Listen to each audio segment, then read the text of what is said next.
Wayne Frederick, Emily Boyd Delandra, Alvin Bearhills, Here. Sherry Wright Plank, Violet Hills Insight, Michael Bolt, William Kendall, Ben Blackbear, Oh. Mary Little Clement. Here.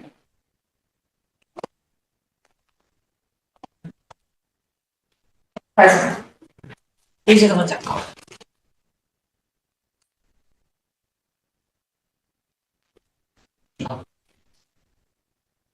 Chris, would you do our invocation for us this morning, please?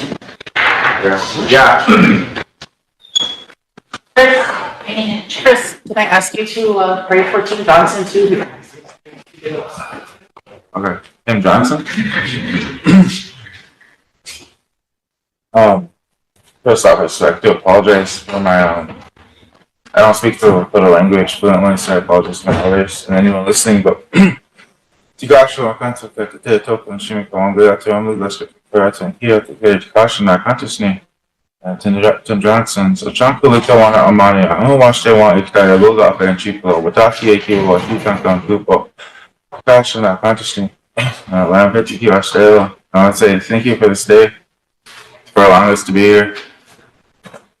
I want to say a prayer for each and every one of us and their families and their loved ones. Pray for Charles and I will get along our journey. Continue protection for what we do. I pray for a good day and a good outcome. And to anyone that's out there struggling, I pray for you as well. Pray for our hearts and our minds, of our nation. I'll back you also. Chris. Mr. Royal, can you do our flag song for us this morning, please?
Thank you, Royal.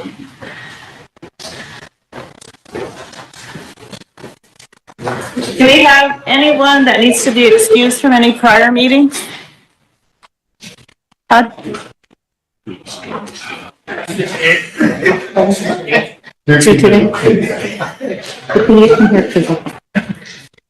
Anyone else that needs to be excused today? Okay, we have Mike Bolt's late, Lila late, Sherry excused medical, Willie excused sick, and Wayne Fredericks late. I need a motion to approve the excused are, Michelle? Be excused tomorrow. Tomorrow. And Michelle needs to be excused for Thursday's meeting.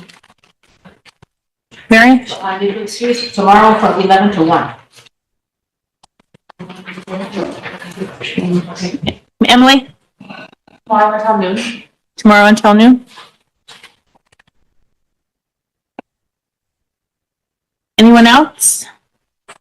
If there's no one else that needs to be excused, I need a motion to approve. Marion? Second, Bill? Question? Stem? All in favor? 1, 2, 3, 4, 5, 6, 7, 8, 9, 10, 11, 12, 13, 14. 14. Opposed? 0. Not voting? 0. Motion carried. The next is the agenda approval. We have our regular resolution and reports, unfinished business. For new business, we have St. Francis Mission, Father Edmund and I'm sorry I cannot pronounce his name, but he will introduce himself. And tomorrow at 1 o'clock, we'll have Tamara Grove.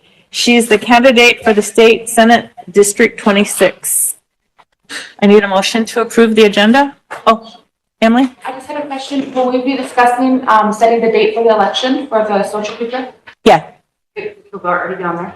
Yep. I'm waiting for the girls to confirm because the people that, you mean our election or I the, remember we had 30 days from when we, I think it was like the 11th or something that we, had the vacant seat. okay, did So you we're want to on- add that to the agenda? Yes, if it's not already there, please. Thank you. For today? If we could, I just like clarification because I know we're getting close to that 30 days that we need to, set the date. I thought you were referring to the big election with the president. Oh, no, I meant our vacant seat. Okay. If that's all, I need a motion to approve the agenda.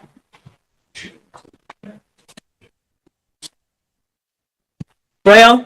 Before we, before we move on, I was thinking, is there a way we can add, the tree office or the city council for a report? I don't know if they do quarterly or. Well, it was supposed to be put on a long time ago. We'll probably have to reaffirm that, adding the tree to the agenda. So once we have that discussion. Okay. All right. Motion by Royal to approve agenda. Todd second. Question? Ben? All in favor? 1, 2, 3, 4, 5, 6, 7, 8, 9, 10, 11, 12, 13, 14. Opposed? 0. Not voting? 0. Okay, council, we have Father Edmund here from St. Francis Mission. He asked to be on the agenda to come here to honor the president, vice president, our youngest and our oldest on council. So if everyone is okay with that, I'd like to have Father Edmund come up. There's no objection? Pardon? Mike. Who's the oldest on council, period? Mike is, Father Edmund, you want to come forward? And the youngest, I believe, is Mr. Christopher Eaglebearer.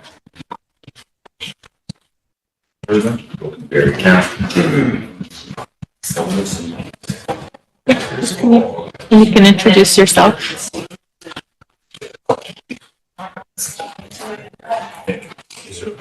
Go ahead, Father.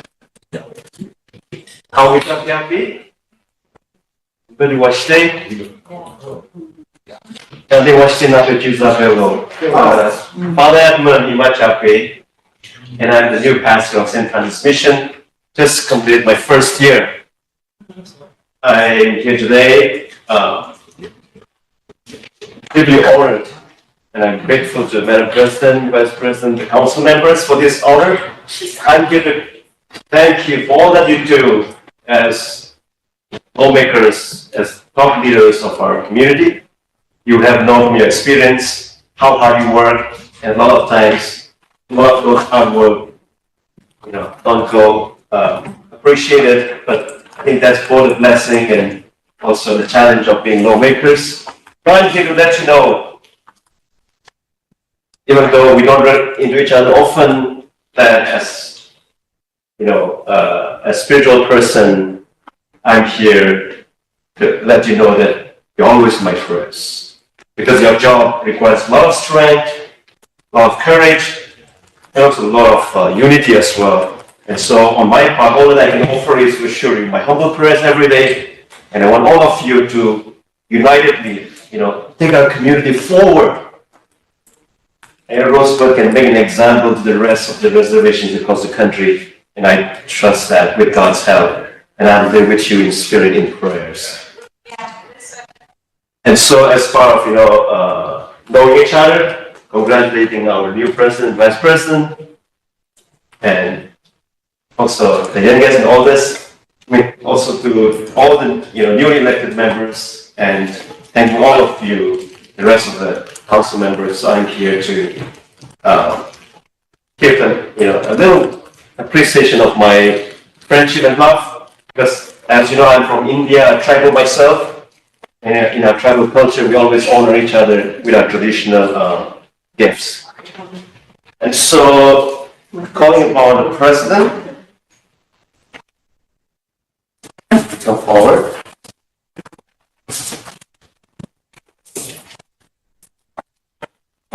This is my tribal necklace, which probably is worn by ladies, so can accept this with joy. And also this is another warrior dress for the ladies.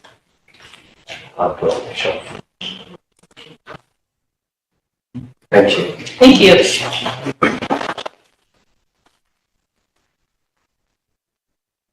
Now to Vice President.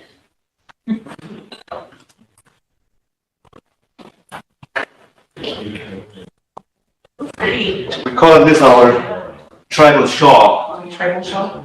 So we normally wrap on the shoulder like this. Thank you. Thank you. Thank you for coming.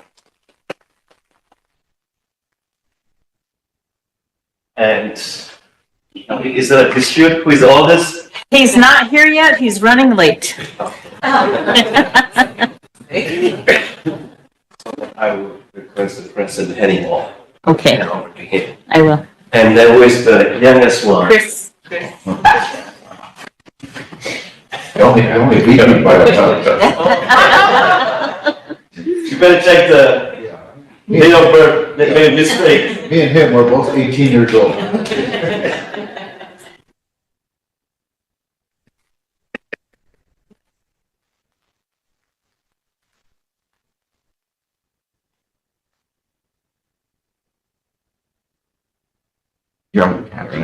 Just give me a minute.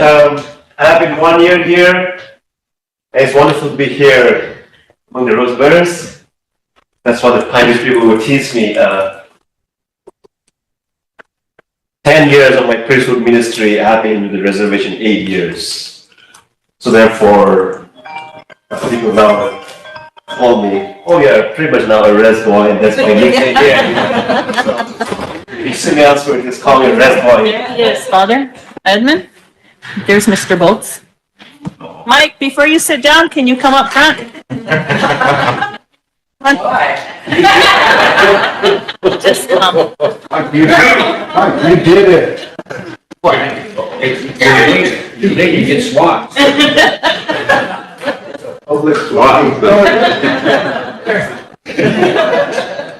We're gonna whip you with a wet noodle. This is Father Edmund, and he wants to honor the youngest and oldest. Oh, okay, well, I don't know, that's not me. All right. Thank you. All right.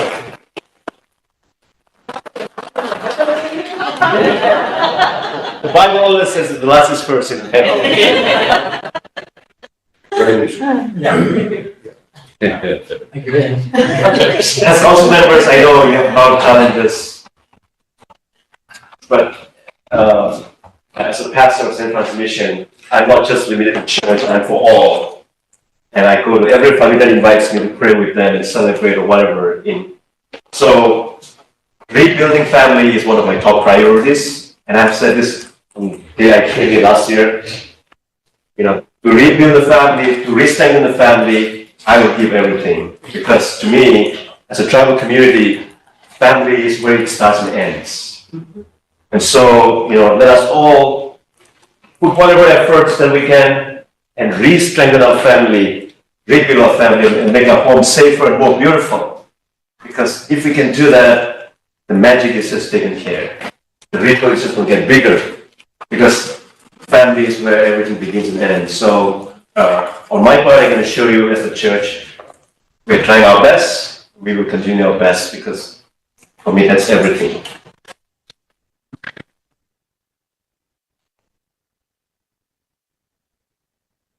The other thing which is very dear to my heart is, in order to empower our people, self-reliance is the key. As a tribal member myself, coming from India, we're all agrarians. And of course, our farms are not as big as here, you know, because land is limited. But every family grows, every nook and corner. So every family produces enough food for their own sustenance. And we are very proud of that. Because from our hard labor, we eat the best food we produce, and everyone is happy. Health-wise, we eat good food, exercise well, because the Mother Earth is so important with our relationship for a healthy living. And so I really want our council members to push, forward our members to be self-reliant. Because dependency is one thing that, means us so much. It reminds us that we're good for nothing, and I think we have to really fight hard to that.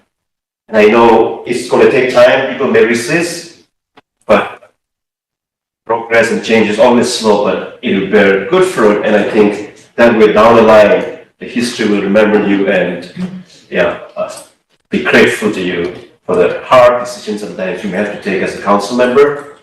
So therefore, this chamber, this house, is, my understanding, is a sacred place, holy place. I'm a graduate of political science, so I know how important lawmaking house is, the chamber, the council, chamber is. So therefore, this is a house where you would have to debate sometimes hard, only because we want to make the best decision for our people. So therefore, sometimes they will be different, but I think at the end of it all, unitedly, we have to work together because that is where our strength lies. Finally, looking ahead, one of the projects that Rodney and I and Father Jim at Sapao and Caroline here and our staff, we're very excited about next year is to reintroduce and plant more roses. I would really want Rosebud, we have the overflow with roses. The original roses after which I place his name, plus other roses. I have planted about 7 plants at St. Francis, and they're doing really great. And I was telling Madam President the other day that this year, with the help of the Forest Department, Ken and Department, plus from my friends here and there, I planted more than 100 trees. I really like to plant more trees.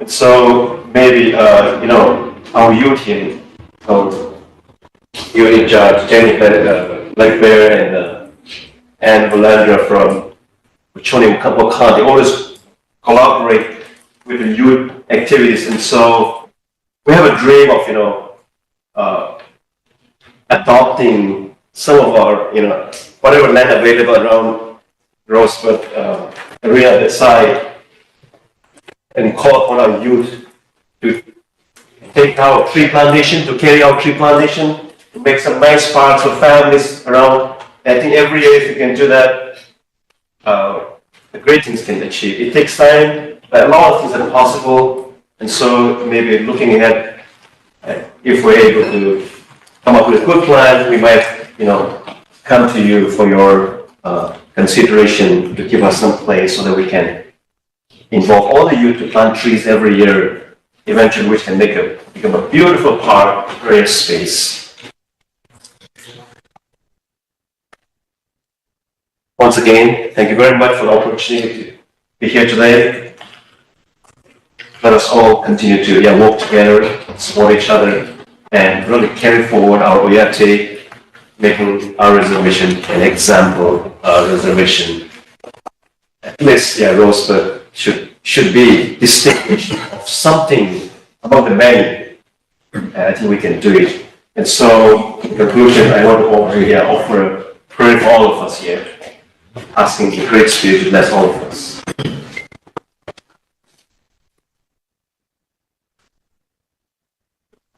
Church prays very often at every important meeting, asking the Holy Spirit to strengthen us, guide us, and direct us. Today, I offer this prayer very especially with all of you, that the Holy Spirit, the Great Spirit, the Creator Spirit, be always upon you in your decision makings for our people. Come, Holy Spirit, Creator blessed, and in our souls, take up thy rest. Come with thy grace and heavenly aid to fill the hearts which thou hast made. O Comforter, to thee we cry. O heavenly gift of God, most high, O fount of life and fire of love, and sweet anointing from above. Thou in thy sevenfold gifts are known, thou finger of God's hand we own, thou promise of the Father, thou who does the tongue with power imbue, kindle us send from above, make our hearts overflow with love, with patience, firm and virtue high, the weakness of our flesh supply. Far from us, drive the foe we dread, and grant us thy peace instead. So shall we not, with thee for guide, turn from the path of life aside. Oh, may thy grace on us bestow the Father and the Son to know, and thee through endless times confess, of both the eternal Spirit blessed. Now to the Father and the Son, who rose from the dead, be glory given, with thou, O Holy Comforter, henceforth by all in heaven and earth. Amen. Yes. Hold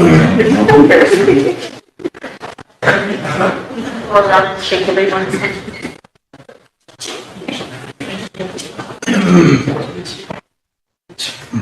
And something.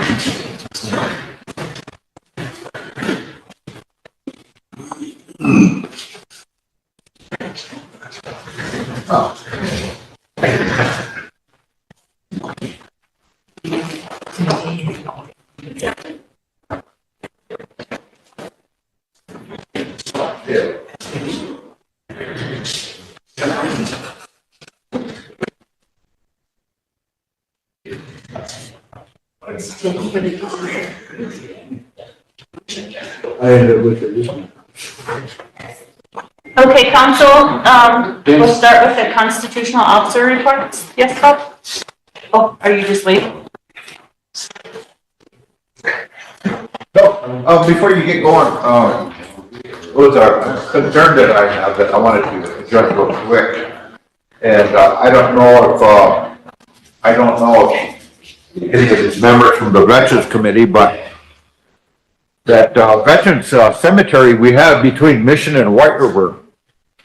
I got two uncles and a brother that's laid to rest there.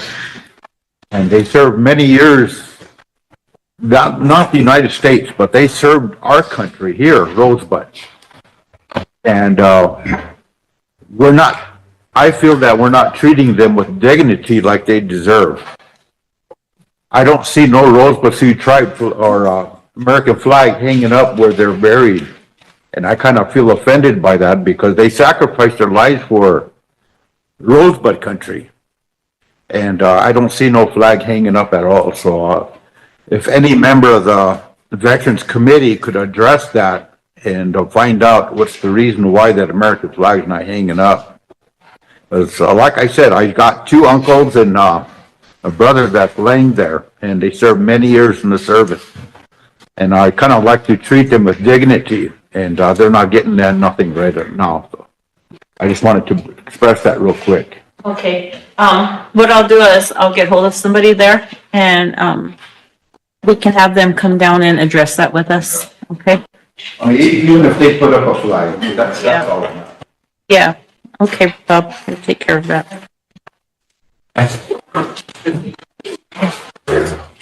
All right, I'll start with my report. And I'm going to start it with this resolution that's been being asked for.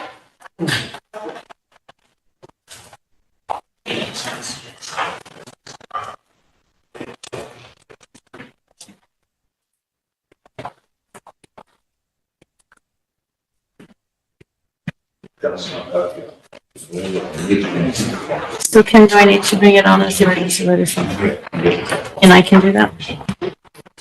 Hey, I didn't save myself one.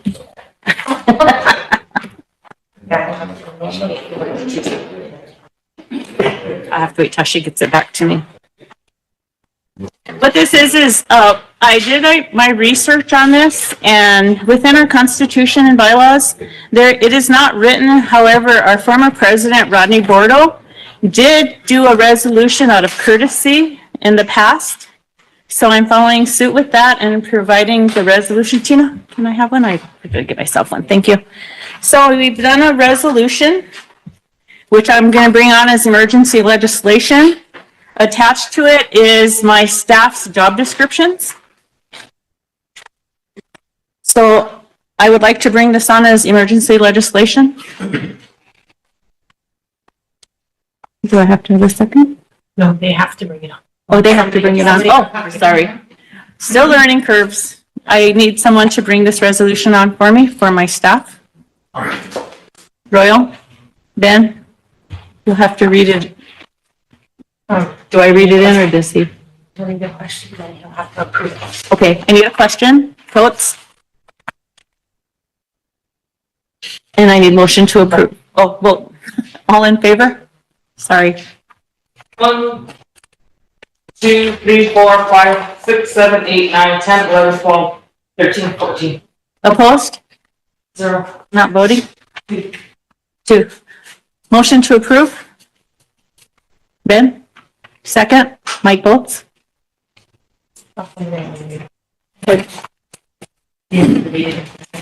Katie? Friday.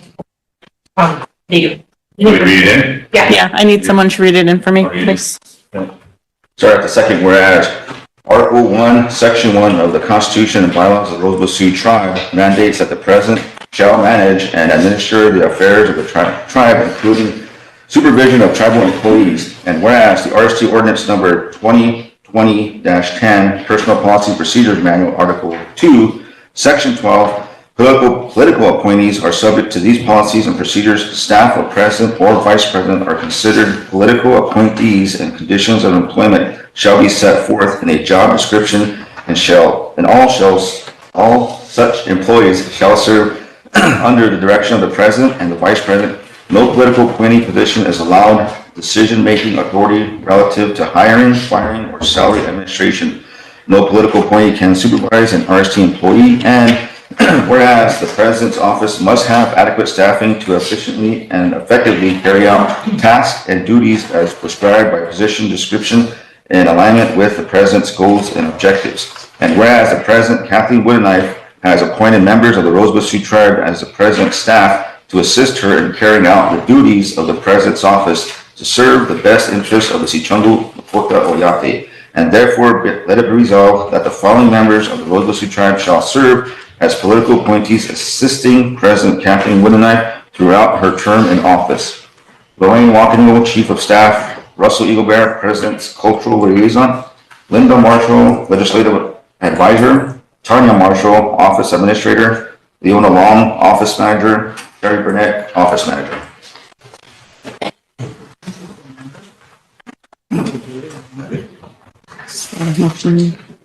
Yes. Any question? Wayne, just discussion? Any discussion? If not, all in favor?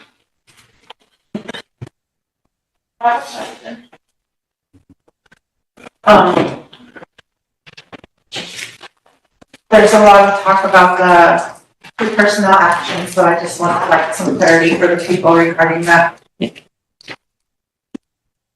What discussion? On, Is this from the Facebook media? yes. There is a lot of discussion on the Facebook. And as I said before, once we open the door to this chambers for personnel issues, we open that door for all of our employees and our directors. So that's why I try to protect it, because that's my responsibility. But just to satisfy everyone's, that's following all the slanderous statements that are being made about myself and my staff. Taking this seat is a lot of responsibility, and there's a lot of work we're trying to do. And when I selected my staff, I did that cautiously. I did that selecting people that I knew. Being my first time as a female president of this tribe, it was going to take a lot of work, and it was going to take a lot of learning and a lot of responsibility and a lot of life changes. And I asked the people after I was elected to be my staff, and they didn't all jump right on it. My last one was Linda, and she let me know the day before that she would accept being a part of my staff. as the president, I can detail my employees, and the employees are my responsibility. And so there is no staff member that is getting paid 2 salaries. However, there is a detail to my office, and that is what the confusion's all about. But we talked with personnel, and there's nothing written in the Constitution or bylaws or in the personnel policy that says I cannot. And just for everyone that is aware of it, that's been here in the past, this has been done by many tribal council presidents. There's been a lot of people detailed from their positions into other positions, and that's what I've done.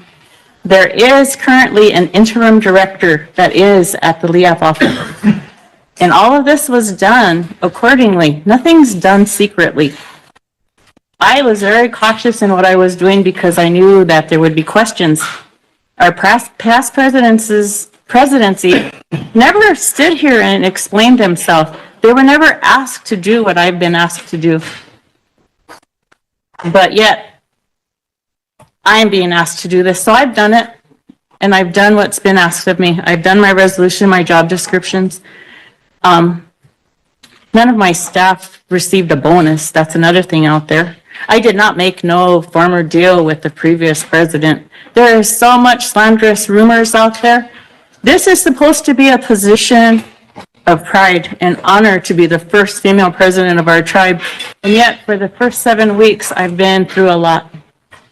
But it's not going to stop me from doing what I'm doing. We have a job to do. My staff and I have gotten a lot done in 7 weeks. We're working on things to help our people. It allows no open time for pettiness or attack. To have unity, for us to succeed as a tribe, we all have to work together. And that's what I'm trying to do in a good way, is work together with everyone so that we can succeed in helping our people. So the rumors that you're hearing, that's just it. They said Facebook never lies. Patsy Valandra said this to me yesterday, and she said, but you know it's full of it. Because it is. It's mixed with, it takes something innocent and it's turned about. Royal and Bob. Oh, I want to make a motion for emergency legislation. Is there a number to the resolution? It was 274. You making the motion? Oh, it's already, just got a Or board. we just need to vote on it, Royal. She just had a question. Bob, did you have something you wanted to add? Well, you're gonna get mad. I forgot what I was gonna get mad about. Okay. All right. Gerald, not call for the question. Wait, those questions, all in favor? 1, 2, 3, 4, 5, 6, 7, 8, 9, 10, 11, 12, 13. Opposed? 0. Not voting? 3. Motion. 4, okay, Yeah. motion carried. How can I have to buy that number? Okay. All right, the next thing on my agenda is, okay, Wayne? So how long does the detail last? It'll last through my term unless, for some reason, I release her from working with me. I wanted somebody that's gonna work with me, that has the capability, the intelligence, the knowledge to help me. This is my first time being president. How many are detailed? Only one's detailed because only one has somebody that can step into their position. The other two don't have people that can step into their positions. And so the one position has an interim director. They have an assistant director. The assistant director was placed as an interim director. The other positions, they're already filled. They chose to resign from their positions because they wanted to be a part of this new venture of making changes for our tribe. And But I thought so the detail also included in the manual 90 days. it doesn't, I think we looked that up, didn't we, Linda or Lori? Go ahead. Good morning, council. My name is Lori Wampanigo, as you all know, and I want to answer any questions from Kamala Harris. Because there's quite a few questions about why I'm being detailed. This is not the first time any president has detailed me. they didn't have to come to the council because the president's constitutional right is day-to-day activities, supervision over employees. I remained LEAP director, and then I was detailed as oversight of Spotted Tail Crisis Center. I was given a 638 contract to have oversight of that. Once I completed what I needed to do there, I went back. I mean, I stayed there, but I was detailed. When I worked for the government as the Census Bureau, I was a tribal liaison. I was in charge of all 9 South Dakota tribes. They detailed me to Sioux Falls because the LOA resigned. They didn't know how long I was going to be there, how many years I was going to be there, but I went.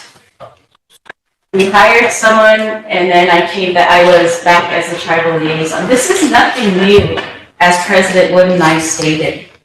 I've been detailed by previous presidents to do different things, but they never came to the council. Council never questioned them. I got done what I needed to get done. Sometimes I didn't even know how long it was going to be, but I stepped up and I did it. When she said that this wasn't an easy decision, it wasn't. She asked me several times. And then I finally said, okay, I can help. I talked to my assistant director. I said, can we fill this? Can we work together? And she said, yes. You understand I'm coming back? She said, yes. So we got that all done. So people, when they say, we're worried about the winter months, we've got that all covered. We went into this cognitively planning, strategizing, so that there wouldn't be a break in service. So one of the other questions is, you're not allowed to be compensated from 2 different departments as full-time, and so how are you handling the compensation on that? I'm not being compensated full-time for 2 positions. I'm being paid out of the president's office. When I spoke with Ron Bordeaux Monday when it came in, I said, do you remember when you detailed me? And he said, yeah. You know, he said to President Wood and I, we didn't have to do that, but I did it out of courtesy. And he said, what they did, he said, as long as you're not double dipping. I'm not getting paid out of 2 funding sources. I mean, she's paying my salary. Right, I'm asking her that, is it clarified how that's being handled? Yes, we've got that. I've never had it done with the 4 presidents I served under. Yeah, you were in there when Rodney and them detailed me as well as Scott.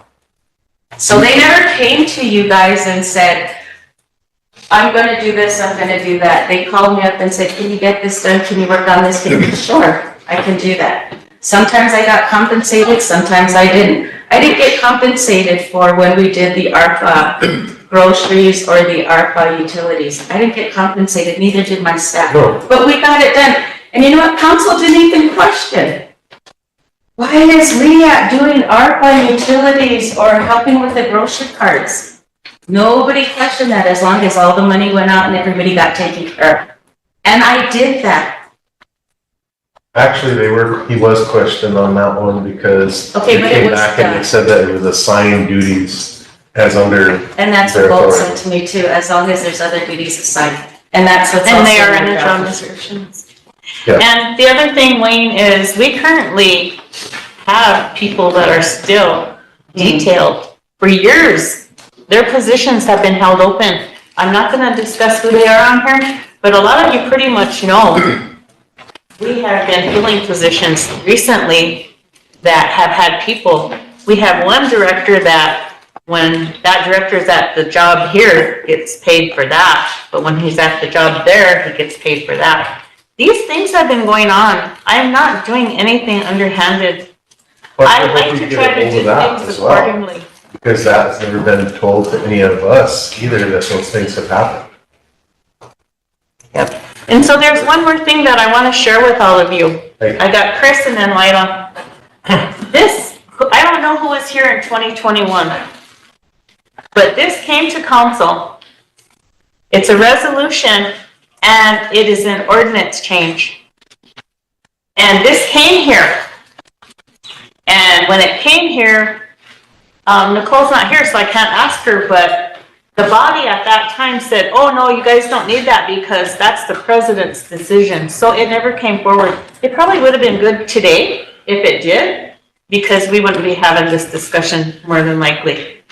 But the resolution states, the Rosebud Sioux Tribe has enacted ordinance 2010-175 entitled Rosebud Sioux Tribe Personnel Policy and Procedures Manual, hereafter RST Personnel Manual, to establish and maintain a uniform system of personnel administration that meets social, economic, and program needs of the Rosebud Sioux Tribe. It also is intended to provide standards of fairness and merit, and the RST Personnel Committee recommends the RST Personnel Policies and Procedures Manual be amended to add provisions to amend Section 2, Employment Conditions and Provisions, Section A, Hiring Practices, Subsection 8, in-house promotions and transfers by inserting language as fully set out in Exhibit 1, RST Personnel Ordinance 2020-10, attached. And therefore, the Rosebud Sioux Tribal Council adopts the amendment to the RST Personnel Policies and Procedures Ordinance.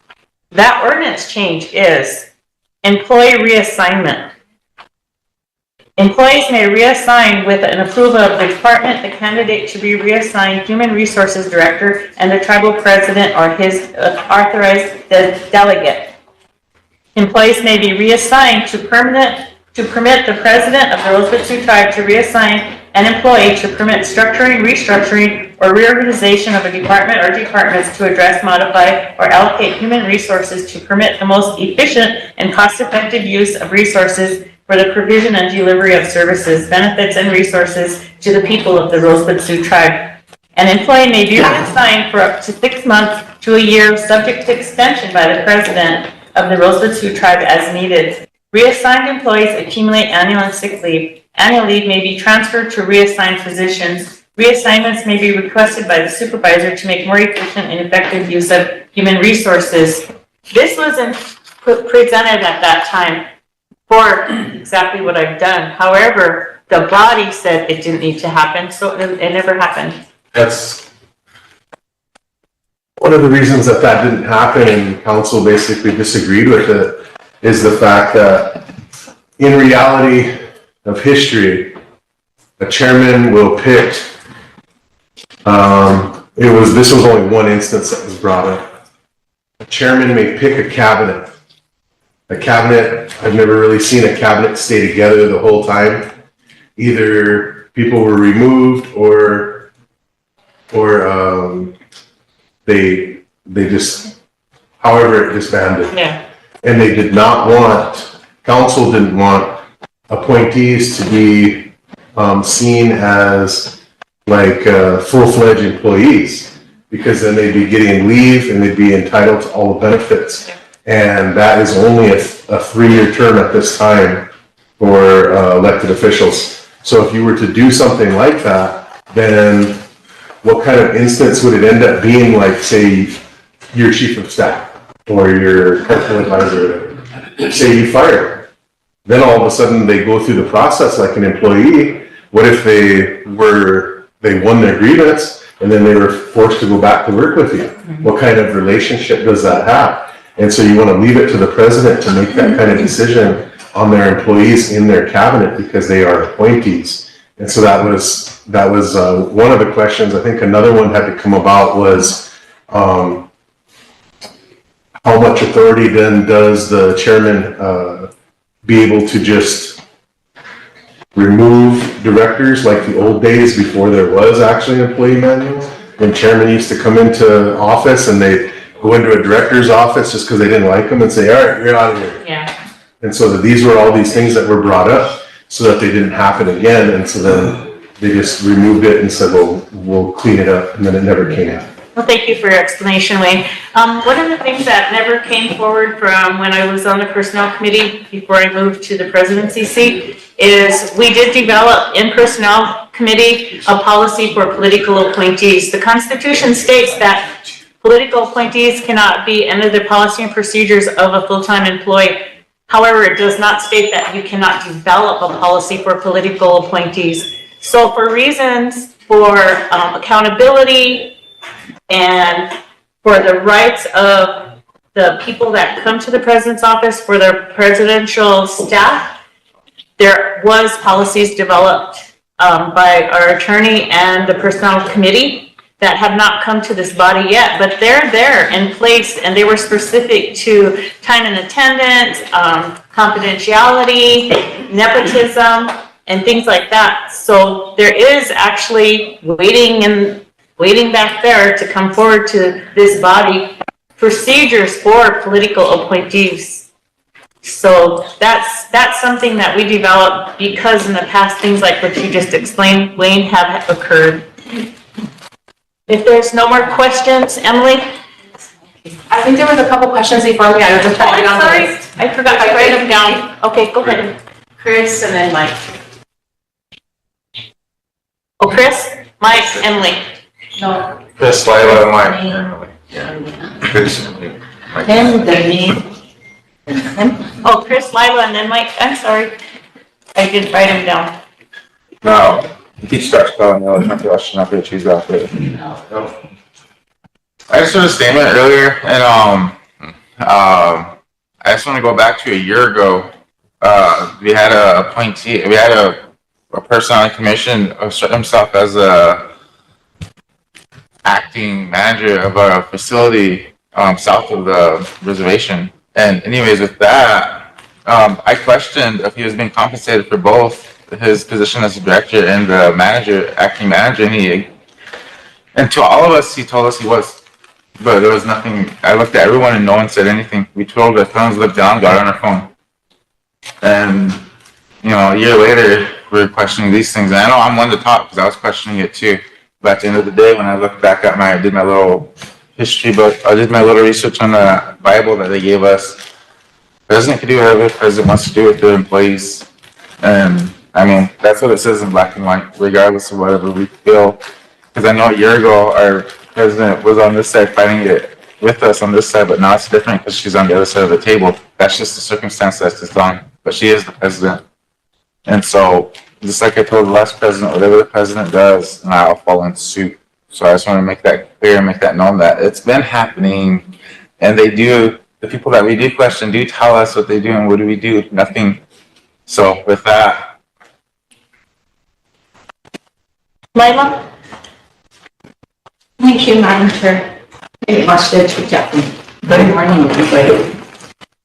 5 minutes late this morning. We had an incident yesterday at our little bitty school in Spring Creek. There was a threat down there. Wasn't very good. So after I was this morning, making sure our little bitty school was safe. So I came in a little late. Wasn't sleeping. First of all, I want to say that for those who don't know, I'm the personnel chair, and we have a lot of work to do on our manual. There's a lot of work to do, all kinds of work, and I am reaching out and looking for help from my colleagues, from both of our offices, because we really need to address that manual and make it so it works with us. Right now, it does not. It is the culprit, that manual. So we switch back to one, and then we already moved on, so we're trying to fix this. So we're kind of struggling with that right now because it's not helping anybody. That's how I feel.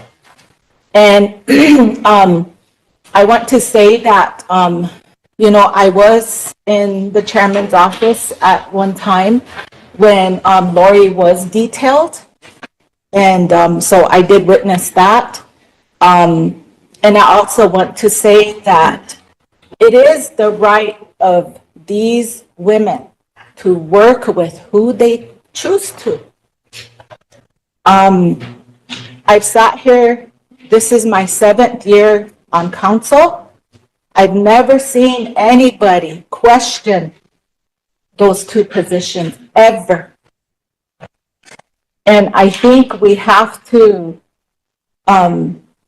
Yeah, we need to discuss things, but I'm sitting here thinking, is it because they're women?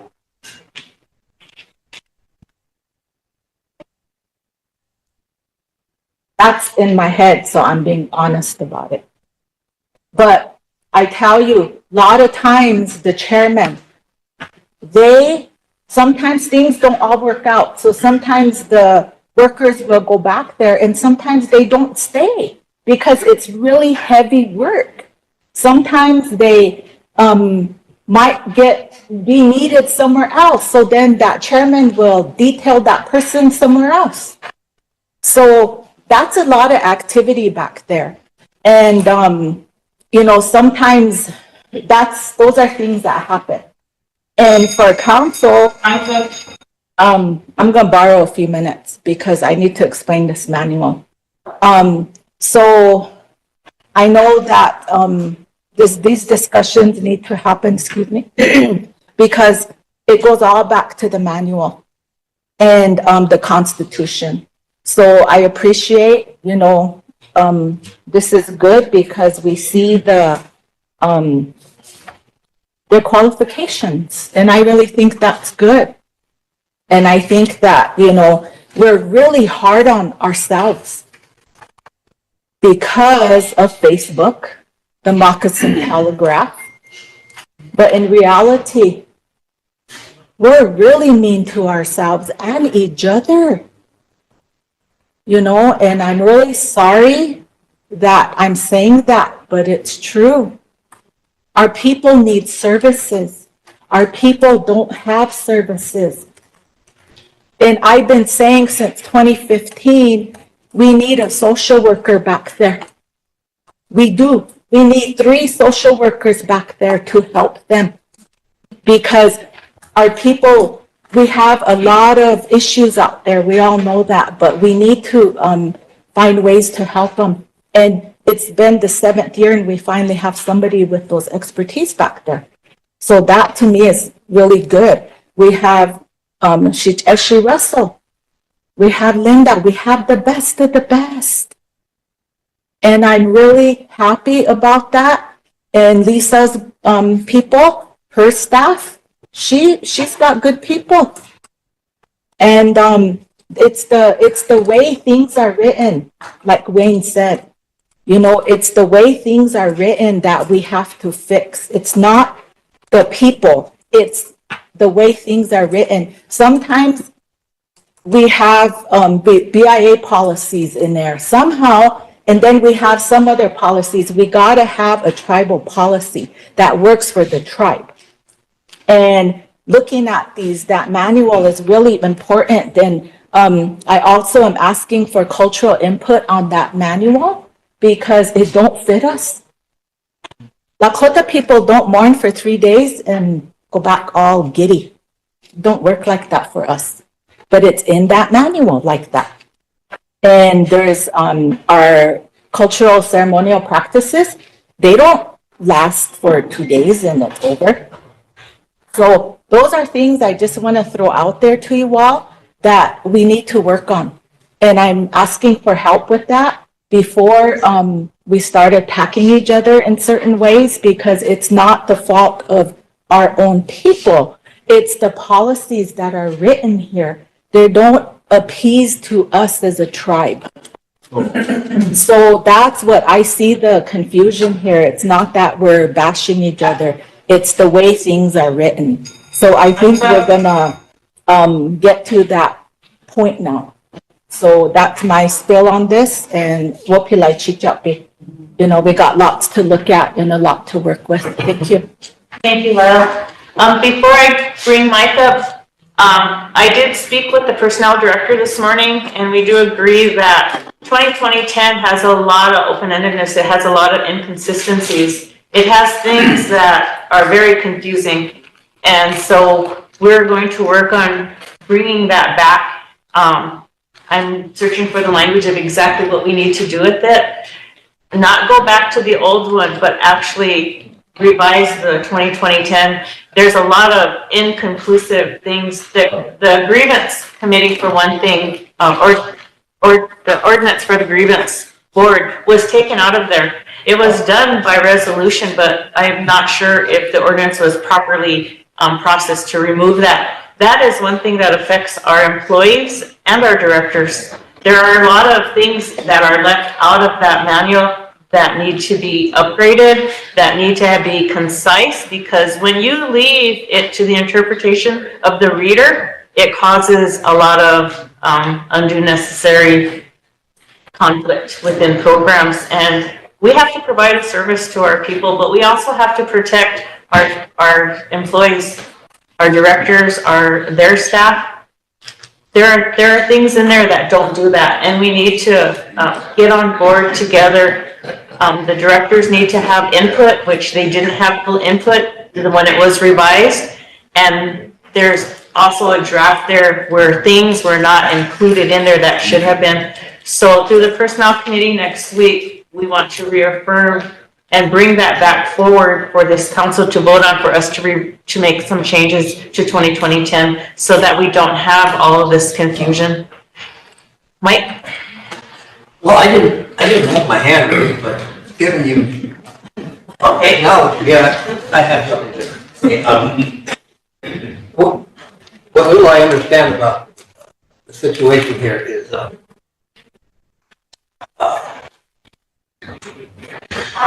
the position of chief of staff. For one thing, you know, I've been thinking about it. You know, I guess if I were president, I would want the best person I could find. You know, and we don't have a lot of young tribal professionals who don't already work. You know, and to ask someone to give up their job, you know, for a 3-year stint, you know, as chief of staff, you're not going to find anybody that's going to, you know, be too anxious to do that. That's just kind of a reality, you know. I think I don't have a problem with it. The word detail's been used, you know, I know that one of the tenets in most job descriptions is other duties as assigned. That may not be specific in a director's, you know, job description, but it's it's something that we do, you know, and people don't have a problem with it. So I don't see why the current WEAP director couldn't remain WEAP director, you know, without salary, without that salary, and being being detailed to be your chief of staff and being paid that salary. You get around the double dipping problem, you know, which always seems to get people, you know, hackled up. So I just think that it's good business, you know, what I just said, you know, given the circumstances. That's kind of how I would. Todd? Good morning, Tom. Oh, and one other thing, there's nothing that specifically says it can't be done. That's the other comment. In 92 and 94 term, I was sergeant at arms here, and I think Mike probably remembers that.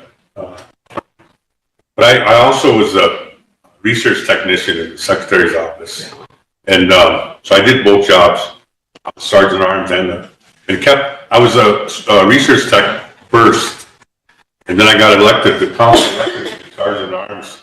And then one of the council reps, I just constantly read all the meetings and from the past. So anytime council needed something, I would bring it in right away. One of the council reps said, "Well, who's going to be our research tech that Todd's going to be?" So I ended up. It was a long discussion, about an hour or so, and I ended up being doing both jobs. I stayed as I still punched in, and I stayed as I think Wayne was here too, and I still punched in and reported to the secretary's office. And during council meetings, I was sergeant at arms, but I got council pay for the sergeant at arms. And then 10 years later, in 2001 or 2002, I was a political appointee back here, and I got detailed to one of the programs up here. There was some issues going on, so I got detailed there for 30 days, and the issues were resolved within 3 weeks. So I didn't have to do so then I come back down here, but I used to punch in here as a political appointee and then go up there every day. So it's happened before, you know. Thank you, Todd. Emily? Oh. Hello, everyone. Also, apologies for speaking in this language that isn't ours. I just wanted to first thank you, President, for bringing this issue forward. I think my biggest thing is like, we all know things like this have happened, but they haven't been addressed. And so I just want to thank you for allowing us to bring it up and ask these questions.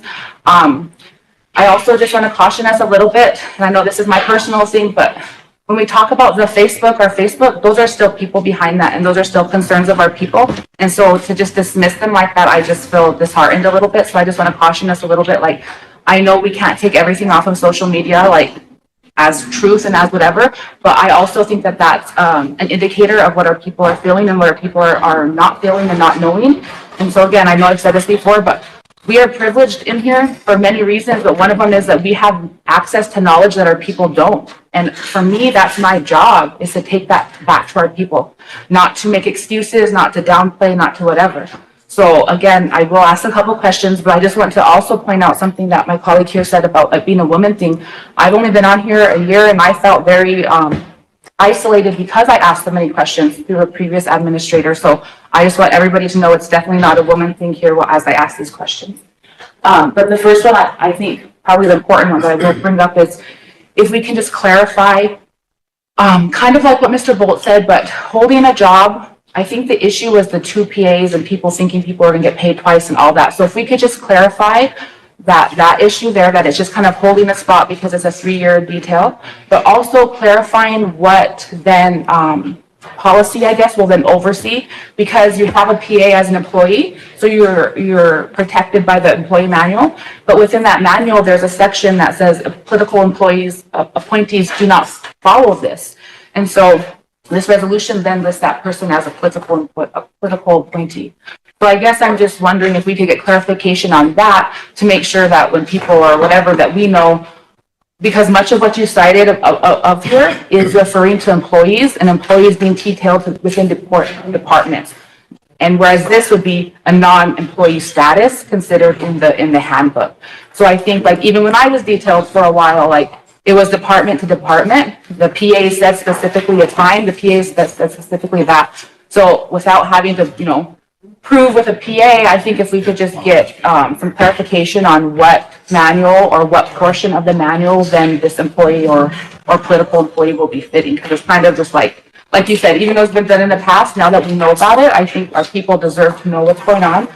Because oftentimes, even me sitting around this table, it's clear that some of us have access to you that others don't. And so some of us have knowledge of things that we don't. So then when I'm sitting here trying to read and look things up, other people are like, you're just asking questions for no reason, but I'm just trying to catch up to make sure that I feel confident that and I've expressed this before, if we can have resolutions when they're made or when they're ready, not here in front of us, because if we were able to read this and kind of have our maybe behind the scenes, maybe address them, or maybe just have some clarification, I think it would really come across as we are working together, but sometimes these conversations have to happen. And to not have the hard conversation keeps us here when I think our people deserve things. So thank you. That's why the resolution's here. It's not like a petition resolution where we don't see it and we can't ask questions. I will get that for you in writing so that you'll have it. Can the people know? I don't have it all here in front of me to say, I took it from this section, this section, and this section. No, that's not what I'm asking. I quoted in the resolution where it came from. Yeah, that's not what I'm asking at all. What I'm asking is if you can clarify if this individual will then be viewed as the political employee for 3 years, or will they be allowed gray area for the 3 years? I think that would help. At least me taking it back from the yeah, well, it does state that it will be during that interim unless I decide, because she is my employee. She is a political appointee coming because she's my employee. She's a political employee that's being detailed under me. So I can send her back at any time. If I wanted to send her back today, I could. Because she has not resigned from that position because she's detailed out of that position at this current time. So she does not have 2 PAs. I don't know where that started, and thank you for that. Yeah. Lori? I think what she's asking is if I'm still underneath the policy and procedures because I'm still the director of LEAP, or if I'm under the political appointee status. Exactly. Thank you. Having the rights. And My understanding right now is, I don't know. My understanding is I'm under the political appointee, so I don't fall underneath the manual, although I'm still employed over there. I'm not getting my director's salary there. I'm not earning my leave, so I don't get annual or sick or anything. I'm actually just underneath the president right now. Thank you, that was the question that I was trying to get Okay. clarification on. Thank you very much. I wish I could earn my annual leave. Ben? Okay, thank you, Madam Chairman. I just wanted to, clarify, that was the clarification I wanted to get from Emily. That was one thing I wanted to make sure that we had and stuff though, but I guess just for the public's information out there too, I know in the past we've had, people that were, an organization came up with millions of dollars and we had people detailed to that organization to help it through. And I think down the road there, 2 to 3 years down the road there, this body made that decision that you're either over there or you're over here. So I think that was one of the biggest issues that I think now is coming up, and especially with a lot of it being political. So I hope that clarified everything on that. So that's the only thing that I'm making sure of. So, but I think that's where a lot of the public understands that, we were detailed and then we had to say pick one or the other. So, but that's just my thought on that though. But yeah, something that got cleared up though. Thank you. Michelle? Thank you for all of that information, and like Emily said, we are obligated to inform the public when they have questions. So that was why I was asking, was it because you're a woman? And also, I'm wondering, back in when President Herman sat there, we did request the PR person, so I'm wondering if that's something that you're going to go forward with as well? We can do that. If we can find somebody to keep the public updated, so then they won't be having all of these discussions to get information out. Yeah, we can do that. And just for information, I have been going out to community meetings and introducing myself. And I let them know that, if they have questions, ask me. If it doesn't come out of my mouth, I didn't say it. If you see a document and my signature is on it, I didn't approve it. And to me, that really means a lot to be able to say to the people, I'm here. If you want to ask me, come and ask me. And some have, because some have asked some of the council reps these same questions. And those council reps said, Kathy said, ask her and she'll tell you. And they have. And so I feel that I have put myself out there for people to ask me these questions as well. I have nothing to hide. Yeah, and I know when I first came on, you looked at me and you said, if you have a question, ask it. So I'm gonna ask questions too, and the public. That's what we're supposed to do. Yeah, so it's not a personal attack or anything like that. It's just. Thank you, Michelle. Thank you. Lord, and then we need to move on. Okay. In regard to Michelle's question about the PR person, as we're going through the desks, we're finding things, and I just did come across where the council approved $75,000 for a PR. Is that what you got? I can't remember what I think that's what it was. That's a document that I came across, so we will be visiting that. Great, my job description. Okay. Tina, thank you. I'm gonna hand out at one of our meetings, let's hear from Russell while Tina hands these up. Go ahead, Russell. Ja, så kan jag göra sånt där vart den för 20 år long. We see a new leadership, female, and to us it's first time in history of our tribe. And it's something that we should hold in a good way. And I really, I was honored. I didn't seek the job, but she asked me, and I'm willing to come and help our tribe move forward. Wow. And that's what we encourage our within our own staff, that we need to make things better and make things happen. And there are many things coming down the pipe, and we need to move forward. We can't be going backwards. And I feel that we have an opportunity now, with the way it was structured, that we can do that.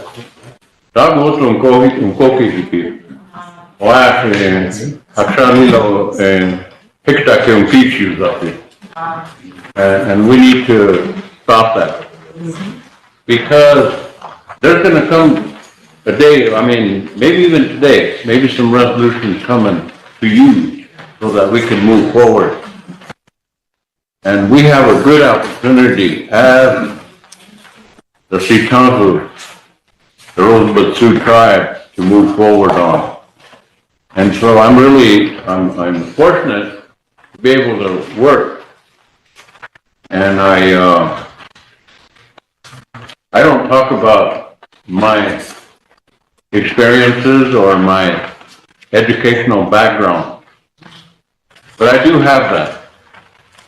And a lot goes into that office, I tell you, on a daily basis. And it feels like we're trying to do it all at once, just to make certain individuals happy. But we need to look beyond that. And I'm honored. I'm honored. You know, I sat here for many years. I'm on the flip side, and here I see the work that needs to get done. You know, we can sit here and pass resolutions all day and go home, but it doesn't stop there within that office. Every day there's something going on. And we want to improve the things that we're doing here. So I thank you guys for allowing us to come in here and say a few words.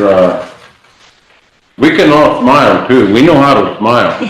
So just to let you know, we're not honoring. Maybe we look it, but we're not. I want to just say that much. But anytime this body needs me for anything, I'm game, you know. There's a lot of things we're doing. And I'm really trying to keep an eye on my nephew on the other side over there. I want to teach him more, so I'm working on it. What's that? Thank you. Linda, and then Bob. Sorry. It's Russell. Let teach her how to smile. She never. Because if you have to kind of the shoes up. Now, часто на шкафчике kind of Chantella down the shoes up, won't be like she jacket. Anaya the Gillette.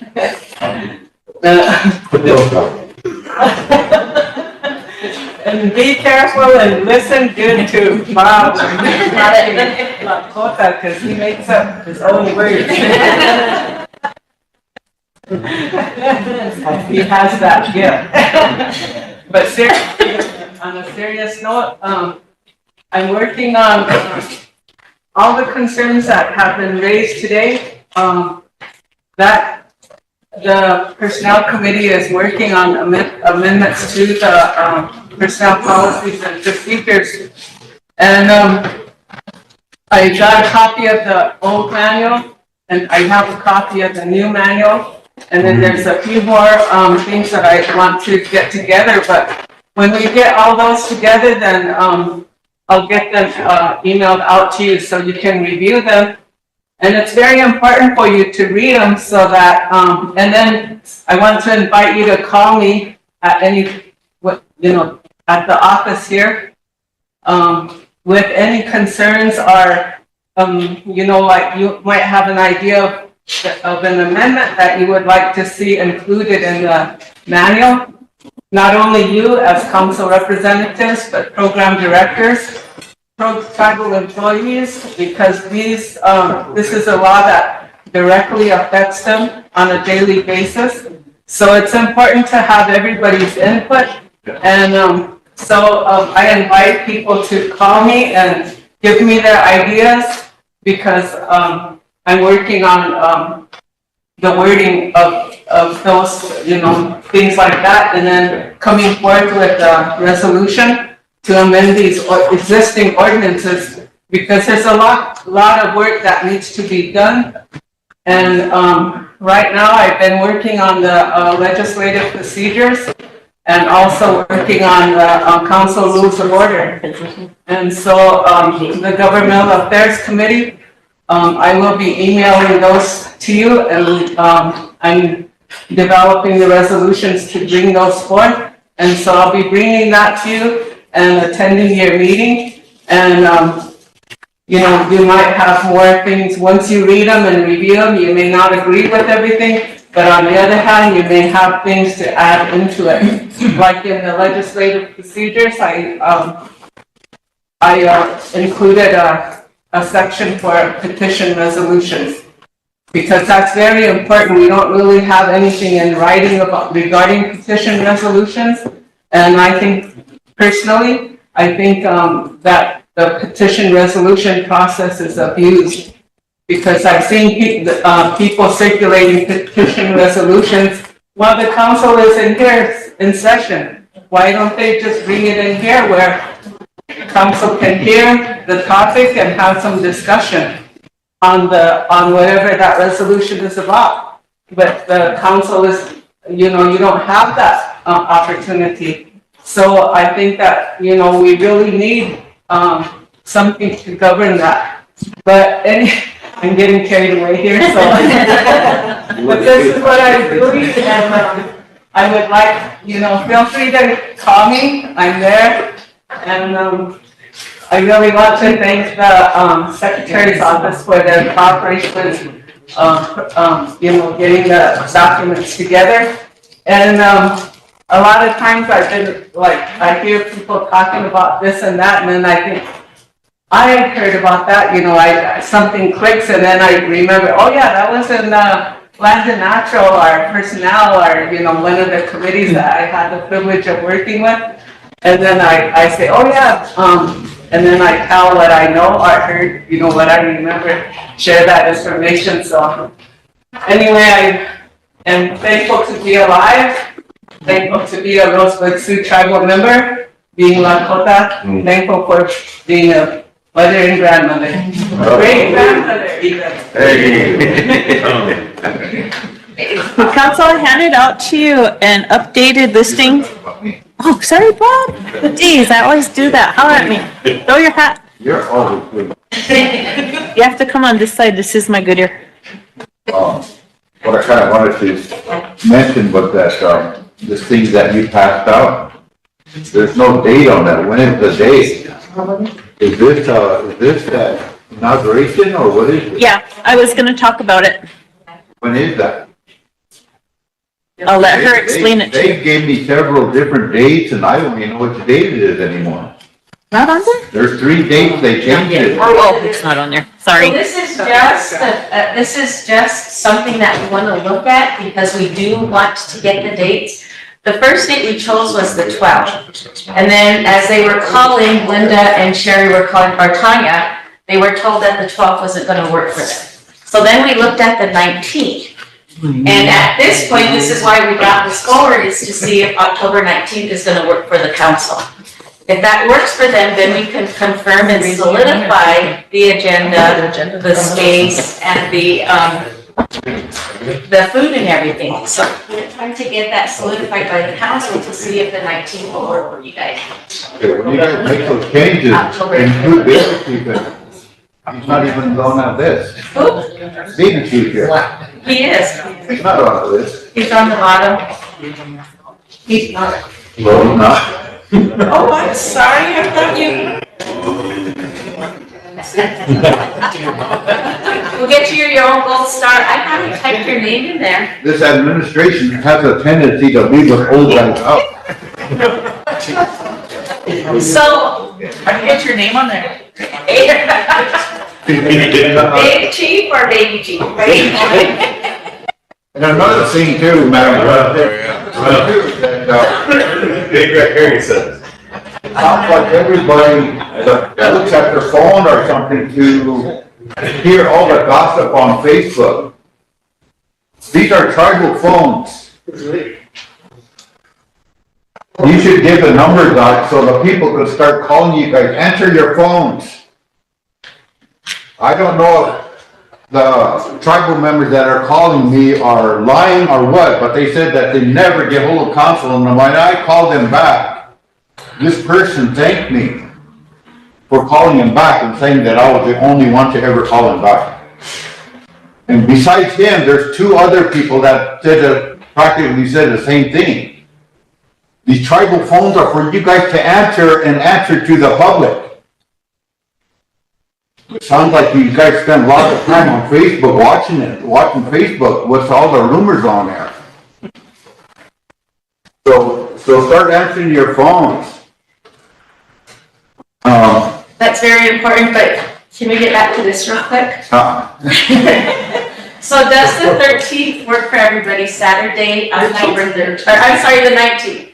I'm getting confused now. October 19th at St. Francis Elementary School Gym. Does that work for you, Robert? I don't, if it's not during the church. It's a Saturday. Oh, church on Saturday. No, the thing I'm talking about, Lori, is this agenda you guys are trying to make up.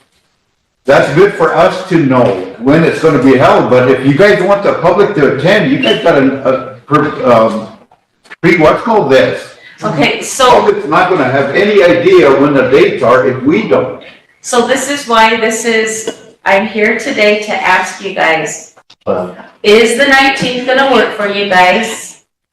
If it does, from 10 to 5 at St. Francis Elementary School, we can solidify this, then we can get it out to the public by this afternoon. So does the 19th work for everybody? Okay. And then, because we already have Cecilia Fire Thunder, who agreed, Janet Al-Khairi will be getting back to us. Ben Black Bear, the June 2nd, has agreed. We're trying to get a hold of Victor. The introduction of the first female president, I had asked Rose Cordier, who was the first female vice president. She's supposed to get back to me today. If she doesn't, then we are going to have Linda Marshall introduce. The new mill, we are looking at budgets right now. We have we have a bid from Allstop and we have one from. You said budget? We're trying to. Oh, okay. A bid, I'm sorry. I thought I heard you say budget. So we can see what the mill costs and then we will come back to you guys either later today or tomorrow and let you know, ask you guys how much you guys can donate for the mill, for the people coming out of your pockets. The honorings are gonna come from your families, whatever they choose or however they choose to honor you guys, that will be left up to them because they need to honor you guys. And in the past, when a family member receives some type of accolade, that family member would honor that individual by feeding the public and giving the public something. So that's how we would like to do that. So we keep the cost of the inauguration not to the tribe, but to the council and their families. And it's not going to be expensive. Whatever or however they choose to honor you guys, that would be up to your family members. And then the mill, however you guys choose to donate, that will be up to you guys. And this will be a powwow, the way it was traditionally done.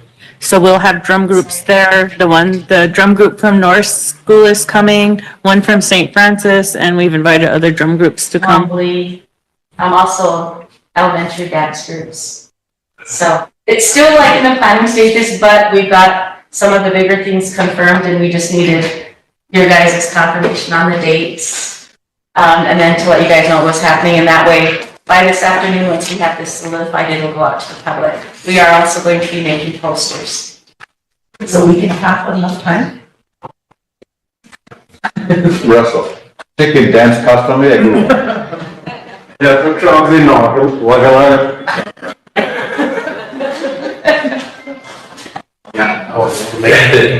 You won't be able to argue with them? No. Do you want someone to proxy for you, like one of your family members or relative? Talk to them. And Vice, I just asked if a week and a half would be enough time. So, I'll do a donation or something, but I'm managing a buffalo dispersion that day, it's Saturday. that opening day? That opening day? Oh, for pheasant it is, yeah. Not buffalo. So then will the 19th work for y'all? The majority of you. Chris? I guess, just like what, Madam Vice President said, will it work for you guys? Oh, we've already got some of the stuff in the works. We just needed to make sure we had a date. So they're aware of it. Okay. I think Baby Chief would not, if we got a minute. Oh, darn it, I typed his name in, but on the word. Yeah, it should be enough time because it doesn't have to be anything extravagant. We're trying to go back to our culture and our traditional ways, and this is the way they used to do it. We don't want people complaining, saying, gee, they're using the money for this stuff, because that's happened in the past. So that's why we're involving family. Your Tioshpai is important, and what you're doing, each and every one of you and us, is an honorable thing for not only us, but our families. And so we're not asking for a lot, just whatever you can do. And so we've already done the majority of the planning. We've been trying to plan this for some time, but when you're planning something this big, it takes time to get everybody on the same page, and we don't want to go too far out. And so that was the date that was the most sufficeable for us to do this. So if we're done with that, I'll move on to what I handed out to you is, in one of the past meetings, people were asking about the COVID trailers. And so I had asked Skyla to put this together for you all for a report so that you know exactly where all those COVID trailers went to and where they're at right now. So that's just an informative handout. If you have any questions, I'd have to call her down here to respond to them. As you can see, they're here and there. Ben and Totes. I just had a quick one on mine, Madam Chairman, is, the food truck committee, we didn't sell that, it was actually donated to the veteran. So we didn't sell the fair house to this, it was just donated to a veteran, and it is community minutes that had it on there, so it was just why. Okay, I'll let her know so she can update that information. Thank you. Totes, and then Emily. The trailers that are gonna go back to health admin, what are her plans with them? What will the trailers that are going back to health admin, what? There was a couple that were in the health board that were given, I think, was it that, one to Marcita, Emily, if you remember, and then. At the last meeting from Health Board, they were updated that all of the ones that were underneath Health Board have been distributed. They actually had to get one more because there was a discrepancy between a community that had actually given it away and they thought they gave it to the tribe. So they actually had to find an additional one for that one. But as of like a week or two ago, Health Admin said they're all Taken for. yeah, they're all spoken for. Yeah. And if you need more questions answered on that, Totes, when and if we get down to health board, we can have Skyla come down and respond. When we're talking about programs and directors council, I would like to start having them be here and not just talk about them, where they can actually respond to us and answer any questions that we may have. Okay. My question had to do with, so some of the communities wanted to keep them, but there was like broken windows and things like that, and they've kind of just been sitting there and probably further vandalized. So I was just wondering in the resolution, it said that they needed to have a plan, whereas some of them maybe just had a motion. And I didn't know what our intention was for the word plan, because like I could say I want to do something with it, but if I don't have the funding or you know what I mean, the specifics. So I was just wondering if we needed to revisit any of those, or is health admin going to continue to pay for the damages on the ones that are sitting there? We'll probably have to have her come down because Emily, that was before we were elected. So I can't answer that question for you, what that plan was, but we can have Skyla put something together for us or come down and you can ask her. Thank you. Totes. That would be Chris, good. and then Totes. Okay. No, my question was just along the same ones as Emily, because I know that ours was damaged before October 1st. And she said, we reached out to her, she said she'll look into it, and it's been a year, so. That's. Were there any warranties on these trailers too? Cause some of them, like they said, not the windows, but like the furnaces, those things are out. Were there any warranties? Are they all up, or is it all up to the communities now to repair? Well, after I'm done and we get through our constitutional officers, I'll have the staff get hold of Skyla to come down and answer some of those questions so we can just get that resolved and move on. Thank you. Wayne? Might be able to answer some of those questions. I believe there was only a 1-year warranty, and that's been way over a year. And we have insurance on them, but the insurance has a $5,000. So some of these trailer houses don't have $5,000 in damage, so it's less than the deductible you do fix it.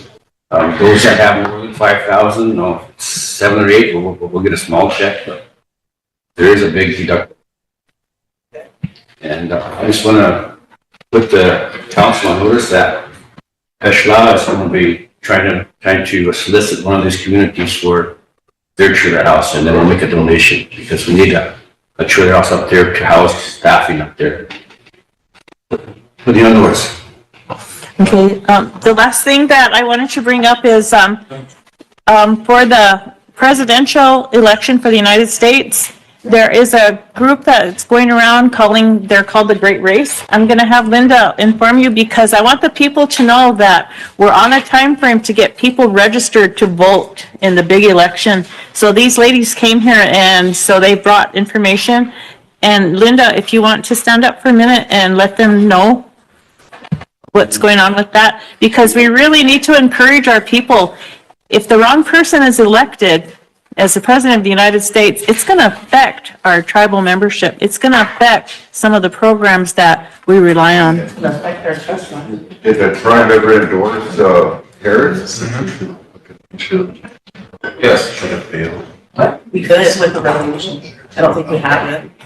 I found the public don't know. I don't think we endorsed it yet. We could. No, I brought it up, but Michelle made a motion to take it back to the communities first. We do have a resolution endorsing Kamala Harris, but it needs to be brought back up. But it's, we're running on a really short time frame now. But Linda, you want to explain and then I'll get Ben. There's a group of, people that are, I forgot the name of them. They stopped in our office and they wanted to come in, like,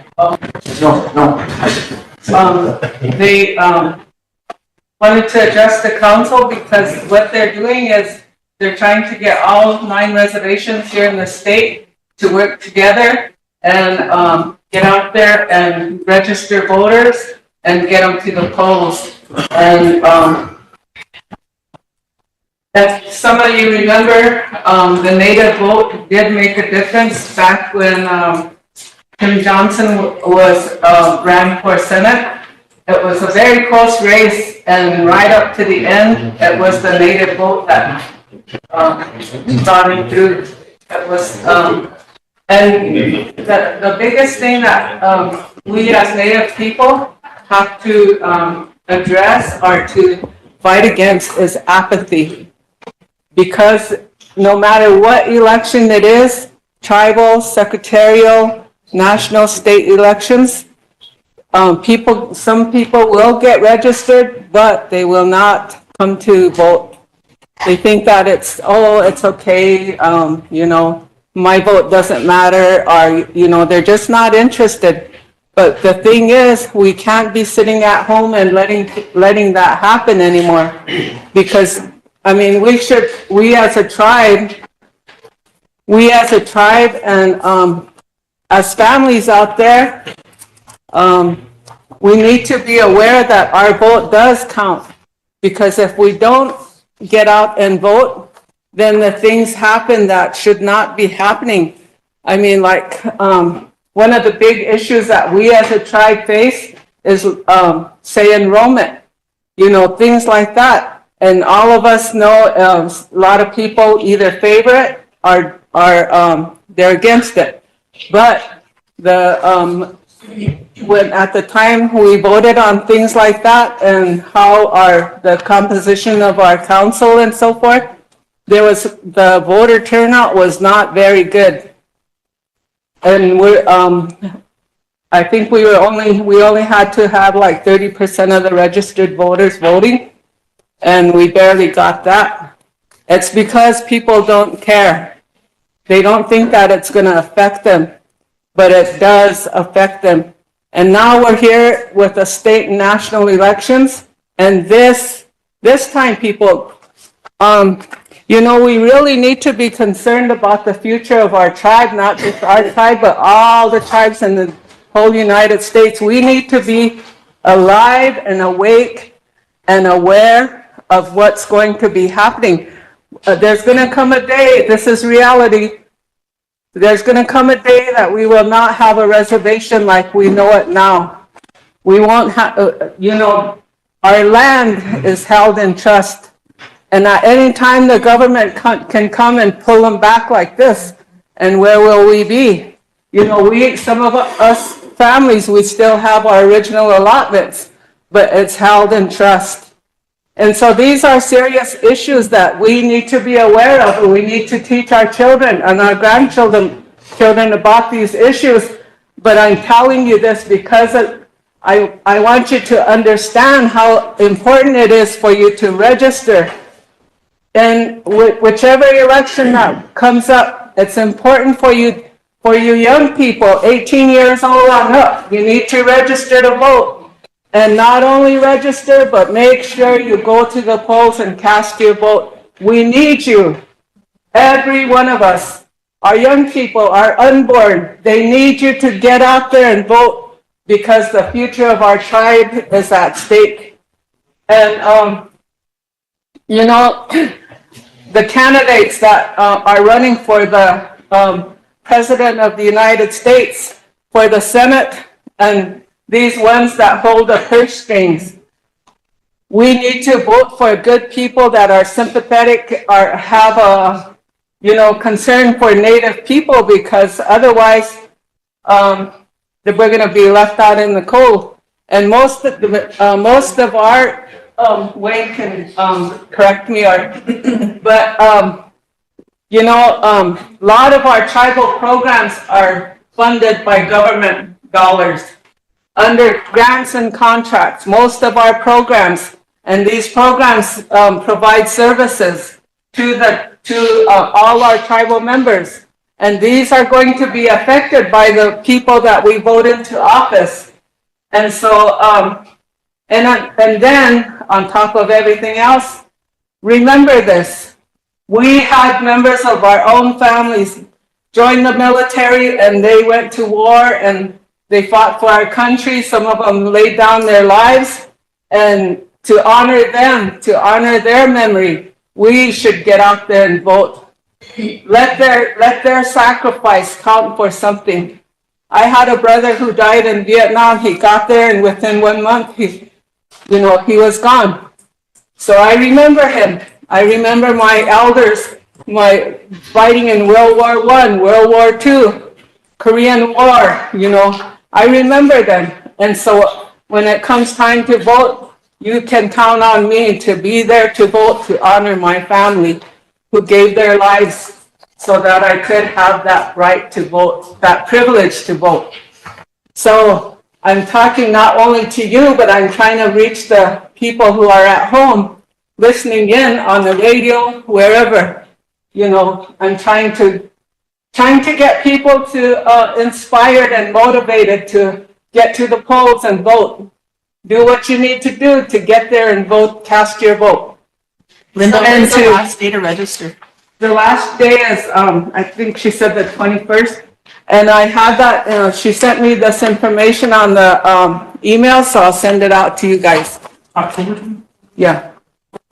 So, and we can, anyone who needs to vote or wants to find out if you're on the voters registration list for the state, you can come to our office and talk to Sherry or Liana, or in the vice president's office.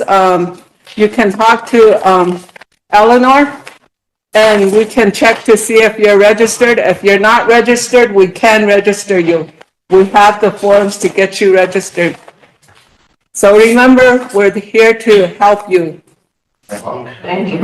And Emily Coates-Murray. Hey, thank you, Linda. I know going back to that resolution, I know you brought it up about supporting Kamala Harris. I think it was brought up here, and it was actually asked to take it back to the communities to have them, you know, get their vote or get their voice on it to whether or not they want to support it or not. I was approached at one of the local gas stations to say the same thing too, that she said, we don't, maybe we don't want to vote for her, or maybe, it's a different thing on it. So I was like, oh, okay. Because she was listening to this, to the same thing too. And she said that she doesn't feel that just automatically, tell them that we vote or we're supporting Kamala Harris.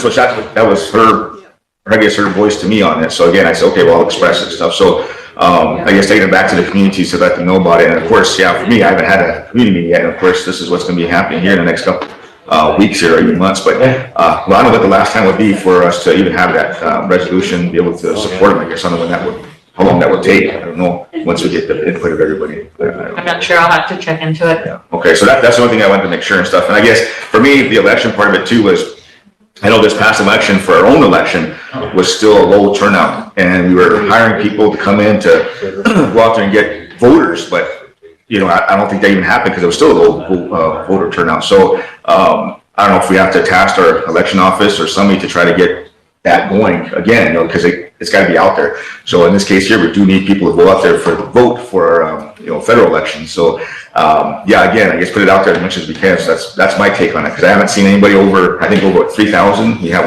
20,000 tribal members, and only 2,000 come up to vote. So I want to make sure that we get it out there continuously about voting and actually registering. So those are just my concerns, Madam Chairman. But thank you. Thank you, Ben. Emily, tell us Lori. Thank you. I just have two quick things. The first one is I wanted to update, I did take it back to Parmalee Community. Parmalee Community had a discussion. At first, they wanted to do a resolution of support, but with the timing and everything, they thought it might be more meaningful just to add their support onto the tribal council's resolution of support. So we do have a motion from Parmalee Community to do that.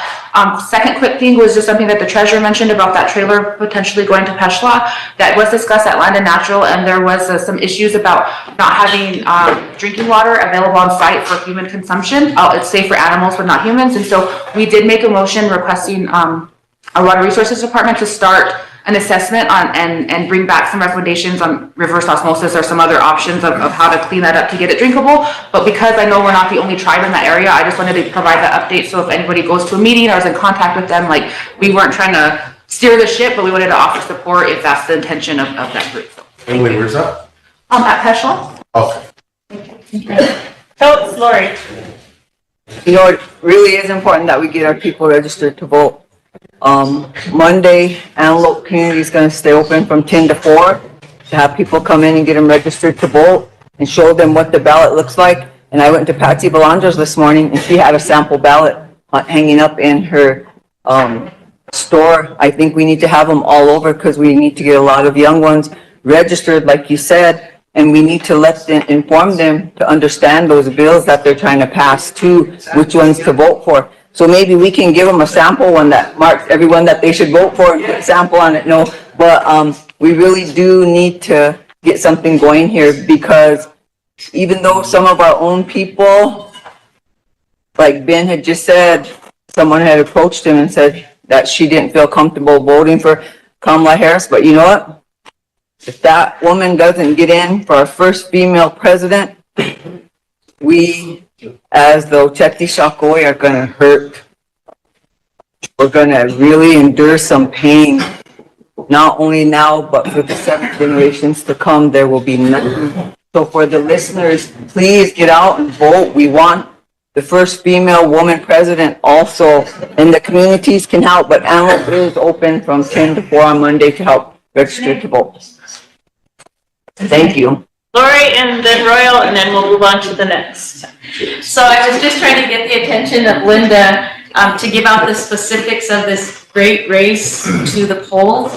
There are some people on the bottom where you can get registered to vote. I do believe that President Wood and I brought some stuff back from Arizona that she shared with the staff, and they're looking at developing some stuff to go out into the communities, strategizing to sit at the communities to get people registered. I also mentioned that the high school students that are 18 years old can vote, so they need to also touch the high school. And maybe Representative Juan can also help with some of that, going out into the schools and getting people registered to vote.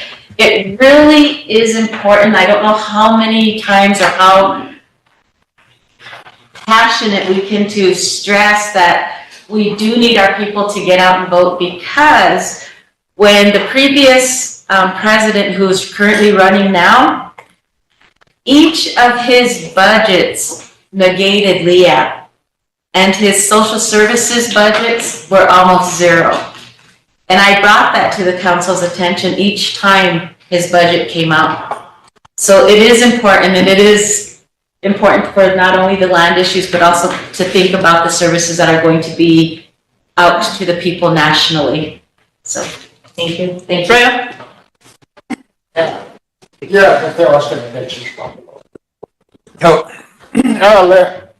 What is it, Daco, Otebla, Quality?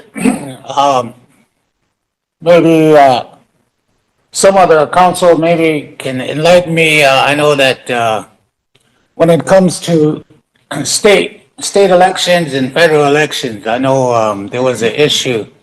I know Senator Heinert and, Sean and, Tamara, St. John, there was an issue with tribal IDs and voting in the state and federal elections. I know they went to committee, and then I know a lot of these things like this are issues with voters.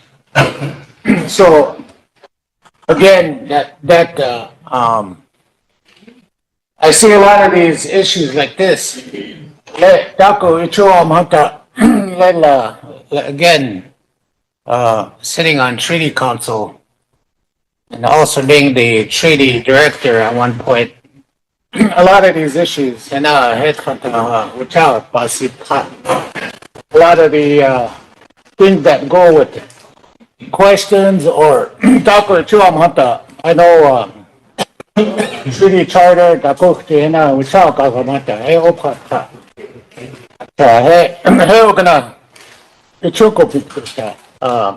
maybe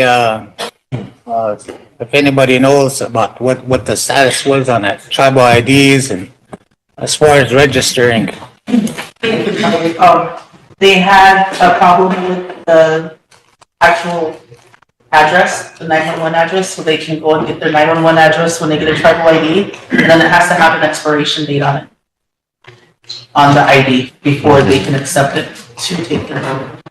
So they do accept the tribal IDs? They do accept the tribal ID. It has to have a physical 911 address on it, and it has to have an expiration date on it. And, If it's expired, they won't accept it to take the vote. and I think it was like maybe a couple months ago, it did come up on council floor, and we'd have to pull that motion back up again, because we were talking about it at that time about helping with 911 addresses and paying for IDs. I'd have to have the secretary's office pull it back up, but it did come to the floor as a motion. Wayne? Yeah, since we're on the subject, like Lisa said, it has to have a 911 address on your ID, your tribal ID, and an expiration date.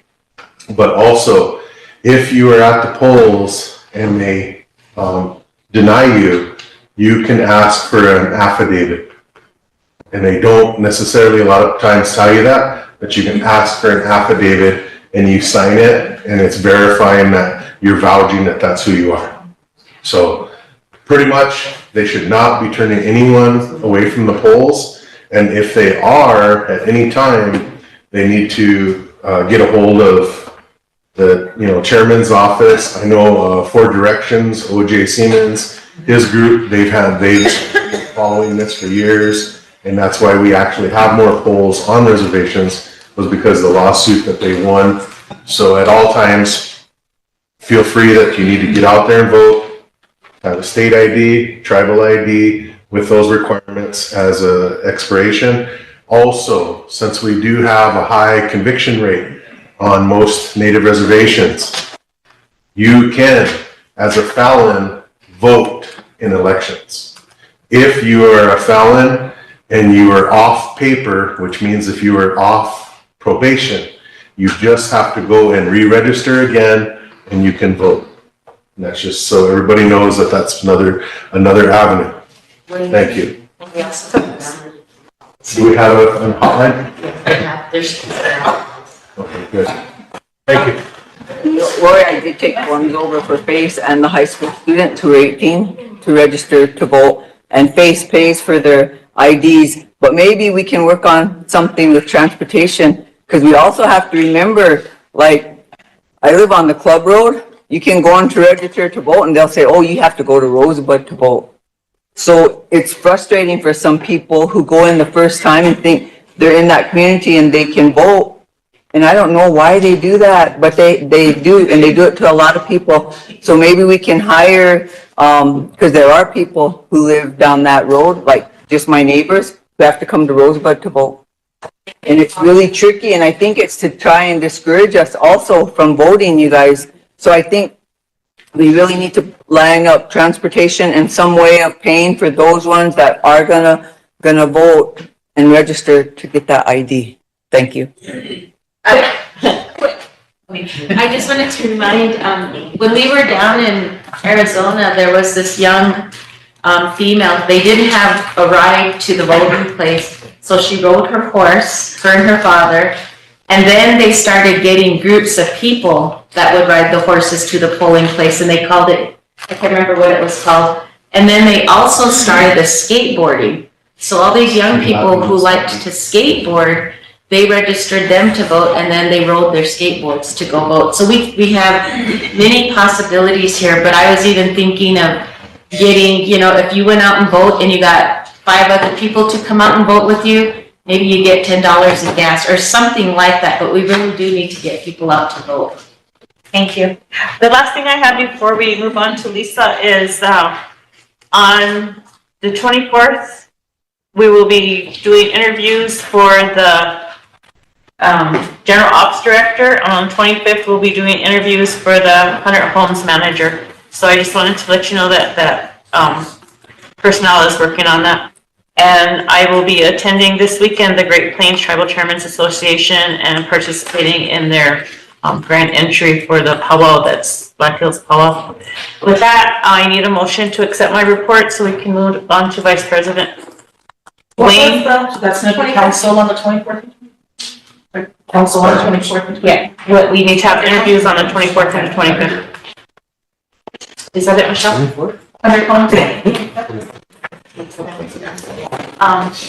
Votes, and then Emily? With our main lady in the election office transferring, do we have somebody in there right now who's taking over things? Tanya Marshall taking calls, and because I had Shakira asked her to separate from there and not do anything, so I think Tanya's taking calls for it.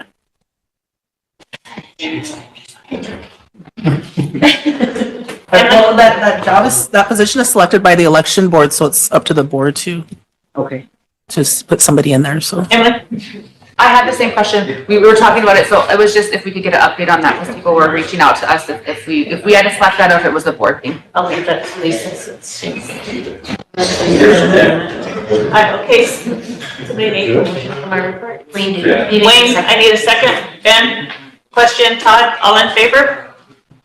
1, 2, 3, 4, 5, 6, 7, 8, 9, 10, 11, 12, 13, 14, 15, 16. 7. Opposed? 0. Not voting? 0. Thank you, council. Emily? I had a question I forgot to ask. I've been getting a few calls and texts and even an email regarding if we had set up a new ARPA or what the new process was, or I guess there was just confusion on if we did something different with the way the ARPA is being ran, or if the new board or anything. But for the whole repair? Huh? For the whole repair? Yeah, they were the just committee? Yep, they were just Yeah, wondering if council established that committee yet, and if that's who they reach out to on checking their stuff. But that day, the discussion wasn't completed, so we'll have to. So it's still the bring it same back way up as again. Yeah. Okay, thank you. Okay, Lisa?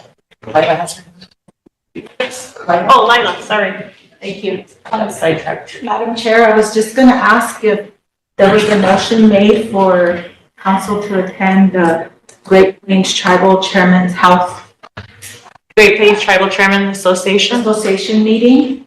I believe there hasn't been a motion. Did anybody make a motion for that travel? I believe it's Saturday and Sunday. Yes, it There's is. a Great Plains Tribal Chairman's Health Board too. Okay, It's so the Tribal Chairman's Association. if there's no motion, I'd Tribal like Leaders Meeting, to. sorry. Tribal leaders, Yeah. yeah. If there's no motion, I'd like to make that motion For both? yeah, for both, for travel, so, I need a second. where's it at? Schultz, Todd, question. All in favor? Thank you. What are the dates of this? Saturday and Sunday. 12th and 13th. All in favor?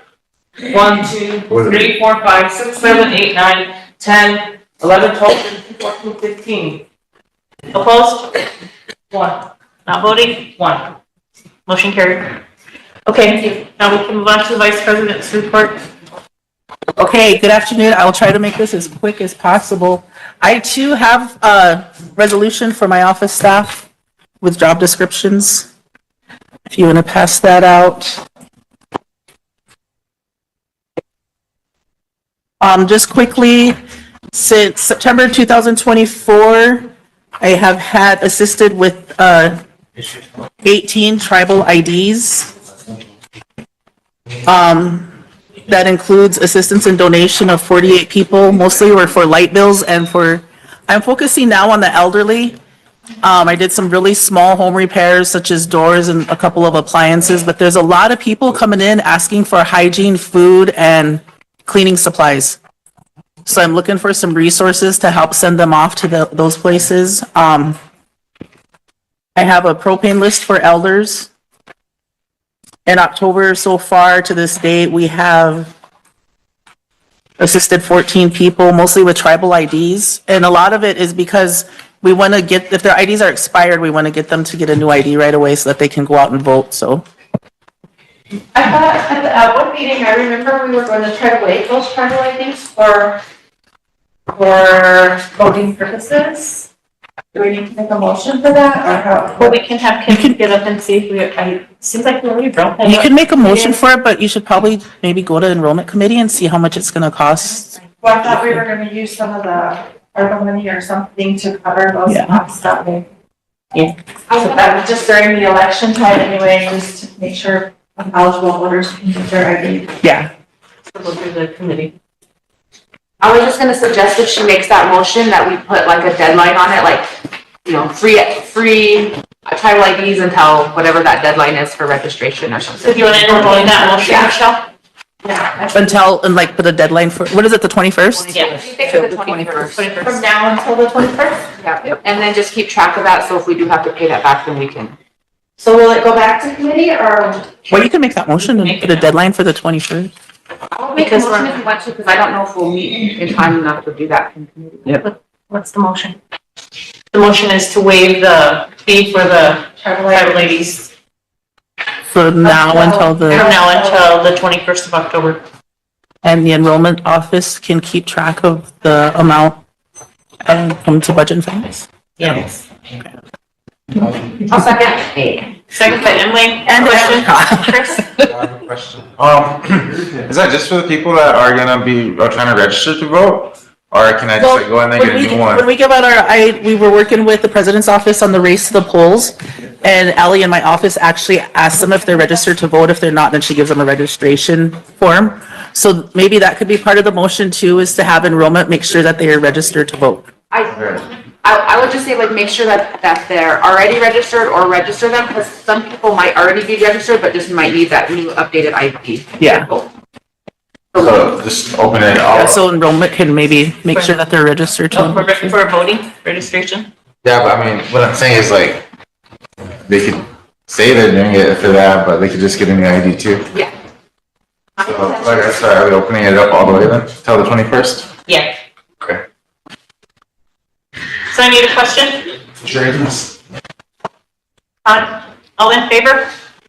1, 2, 3, 4, 5, 6, 7, 8, 9, 10, 11, 12, 13, 14. Opposed? Waiving the fee for the tribal IDs in order for the people to get a tribal ID in order to vote in the United States president. I got a tribal ID and I'm gonna expire to be an Indian on the 26th. Oh dear. We knew it on the 21st. When? 15. 15? The new, the count? Okay, 15 and then 2 not one. Motion carries. I do have the office, my office staff resolution, if somebody could bring it on, please. If not, that's fine, it'll be, I'll do it. okay. Motion for emergency, legislation. 75. And my second question? Todd? Motion to approve? Motion to approve resolution 24-275. Need to vote on the emergency. Oh, yeah. Sorry, we jumped ahead a little bit. All in favor? 1, 2, 3, 4, 5, 6, 7, 8, 9, 10, 11, 12, 13, 14, 15. Opposed?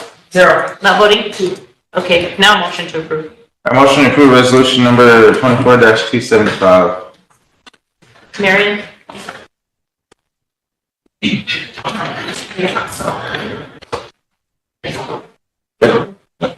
I'll start at the second. Whereas Article 1, Section 1 of the Constitution and bylaws of the Rosebud Sioux Tribe mandates that the president shall manage and administer the affairs of the tribe, including the supervision of the tribal employees. And whereas RST Ordinance 20-10 Personnel Policies and Procedure Manuals, Article 2, Section 12, political appointees and conditions of employees shall be set forth in the job description, and all such employees shall serve under the direction of the president and vice president. No political appointee position is allowed decision-making authority relative to hiring, firing, or salary administration. No political appointee can supervise an RST employee. And whereas the vice president's office must have adequate staffing to effectively and efficiently carry out tasks and duties as prescribed by position descriptions in alignment with the vice president's goals and objectives. And whereas RST Vice President Lisa Whitepipe, is that like, is it pipe has, or is there supposed to be a space there? Obviously. I don't have a copy in front of me. Amended. As amended. Appointed Rosebud tribal members to best serve the Sichongo Oyate and assist her in carrying out the duties of the RST Vice President's office. Now therefore be it resolved that the following are the Rosebud tribal Vice President Lisa Whitepipe's political appointees as described. Did I say the names or? Go ahead, you can. Ellie Larvey, the community support specialist. Shakira Ravenleaf, office manager. Patricia Romero, assistant clerk. And yeah, It's the three there. I think everybody pretty much knows who my staff is, and they're really helpful with everything. The next resolution I passed around is the, we need to. What was the number on that? I need a question. We have a motion of first, a second. Todd and Bill question, or Todd question, Bill. You can't even say. All in favor? 1, 2, 3, 4, 5, 6, 7, 8, 9, 10, 11, 12, 13, 14, 15, 16, 17. Opposed? 0. Not voting? 0. Motion carried. Thank you, council. The next resolution I passed around is for the Coalition of Large Tribes to remain on the Coalition of Large Tribes Board of Directors as the treasurer, as vice president, so. And that was appointed through Scott Herman. We couldn't find anything officially on a motion made, but there was some discussion made when I made a travel motion for it, and he delegated me to go over, and then I was voted in as treasurer, so I just kind of kept going to those meetings, I think. If Wayne remembers any of that, he went to. If anybody wants to bring that on for me, that would be fine. Okay. Motion for emergency legislation, 76. Eileen? Question?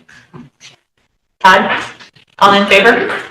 1, 2, 3, 4, 5, 6, 7, 8, 9, 10, 11, 12, 13, 14. Opposed? 0. Not voting? 3. Motion to approve?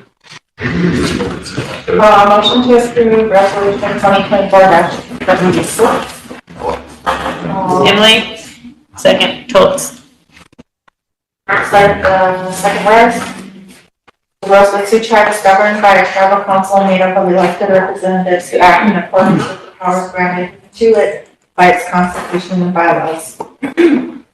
And whereas the constitution and bylaws of the Rosebud Sioux Tribe, Article 4, Section 1A authorizes the tribal council to negotiate with federal, state, and local governments on behalf of the tribe. And whereas the Rosebud Sioux Tribe is a founding member of the Coalition for Large Tribes, COLT.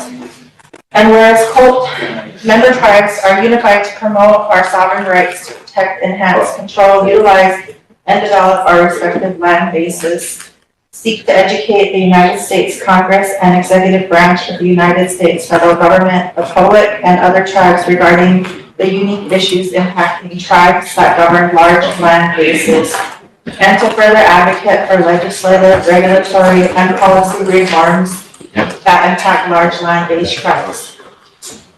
And therefore it be resolved, Rosebud Sioux Tribe supports the continuing appointment of Ms. Lisa Whitepipe, Vice President, Rosebud Sioux Tribe, as the treasurer of the COLT Board of Directors, and be it finally resolved that the Vice President of the Rosebud Sioux Tribe, Ms. Lisa Whitepipe, shall retain her selection as treasurer of the COLT Board of Directors, and if absent or unavailable, the authorized delegate shall act as an alternate. Thank you. Any discussion? I just have a quick question. I know that last time this brought up, I was a favorite because it would give us that, continuity of leadership there, but I just had questions about the structure of COLT and making sure that we were doing things in the right way. So is that still something you can provide to us? Sure, and I can give you a lot of reports on what we've been working on. We actually had a press release that I was involved in on Tuesday with the U.S. Treasury Chief, or Lynn Malerba. And the press release was a proposed rule on federal tax status of entities on wholly owned by Indian tribal governments. So this rule recognizes that the Indian tribal entities chartered or organized by one or more tribes have the tax status of their owning tribes. And it means that the tribal entities won't be subject to income tax. So that was a really big move that will help our chartered entities and our, like our energy efficient companies that we're bringing up. So Wayne was involved on that press release that we talked about that. And that's been a really big push with COLT. And the U.S. Treasury took up, COLT's consideration and made that available for tribes so that we can get tax credits paid back. So I don't know if you have any input on that. This tax issue has been around for like 20, 30 years, and it's never been clear. But what brought it to the forefront is when all this money was released for this energy project, and Congress enacted laws that instead of giving tax credits, because the tribes can't use tax credits because they don't get taxed, and they're able to get cash for those. Well, when Rosebud got our TEP grant, we were eligible for this big grant to build our own energy. Well, we applied for tax credits on behalf of RST. And the federal government said that it's unclear whether we're entitled to those tax credits because we're not the tribe itself. So that's what prompted this big push. So in the press release, they actually mentioned our project. Yeah, they referenced Rosebud And they had all with the that issue. They use Rosebud as an example of the rights and needs. So it's issues such as that, and we really have a big push for more, but I can send out what we're working on. And the thing is that we're all united. We have, when we do our congressional visits, it's just not with our South Dakota congressional members.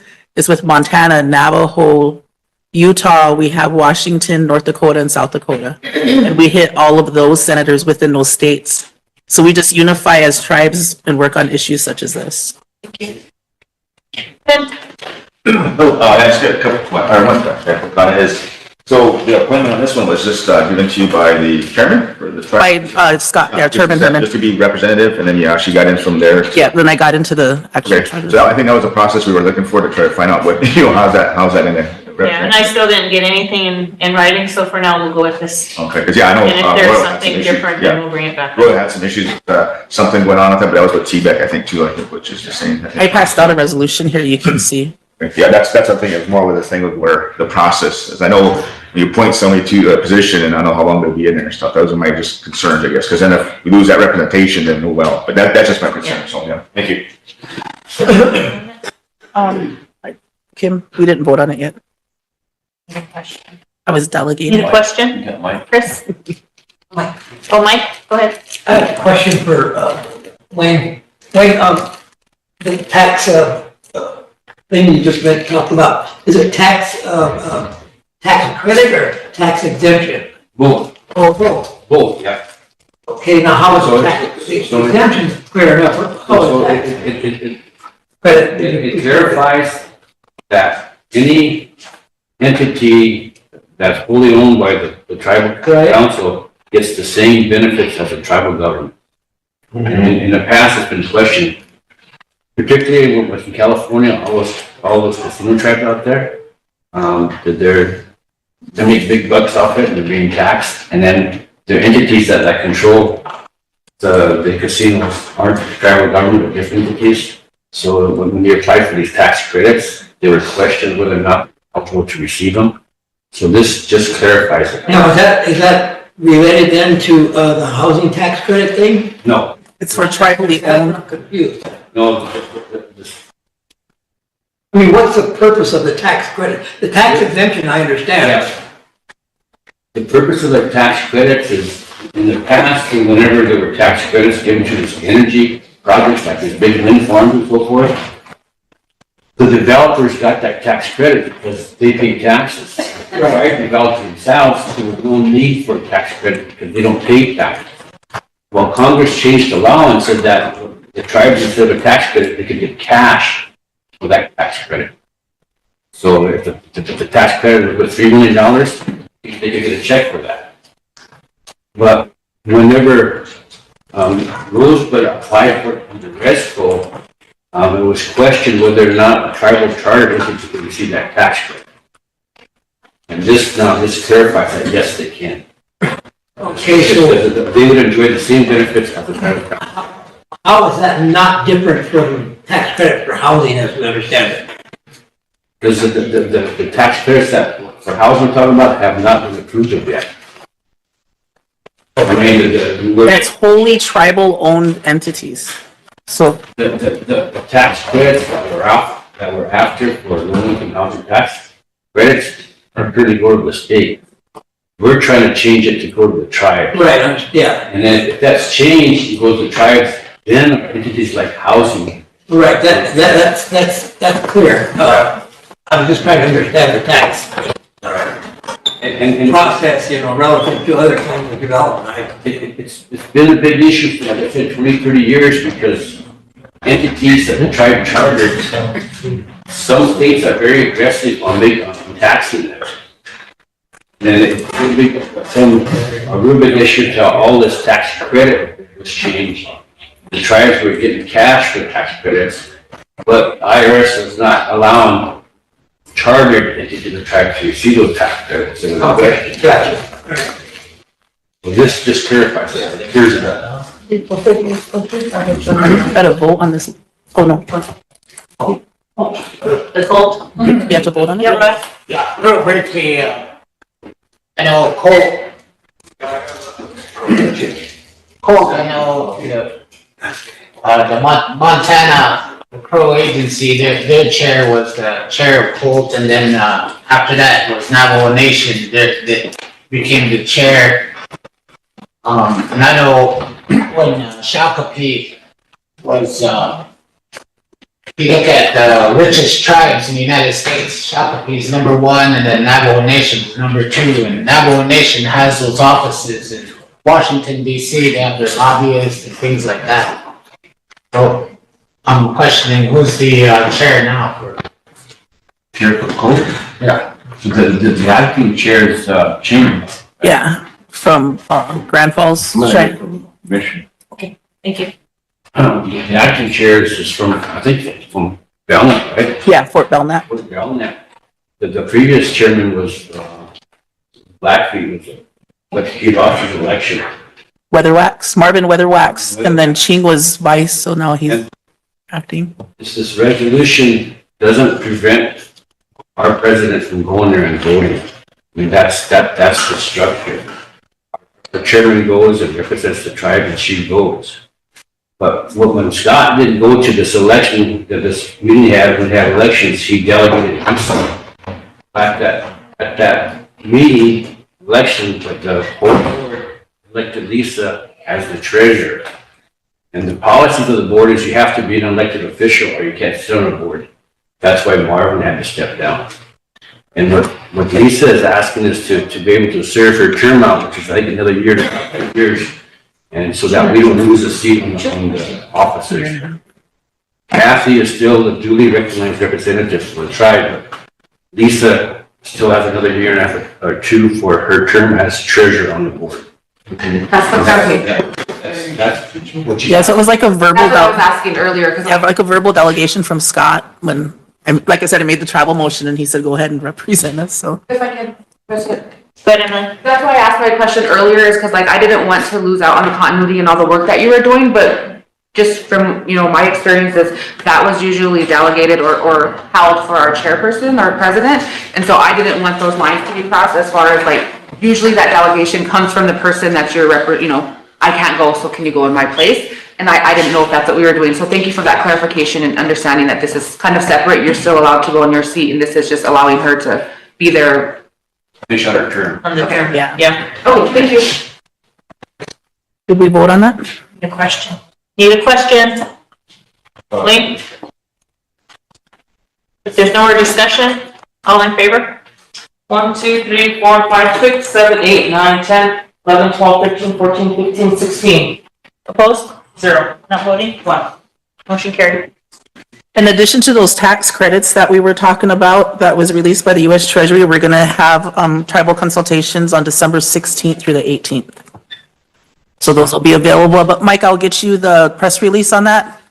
And then, one thing with the U.S. Treasury, and I was gonna ask President Woodenknife is, I was thinking about, the U.S. Treasurer Chief Lynn Malerba, when she was, came with, Yellen to the St. Francis Indian School that one time. And that day she was in St. Francis and Biden announced that he had chosen her for the U.S. Treasurer. So I was wondering if we can do maybe a proclamation or a resolution thanking her. She's going to be resigning and she did help out Rosebud and the tribes a lot. She's actually chief of the Mohegan tribe, so that might be something that I could get information if you want to do that, because she did give us a couple of grants and helped us with these tax credits, and she really did focus on tribes. So I think we should thank her for her service, not only to our country, but to our tribes. Just get it together and. Okay. And then the next one I passed out is the TBEC one. The actual delegation from Coalition of Large Tribes and Scott was sent to the Department of Interior, but I have attached here the kind of how we were voted on and the ones that I ran up against. And I was the first one ever selected as a co-chair from a large land-based tribe. So with that, whenever we have subcommittees, I always have a small little Great Plains or a large land-based meeting together, and we try to nominate each other into those subcommittees from large land-based tribes so that we can kind of split up the funding from the tribes. So, are there any questions on the attachment? Just kind of the same question, kind of what the treasurer provided for the last one, just to know, like, is that typically a seat that is reserved for our president? Was it a nomination, or I guess I'm just unclear on how we got there, just making sure that we're staying in line of how to keep that seat. Thank you. He can explain. Gay Kingman actually asked for. Each tribal government has to authorize somebody to sit on the TBEC, the big TBEC board. Within that board, then there's a board of directors. I think there's 3 or 4 that represent the whole country. Those are the ones that actually. 3. There's 1 chair and 2 co-chairs. Actually get to sit on this board and run the meetings and give the information that sets the budget process for the interior. The tribal council elected Lisa. She was first elected council and was a chairman of our budget and finance. And then when she was first elected, the representative from Great Plains that sat on our board was, what's his name from Shrine River? Oh, Harold Frazier. But when Harold Frazier lost his election, he had to step down. And then when he stepped down, then the Great Plains was out, so that they needed somebody to be at the table. So the Great Plains got together and got behind Lisa, went to the meeting, and Lisa got elected to sit on a big board. And I think you have 2 more years left on that, right? Yes. So to me, it's very important that she remain there, because if you take her off that replacement, doesn't automatically get a seat on the board. We have to go through the whole process of electing it again. And their chances of getting on are very, very slim, because there are 574 tribes and only one. So it's a very difficult process. So that's the recommendation. But also, if any of you are interested in this process, it's a very, very complicated process, but it's something that we all need to get involved in. I would recommend who's interested to go to some of these meetings with Lisa and learn, because it affects all of us. So that's my recommendation. I always like to invite any reps to come, like some tribes come in stacked with people, so, and a lot of times at those TBEC meetings, I'm the only one there. Ben and Royal. Just a few questions, I guess. Sure. Where we get this information from? How long or how many times do they meet, TBEC, I guess, throughout the year? Quarterly? Okay. The other thing too is that, where are those reports or anything coming back to council or even at the Great Plains? Yes, they're available. Whereabouts? We have the Green Book, and then right now we do budget formulations. Right now we're in the process of doing a new type of budget formulation that kind of changes every year by priority. Okay. So that's where our 638 money comes from, but we also have to compete with PL 280 tribes and self-governance tribes for the same funding. So like the 638 funds, they often do it, like the Great Plains area, they do it by priorities.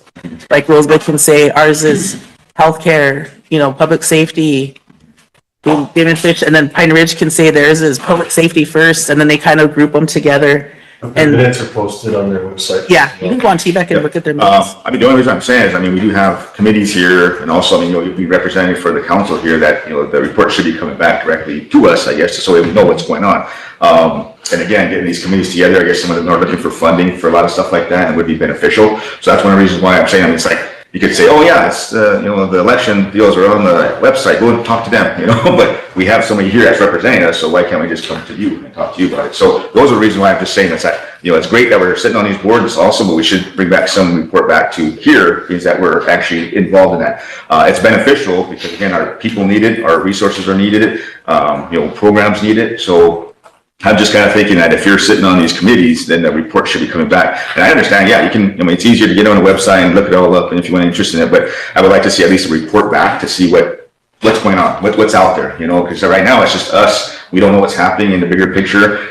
You're privileged to have that information, which is great. So that's why I think it should be more, I guess, able to have it here. So those are just my concerns and my questions about being able to sit on these committees, is that you're there as representative of this committee, of this tribe, and I would like to see at least some feedback of that. Just so I can say, hey, we got some of the honor, we know who you are. So those are just my concerns on that. So thank you, Manager. And Royal. Yeah, some that, TBIT, the interior budget. I had a chance to visit with, Vice Chair Craig Jameson and, Bill Frazier. And I think Lisa was supposed to make a motion, some kind of support in some area for, Bill Frazier. Then, also, talked to Kate Kingman's, one of her staff, who said that there was a meeting with Deb Holland years back about the burial funds, and she was going to do something about that policy with the burial funding.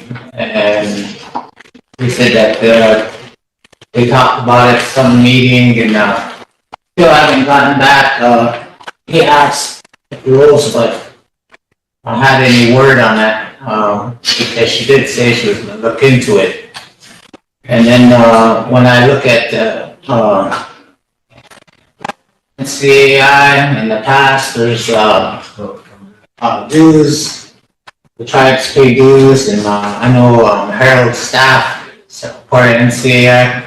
And, I look at, Holt, I can't remember if there's dues with these, legislative, organizations. And, I look at the Green Book, in the Green Book, with the, president's allocations, trickling down to, DOI and then to Aberdeen office and then to BIA.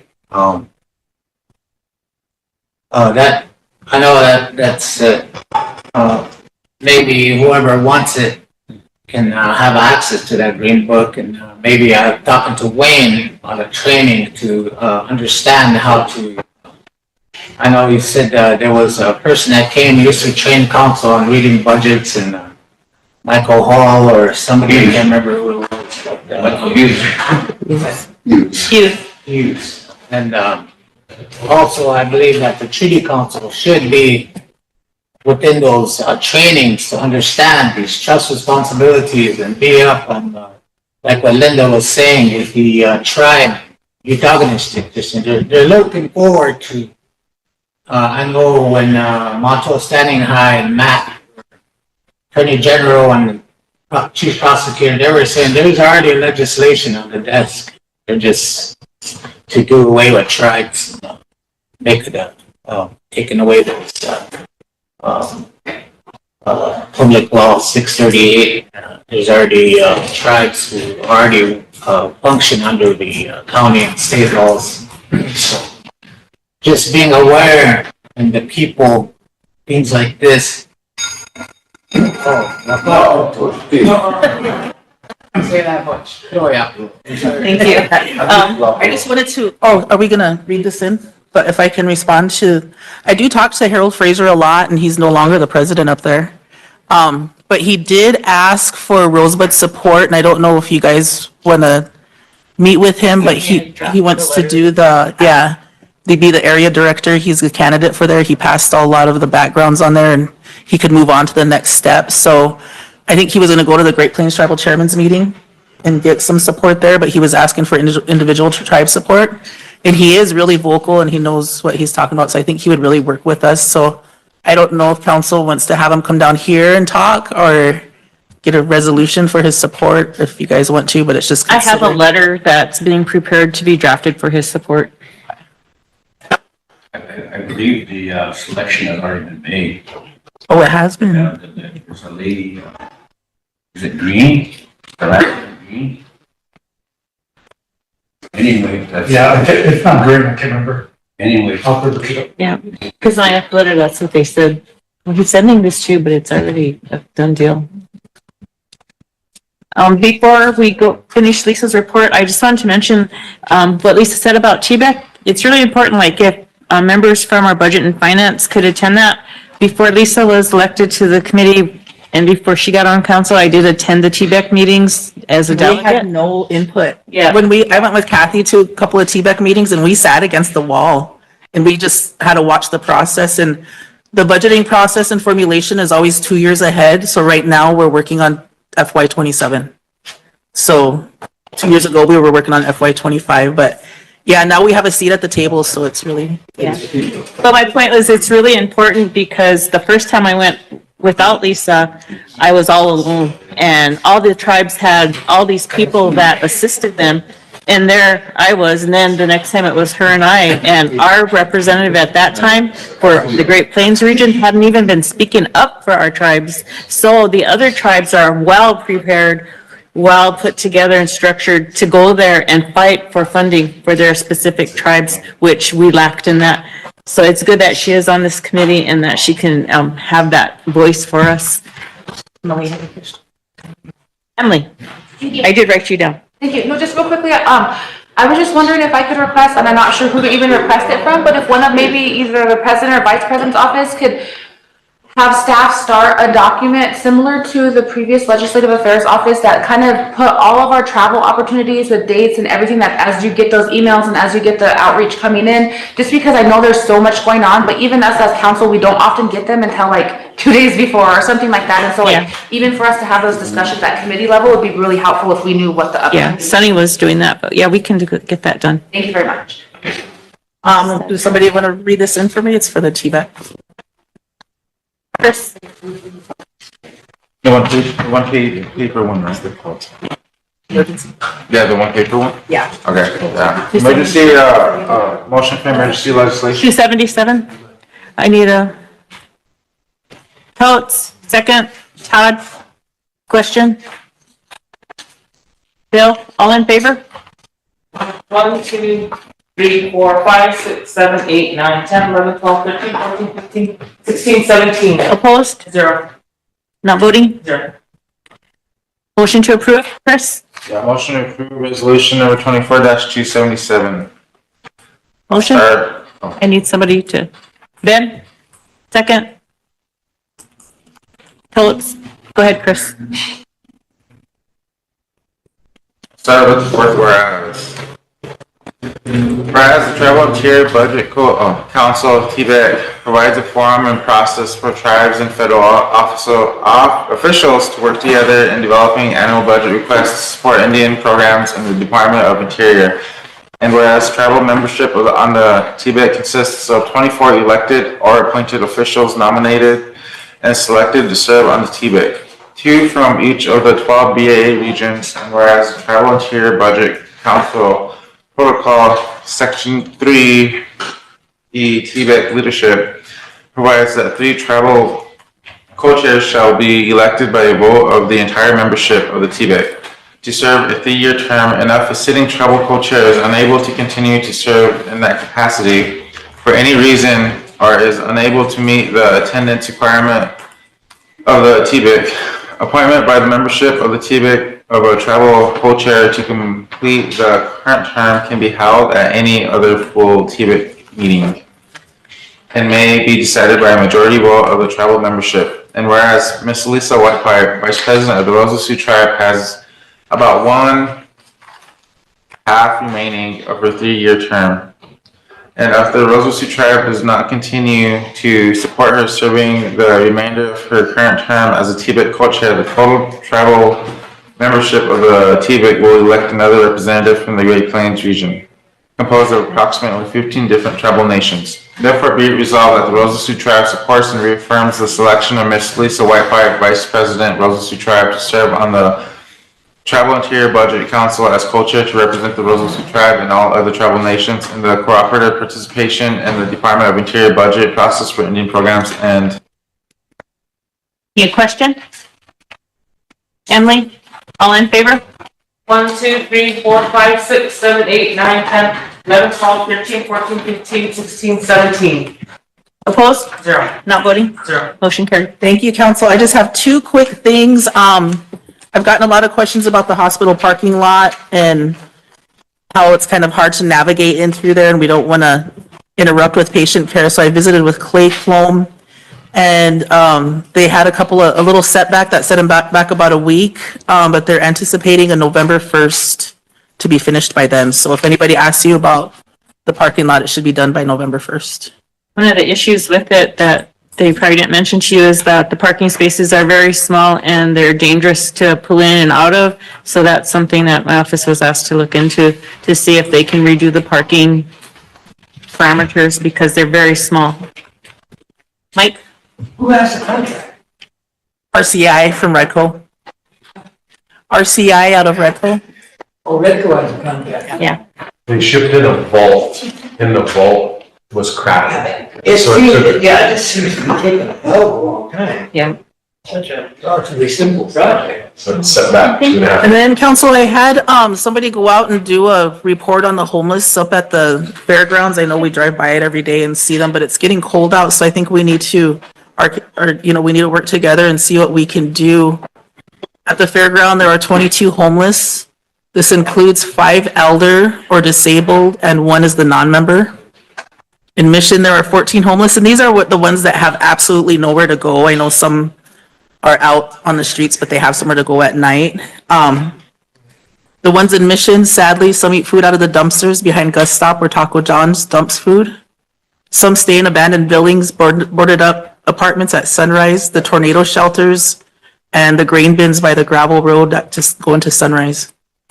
And there are also some staying in the junk cars in front of the old Tree of Life. And then there are some at the city park, but I couldn't get an accurate number on them. So I don't know, it's something that needs to be addressed before it gets too cold. I know Lila had mentioned those two little, SWA has those little, what, those log cabins? Yeah. And just so council knows, I and Lisa need to get together and coordinate because Russell actually has been going out and we are working on a resolution to the homeless issues. But go ahead, Ben. Oh, okay, yeah, I just want to respond to that. I think, and we dealt with this last year too, and I think maybe it's year before that too, but is there anybody actually working on that?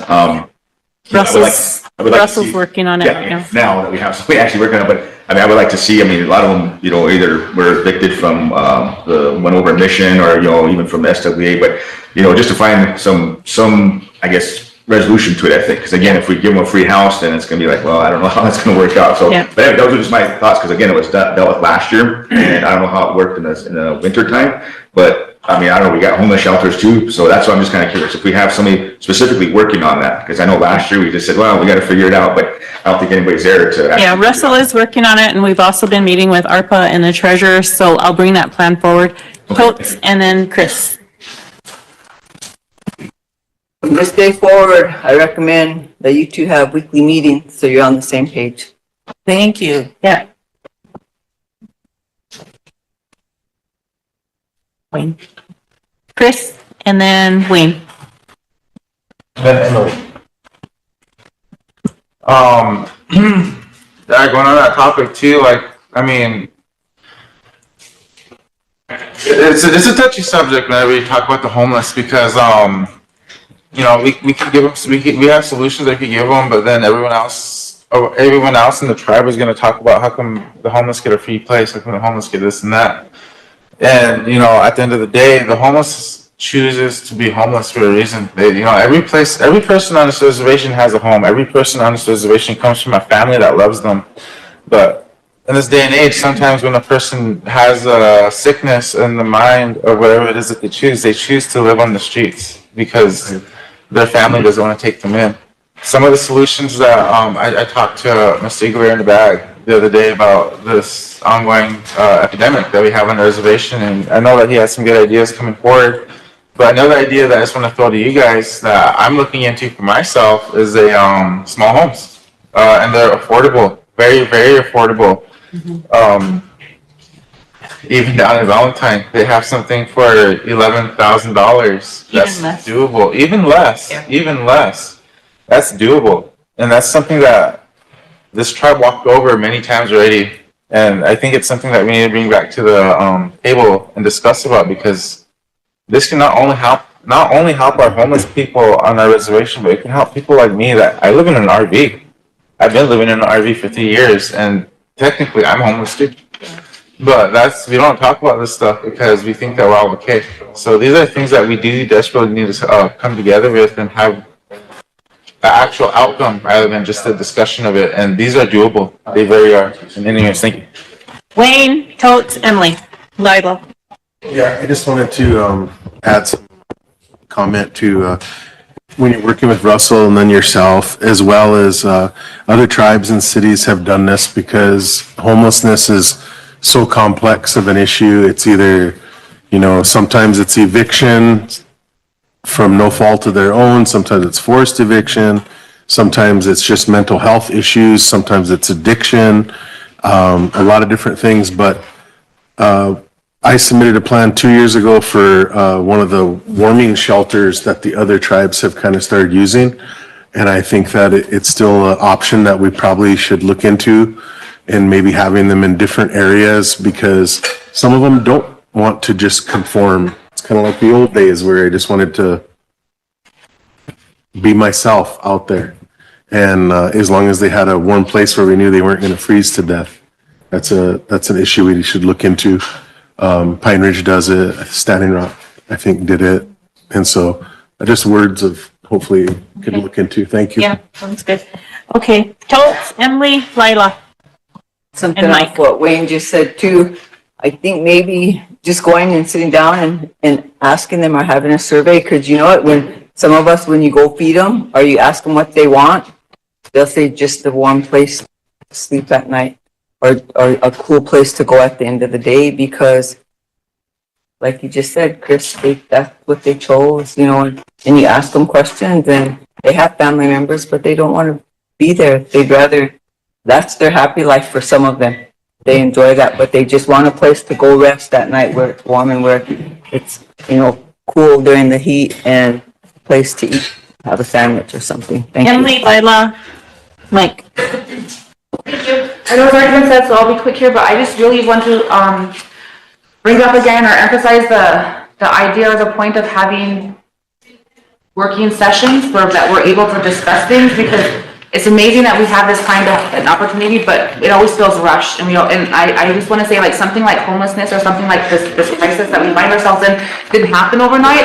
So I don't think we can solve it overnight. I do think that there could be immediate need paths and long-term paths, but we still have to identify those. And the only way to do that is by sitting down, getting as many people with, you know, information about the situation at the table and discussing it.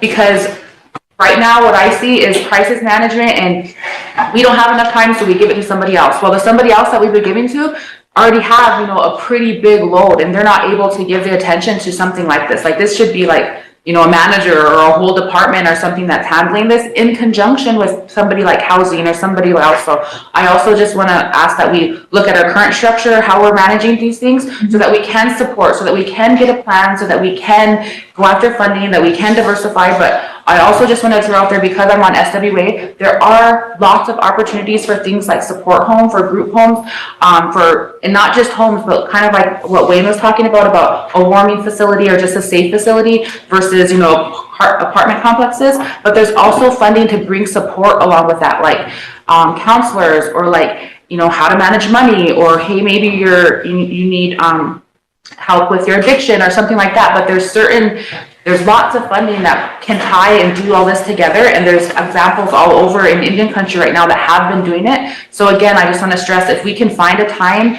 maybe even schedule one right now while we're talking about it, but get it on a calendar. It's not going to happen overnight, but we have to start somewhere and make sure that the right people are aware of it and at the table. And so maybe it's health admin, maybe it's SWA, maybe it's council. I don't know who all the people are, but anybody listening, if you think you might be one of those people, reach out to hopefully our president so that we can get those on the calendar, and maybe that's an ongoing thing. Thank you. Thank you, Emily. Lila and Mike. Madam Chair. I was just thinking about the homelessness. It doesn't necessarily mean that it's like Christopher said, that they're on the street or whatever. All these kids who turn 18 years old are homeless. And, you know, we don't live that way in culture, but, you know, I wish we had a survey from the schools of how many young people at that age, so we can use those numbers somehow, because they're 18, and people use out there in the Washichu world, they say, wow, you're 18, you go off to college, you go off and do this and go away and see you later in 20 years, you know. Us, we keep our kids, you know, we don't, that's just not us. So, and I was like, gee, even to the point of, say, for example, that, you know, my daughter, she's taking classes, and she's just turned 20, and she's like, gee, Mom, it's kind of embarrassing because we have to live with our parents. And I'm like, you know, we need to ask these young people, because what if even a solution was with housing or our grants? There are all kinds of grants out there. Why don't we have them flowing in here, you know, and helping us? Because this is a crisis. It's in every community. It's all over the nation. But we can make some solutions here. What if people wanted to say, well, just put a little room on my house,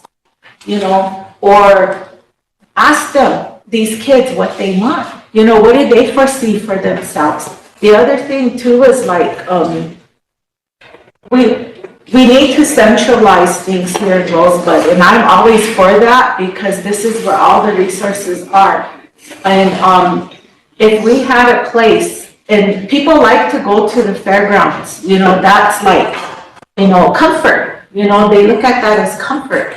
And what if we put up a building that, you know, nobody's gonna do it. We're gonna have to do it. And what if we put up a building and we serve them meals and they go in there and warm up and we can, you know, people always wanna donate. You know, I take stuff over there and so they can get nice clothes, they can have gloves, they can be warm. But soup lines need to be done. I really believe that because that one nail, you know, it takes them a long way. So I think we need to look at options that way and have more discussion on it. Thank you. Thank you, Lila. Mike Oates. He forgot. Yeah, homelessness. Here we are. It's meant as criticism, but here we are talking about it for an hour again. The winters here are coming up. And there's a particular segment of our society that we're worried about, you know, and I think we should concentrate on that. You know, we did in the past kind of touch on that, you know, with the homeless shelters that we did build, you know, and I guess they work to some extent, you know. Wayne's idea of warming centers, you know, is an idea, you know, but and it was mentioned earlier, somebody mentioned that, well, 2 years ago we were talking about this. Well, here we are again, we're still talking about it. This probably been around for a long time. In my mind anyway, you know, 2 years ago, the government pulled the big slot machine and we got, what, $160 million, you know?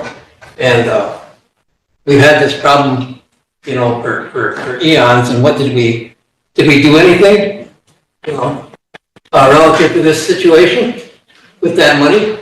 We fixed up a lot of homes. So obviously, you know, you could probably legitimize the way to use ARPA funds to address this problem. We have community centers, you know. Communities, I know that St. Francis community has in the past when the weather's gotten really bad, they open up the center and people can go stay there and whatnot. You know, some of them can be worked out there, but what we don't do is we do not plan. You know, we talk, but we don't plan, we don't assign these responsibilities to anybody, you know.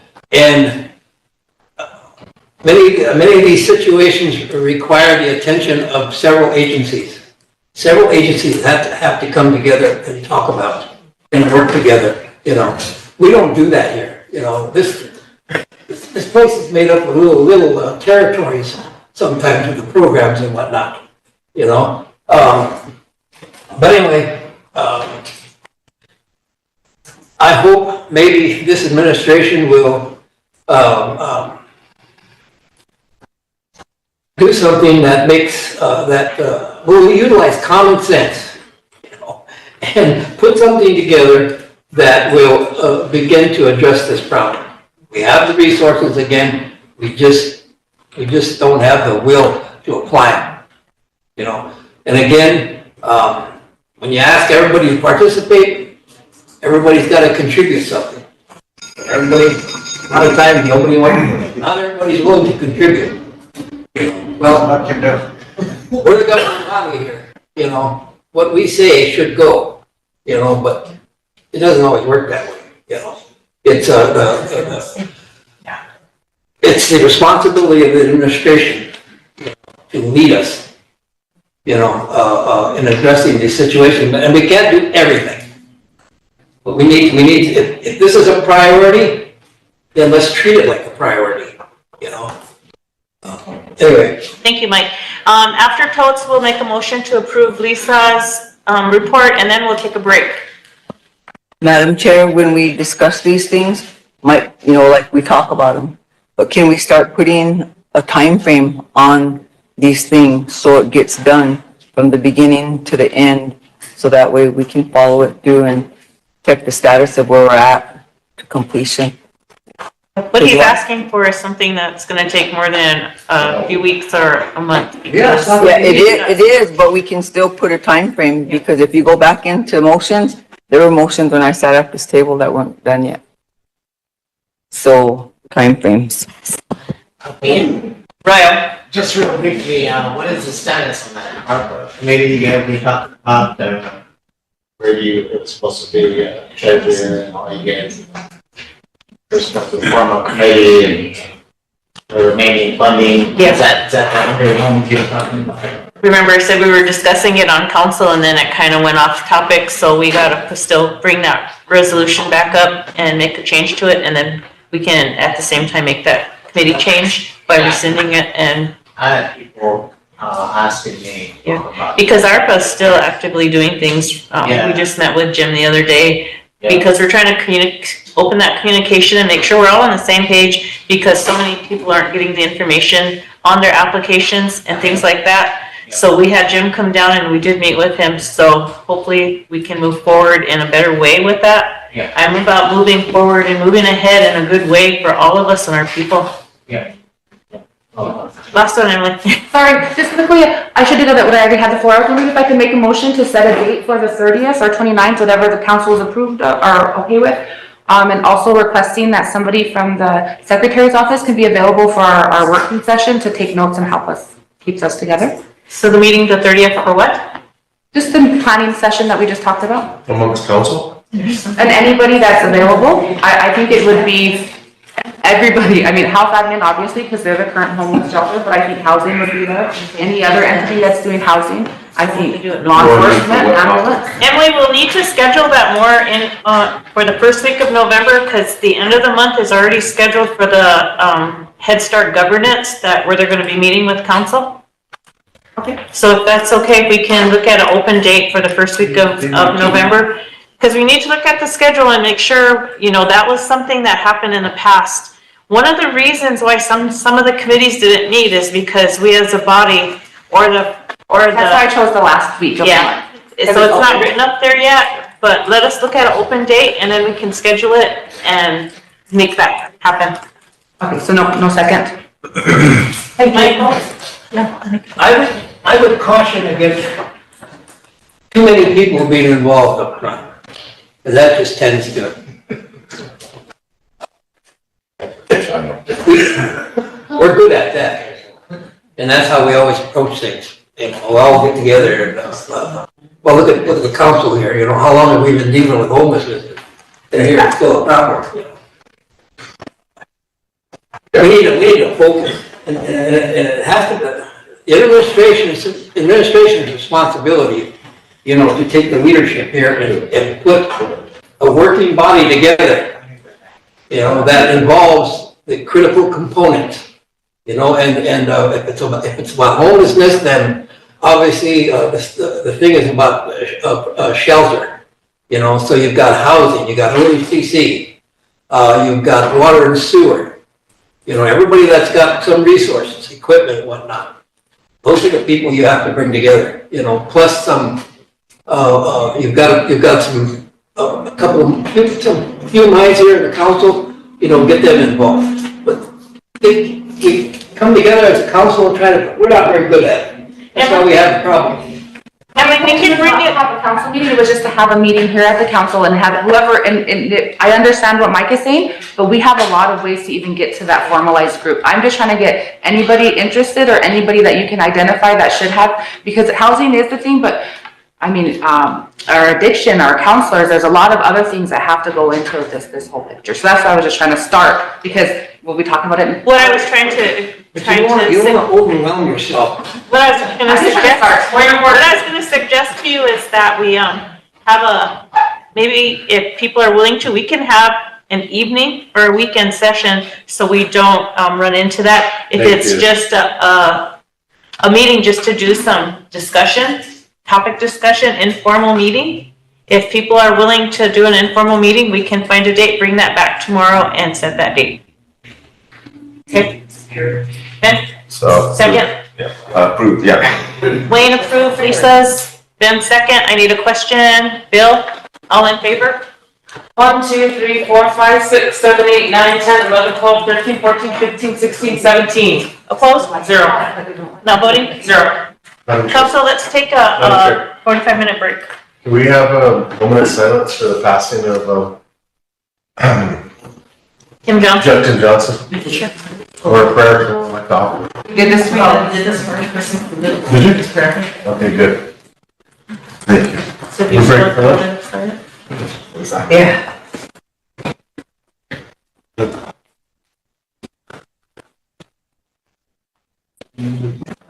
Yeah, what are these books for? Oh, are you doing moment of silence? Take a moment of silence. We did it for this one. Third grader.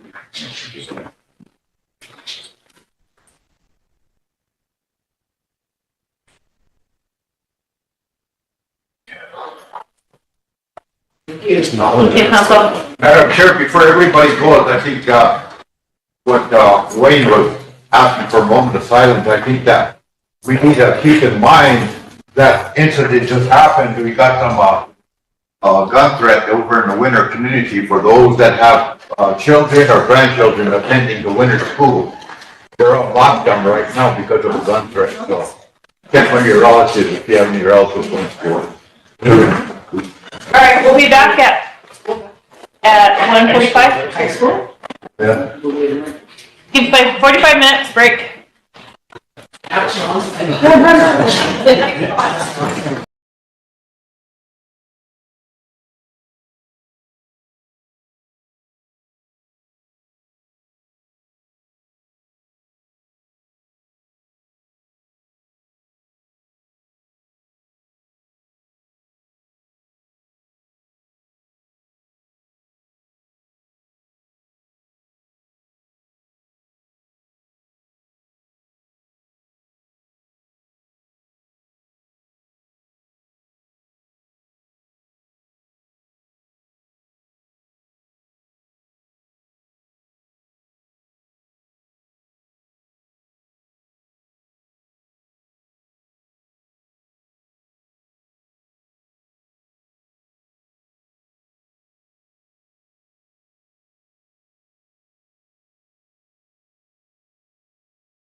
I'll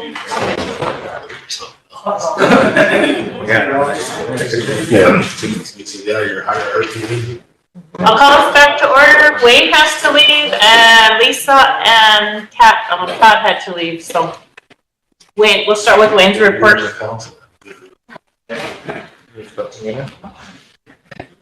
Good afternoon, council. I got like 5 resolutions here I want to present. We even have to do with the loan to build the courthouse, loan to pay for those 10 homes that we gave away to the school and for the jail. And then I need to present a resolution on fish law, safety of dams, a sacred rights board. I think it went through Land and Natural. And then the tribal council passed a resolution here a while back. I'm authorizing a contract with Dynamic Homes to build 40 homes for us. The contract that Dynamic Homes sent down requires arbitration, and the resolution only authorized mediation. So that resolution needs to be reconsidered and amended to allow for arbitration. But before I get into those resolutions, I just want to give a brief report.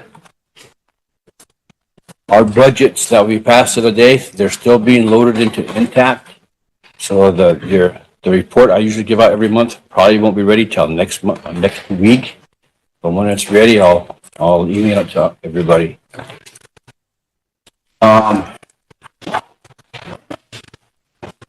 There's been a big change with the indirect and direct contract support costs. And for the past like 15, 20 years, Rosebud has always contracted indirect and direct contract support funds so that we could draw all those monies down up front and then draw that account as we need them, because those monies are a different pot of funds than our program monies. So the last 2 or 3 years, indirect costs and direct contract support have been coming down late. Like, for example, we have not received all of our monies in last year. So they owe us like $2.5 million we haven't gotten yet. But for some reason, somebody in Washington got the bright idea that we can't do that. We can no longer contract that. So now all this money is going to be put into the individual program budgets. And for like the indirect costs won't be so bad, we'll just draw it out every 2 weeks. But the direct contract support costs, those are the monies that we've been using to pay for, like, the workman's comp, some of our fringe costs, a lot of our electricity for programs. Because the tribe's no longer going to get those costs, those programs are now going to have to pay their own. They'll get direct contract support to do that, but the problem we're going to have is that money isn't available right now. It starts October 1st. And we probably won't get that money till maybe 6 to 8 months down the road. So that means the tribe's going to have to front these programs that money until that money comes in. Because now they have to pay for it because we don't have the money to pay for it. I'm not sure if Mike caught that or not, but Mike, it has to do with indirect costs and direct contract support. Yeah. The money is going to go directly into each program individually.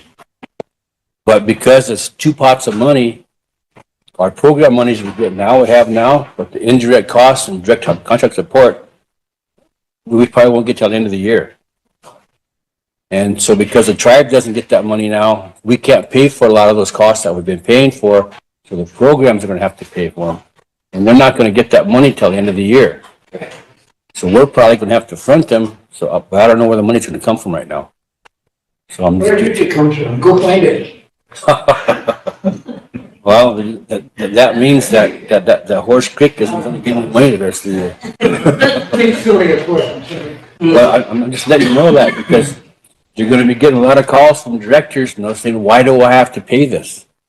And that's why they have to pay it, because a lot of them complained that money was there, so their complaints finally being answered, but now they have to pay their own costs. And now they're gonna find out that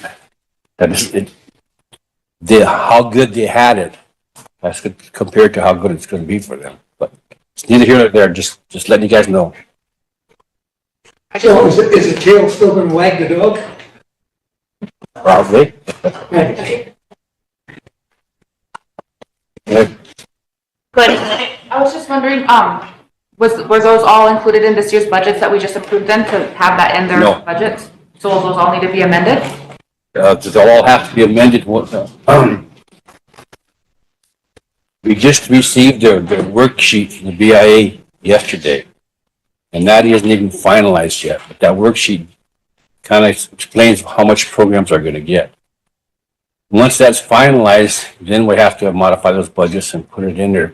But still, that money isn't here yet, and I don't look for it to be here for several months. So we're going to have some cash flow issues. Letting you know that. The other thing that's changed with indirect cost, because all of our entities, not all of our entities got their audits in on time, we still have not received an indirect cost rate for last year. Because we didn't get it submitted till just a couple months ago because all the audits were in. So once our rate is approved of, then we can go back and collect. But we're thinking that our rates isn't going to be approved on what we ask for. So there's a good possibility that we might have over-collected on paper. So in order to get away from having to deal with all these audit issues and getting our proposal in on time and waiting for approved rates and stuff, there's a part of the indirect cost that says that an alternative to doing proposal each year, the tribe could elect to do what's called a de minimis rate. And that de minimis rate in the past has always been 10%. Starting October 1st this year, we can go up to 15%. So we're considering doing that, and we're going to start negotiations. But that LJ have run some preliminary numbers, and we think that we'll be able to collect more at the 15% of everything, as opposed to 23% of just salaries and fringe. So if that happens, and we're able to negotiate that, then the other requirement that we have to do before we can accept that rate or do that rate is we have to clear up any debts we have. And as Mike knows, that indirect cost goes 3 years back. And what I mean by 3 years back, you submit a proposal, they give you a rate, and then if you collect too much money, you got to pay it back. If you don't collect enough money, you got to pay it back. And you go back 3 years. So I'm thinking that over the past 3 years, from just off the top of my head, we're going to owe about $2.5 million for that 3 year period. Because we over-collected, I'm sorry. Because you over-collected. And so in order to do this 15%, we're going to have to clear that up. So in order for that to happen, I'm thinking that there might be enough money, and like I said, Alga's running numbers, between what our indirect costs pool has to have to pay for everything and what we were able to collect, that there'll be some money left over that we could use to pay off a loan. So I'm thinking that once that money is identified, we'll go to the bank, borrow the money, pay the $2.5 million off, and pay it out of our over collection. That's what we're kind of thinking about doing right now. But once that is done and we're all cleared up, then we don't have to worry about these audits and like that no more. And that's the other thing that we're doing. Mike? So, why are we behind, first of all, 3 years on indirect cost? That's how far back to go. Was that an unavoidable That's situation, or was that avoidable? That's the policy, that's how things work. So they always go back, a 3-year look back. When did we know that? Since day one, since. When was day one? 25, 30 years ago. Okay. So, in my mind, not you, but somebody in our business end took their eye off the ball. That's what I'm just, I just think it's important for you guys to understand that. You know? That and, look at your casino out there. From what I understand, it's damn near bankrupt. What the heck? How did that happen? Why was it allowed to happen? You guys even know it was happening. Again, I'm kind of scolding you guys, those of you that are here before, but I think you need to, current council, you need to pay attention to your P's and Q's. Don't have such a cavalier attitude about spending money. You know, this ARPA money, I believe, kind of created an atmosphere of freewheeling spending here. You know, and when it's all over with, you got problems to show for it because people got taken off the ball, and you ain't gonna have a lot to show for all that money that went through here. Other than guys like me that benefit from it, me and Jack Motors. But anyway, those are just some of the changes that we're currently trying to do to get things cleared up from what happened in the past. So, just for information. A couple other things I just want to briefly give a report on, and it's only because these projects I'm going to give a report on are projects I was working on prior to me being treasurer and prior to Kathy coming in. One of them is a broadband project, that $48 million project we got. We're anticipating getting approval to print our environmental assessment in a paper this week. If we get that this week, then we have to print it for 30 days, and then we can start construction. Hopefully that the construction we can get done in 18 months. And then once the construction is up, then we'll have like 12 towers and a bunch of repeaters, so the whole reservation will be lit up for 5G. So your speeds will just be great. That's all going to be wireless. After we get that up and going, then we're going to go community by community and put in the fiber. So eventually over the next 10 years, so the whole reservation will be on fiber. That's our plan. And we're hoping that we can provide the service for like $60 a month is what we're shooting for. Right now, I think most of us pay like 80, 85. We're trying to keep it around $60 a month. It's been a big political deal. It's been a long hassle because, you know, the current providers, like Golden West's guys, they don't want this to happen. So we've been lobbying Congress to get our money back. But so far, we're on track. And a part of this telecommunications law that was passed, there's a spectrum up there, space, you know, that's like a rainbow, you know. Defense gets part of it, the government gets part of it, and part of it goes to the general public, and there's a part of it that was never used. Well, part of it that was never used, when they allocated out, they said that tribes are eligible to a part of that spectrum. So right now, Rosebud gets access to a part of that spectrum, which in the future could mean a lot of money to us. But as a part of that, we have to prove that we need it. And one of the ways that we could prove we need it is this broadband system. Once we get this broadband system up and operational, then we're proving that we need it, and then we can get it permanently. Right now, it's only temporary.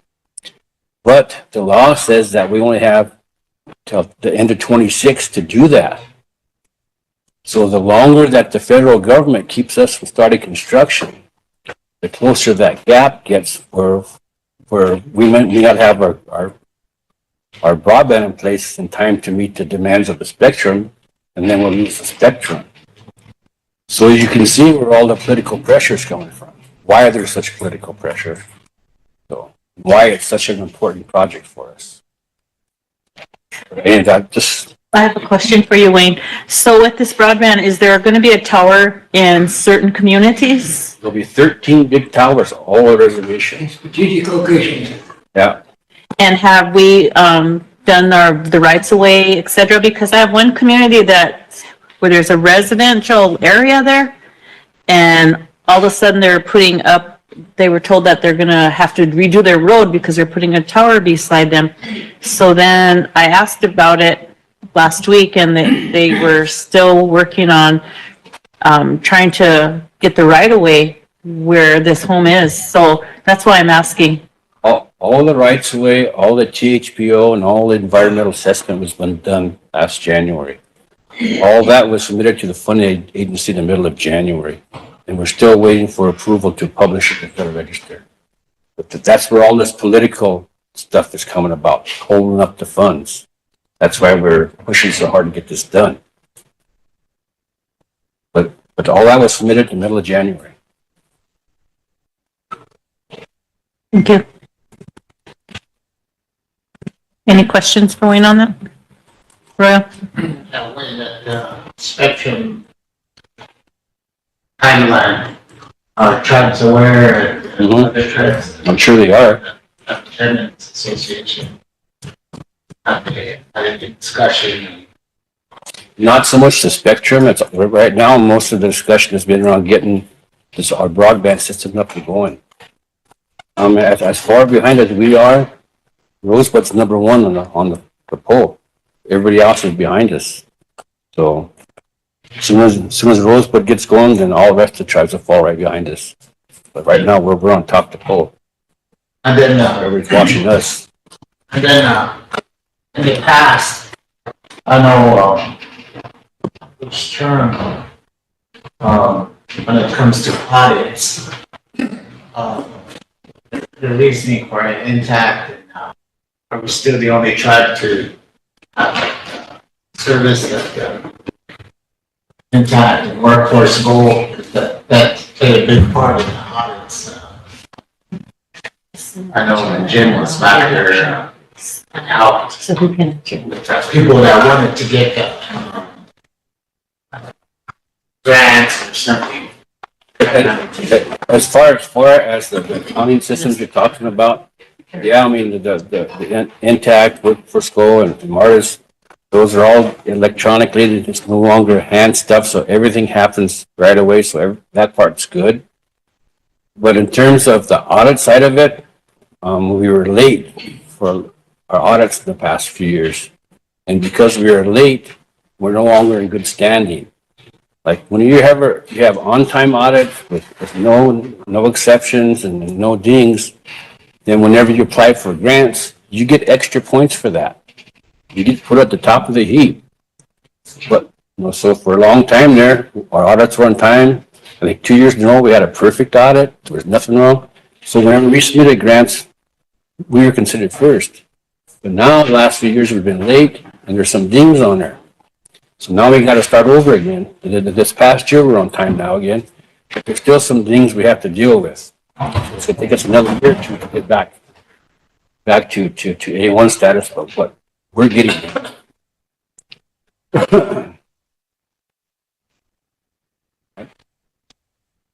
But Mike. Yeah. On the broadband project, again, do we have a list of due diligence, things that we have to do before we can actually start construction? Yep. Do we know what needs to be done? And are we in the process of planning how to do that? Of course, rights away and the work that THPO has to do and all that stuff. All that stuff's been done. Like I said, all that stuff was done in January and submitted. Okay. Yep. contractors that we advertised for, interviewed and selected. Oh, that was gonna be my next question. We have engineers that have already identified the equipment we're gonna need, and so everything's ready to go. Okay, All we need is the word to go, kick off, and we'll have it done. so we have prospective actual construction contractors? They're already signed. The contracts are already signed. So they're all ready to go. Hey, you done right? Wasn't that? I don't know. I'm sure. I just got a quick one, I think, is the broadband part of it, is that, we got, Golden West, is that gonna interfere anyway, you know? Or is that gonna cause any ripples with the construction, are you gonna dig in or anything like that? Are you aware of?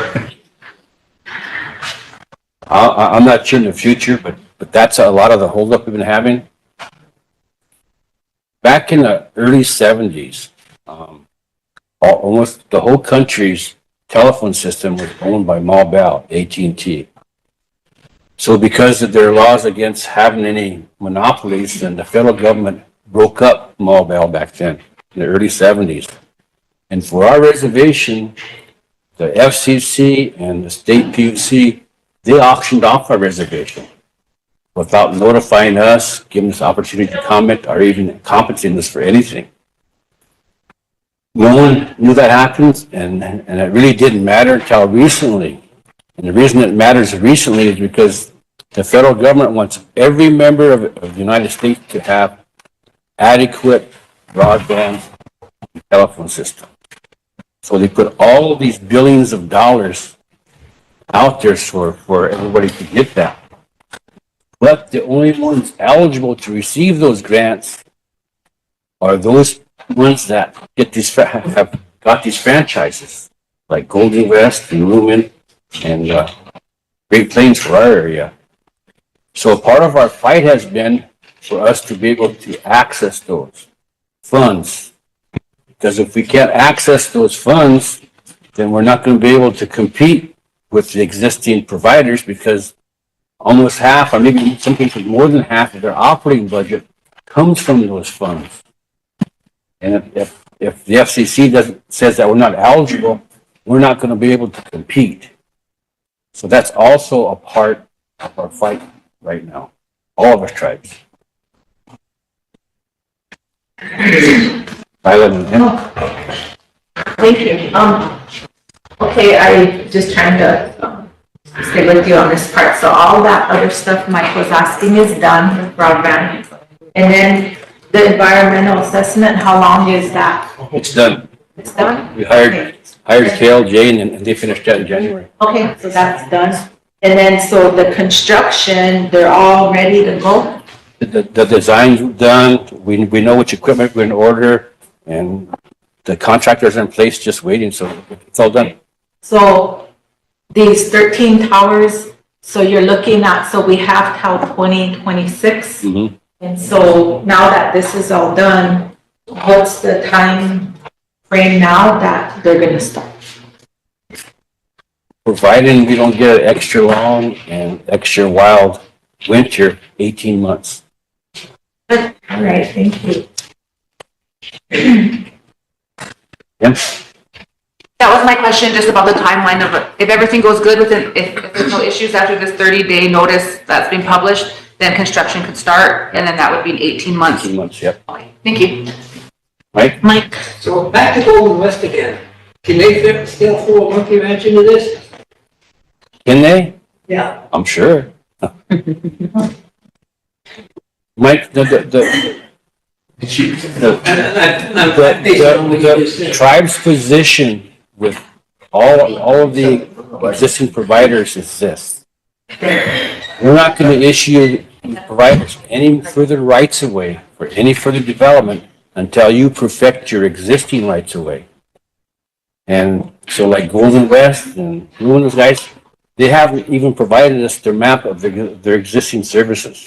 So we don't even know what they have rights of way for. Where the rights of way are. Right, and we're telling them, before we go any further, you have to perfect that. And they haven't done it yet. So what's the plan? So They just continue to stonewall. then our plan is then to get our TUC involved. Because under Title 20, TUC has all these subpoena authorities and they can impose fines, and they can impose eminent domain and all this stuff. There's all kinds of possibilities. But we have to be prepared to be able to take that over once we start that process. We have to have our own system in place before we start that process. Yeah, I guess going back to that same thing, the reason why I brought that up is because I know they're already doing it. You know, Google West is already putting in fiber optics in a lot of places. So I'm kind of curious if that's going to disrupt either the construction part of it or maybe even, you know, try to get better services so that our tribal members will go back that. I think that's just my concern on it. So that was just my question. Thank you. One of the requirements that's in this bill that was just passed that allows for all this money to be put out there is that on any tribal reservation, any carrier or any provider has to get the permission of the tribe to do any kind of work. And us, we have not given that permission to anybody yet. That we haven't told them to come and do that. So I know there's a lot of work being done, but a lot of areas that's on deeded land. And you have to remember that Golden West has rights of way on some copper. So I'm sure they're doing some, you know, upgrades with the copper, but they can't do anything with fiber or they can't do any new rights of way with copper. It's a huge issue, guys. Just letting you know.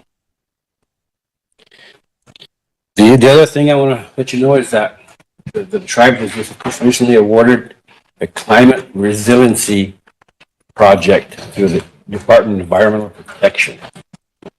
We got like $8.6 million. This was money that the EPA put out for notices to every state and every territory in the whole world to compete on this. And Rosebud Sioux Tribe received the largest award by far of any state, any other territory in the whole country. This grant will be used to establish some charging stations. So we're going to put these big batteries in there, and these batteries that we're going to use aren't the kind that use lithium, but they're the newer kind. They're more expensive, but they don't use the lithium. Put these big batteries in, and we're going to use solar to power it. So the solar will power the batteries, and then when you go use it to charge your car or whatever, the batteries will charge it. So they won't even be connected to the grid. The solar power itself. We're going to have 5 of them throughout the reservation. Buy some electric buses for our transportation system. And then we was going to buy one, but we'll probably end up buying 2 or 3 smaller trash trucks. Electric trash trucks. And so hopefully that works out well and everything's good, because the next round, if we do good, the next round we'll be eligible for, we'll be dealing with large equipment. Your blades, your dozers, that kind of stuff, all electric. So that's the next phase. And we just received that grant and we're getting organized for that right now. Go ahead, Ben. Yeah, one thing too, I had a question on it too, and of course for me, I'm always thinking about that. That'd be probably a great opportunity for us. But the other thing I'm looking at is weather-related type stuff. And then we get pretty harsh winters, you know, and then the storms and stuff. So are we anticipating stuff like that may come up? And are we, you know, kind of, I guess, planning for that type of stuff, I guess? Well, after the last storm, we got a whole bunch of FEMA reimbursements, and we got some loss of revenue money. So we purchased a whole bunch of equipment. So we have some brand new equipment up there now we haven't even used for snow removal. So I think we're pretty much ready for that. But in the future, if we do this trash truck and stuff right, then we'll be eligible to get snow plows that are electric, blades that are electric, bulldozers that are electric, that kind of stuff. That's the next phase. Wayne, do we have a contingency plan in the event something like this fails? What do you mean? I mean, it's new coming here. Electric cars is new coming here. So just in case something doesn't work out, do we have a plan of what we're going to do? Like, what's the maintenance? If there's a breakdown with the charging stations, things like that, do we have a plan? A part of this $8.6 million it's called for workforce development. So there'd be, I don't know, 10 or 12 people that are going to be advertised and selected. They will go to school and be trained on how to maintenance these things. And so we'll have our own workforce to maintain the whole system. And that goes the same for the next grant I'm going to talk about, which is a tribal electrification grant. That grant also has a workforce development portion of it, where we're going to hire 15 people, and they're going to be trained on how to maintain the system. That's a $12 million grant. So what that grant will do is it'll build a 5 megawatt green energy power plant at Keowapala, right across from the apartments there. From there, it's only a little over a mile to the substation to tie into WAPA's power line. So once we get this plant built, we're actually producing electricity and tie it into WAPA's power line. Then there's an agreement that we negotiated with WAPA 7 years ago. It's called a rights agreement. Under that rights agreement, WAPA has to give us assistance, training, whatever, to help sell any power that we can produce to their system, or any power that we need as a tribal government, they have to provide to us at their cost. But we have never been able to enforce that agreement because we weren't an energy provider, or we're not an energy distributor like Cherry Todd. But the minute that we turn our system on there, then we become an energy provider, then that agreement comes into play. Then the whole idea is to build a series of these green energy plants, so we're producing our own power. WAPA has to help us sell that power or distribute it to our members. And then any power that we need in addition to that, they have to provide to us at their cost. And their cost is some of the cheapest in the world. Right now, these plants, we're projecting that we'll be able to produce the energy like 2 to 2.5 cents a kilowatt, which is about what WAPA can produce it for. Right now, Cherry Todd is paying 5.5 cents. I think Lake Creek is even more. So we'll be able to provide our own power cheaper than what they're currently providing, and we'll have WAPA as a backup. Emily? Thank you. I just had a quick comment about if there's possible, like if we are successful and there is second phases or further phases, if we could try to build in opportunities for like pilot projects and research, because a lot of the things that we're doing, not only are we the first try, but we're the first anywhere to do. And with the type of technology that we're talking about, it changes just as fast as it's created. And so I love that we're working towards and looking at this new technology, but I also think that there's a way that we could help even better that through maybe research or pilot projects. So if there's funding for that, I think that would be an opportunity to also help with that workforce development, but help us move us better towards the future. Thank you. I agree. Thank you. And the reason why I'm giving this report is because it's a big priority of the current administration and hopefully the next administration for green energy. So there's all kinds of money available there to do this stuff. I'm getting these reports. Real? Yeah, reflecting on 2009, NCAI is held in Albuquerque, and then Tamara Stanch was part of it. It was a wind energy, but she brought all these tribes, and they talked to several council members at the time that tribes needed to, they had their own phone companies, they had their own electric, they ran their own companies in Mexico, but they wanted to advise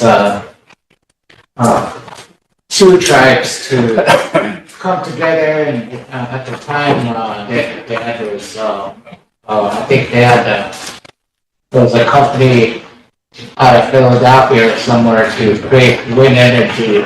And, so after that, I know there was plans for wind energy and also I remember WAPA, their agreement. It was, they made a negotiation years back. And then I think that came to terms where it needed to be renegotiated. I can't remember what year that was. President Trump kind of built their own electric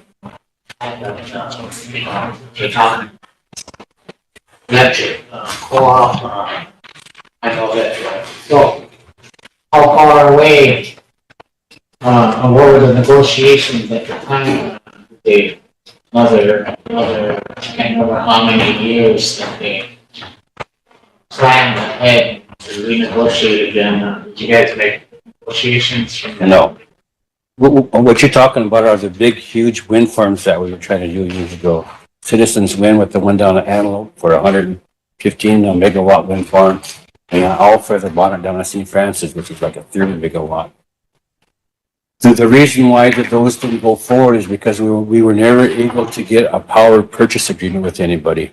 And the reason why we weren't able to get a power purchase agreement is because we weren't able to get on the queue to have that power transferred. There wasn't enough transmission capacity here to handle that kind of energy, so we couldn't send it anyplace.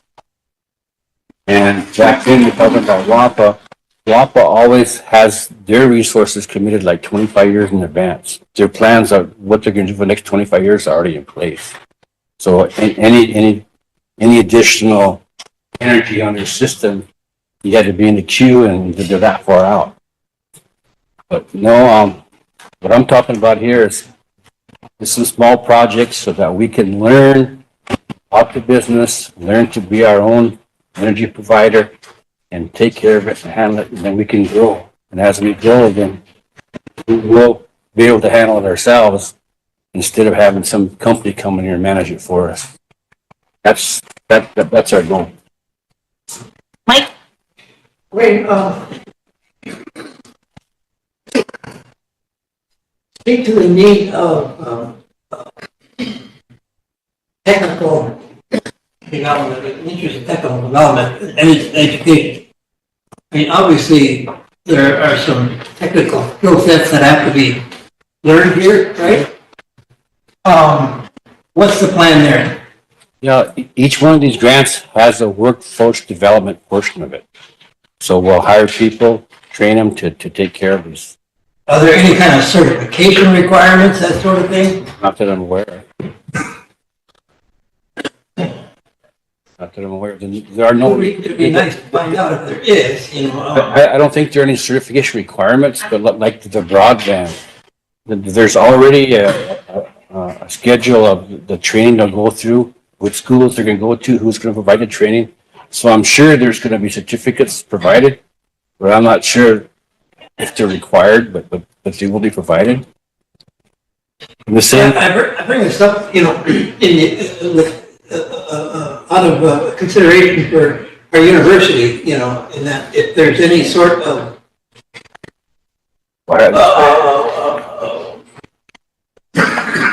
they're being involved because of, you know, some sort of certification requirement down the road, you know, it would be good to know that, you know, so they can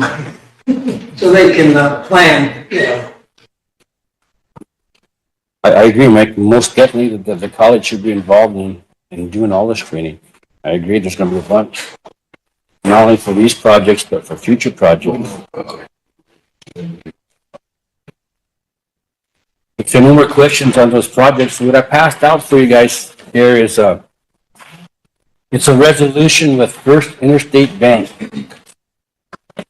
And what this resolution does is it spells out the terms by which the bank will draft loan documents for us to borrow $16 million to build the new courthouse up here. And how that's going to work is once the loan documents are signed, Then we've been talking with the 105L people in Washington. So we'll enroll this in the 105L. And then we've been talking to USDA loan guarantee. They will guarantee the loan. So we'll borrow the money, USDA guarantees it so that we don't have to put any collateral up except for just the courthouse itself. And then the loan will be paid through the 105L leasing from Department of Interior. And how that works is 90 days before the end of the fiscal year, we request the mortgage payment, and they send us to it a year in advance. And that's how we make our mortgage payments. Is that how we did it? You annex building over here? That's how we did it here, but only we used our own direct contract support. Same thing. Basically, Same thing, same principle, yeah. And the terms of this is, I think this one's 20 years. You know, we can pay off early or whatever. I think we're talking about 1.5 to 2 points above prime, the interest. And because our need is so great, Mike, that I didn't want to give up all of our bankability to the bank for one project in terms of us pledging assets or whatever, and that reduces our ability to borrow for other projects. Yeah, owniness in other words. Yeah, so how I negotiated this one is use the guarantee for one, but there's another clause in there, it's called a waterfall. And what that means is that this note doesn't ask for any collateral whatsoever. It's just not even, what do you call it, at the courthouse. It's like it doesn't even exist, as long as we make our payments. But if we ever miss a payment, then all that comes into play then. Then they have to file with the courthouse. It's on our record. The whole ball of wax begins.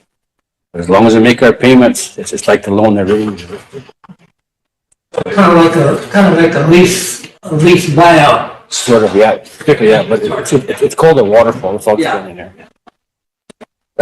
But that way, as long as we make our payments, then it doesn't affect our ability to do the next loan, for the next building.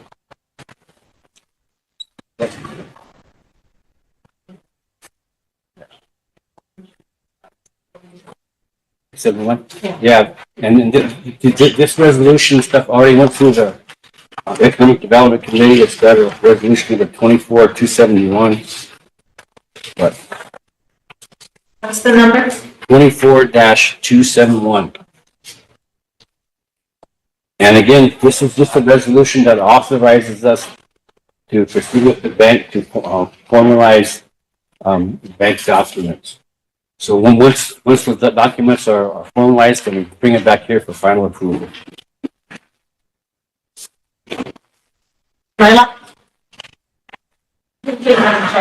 So Wayne, I pretty much understand like how this is gonna work, but, on the top, it says we will have to limit and waiver of sovereign immunity.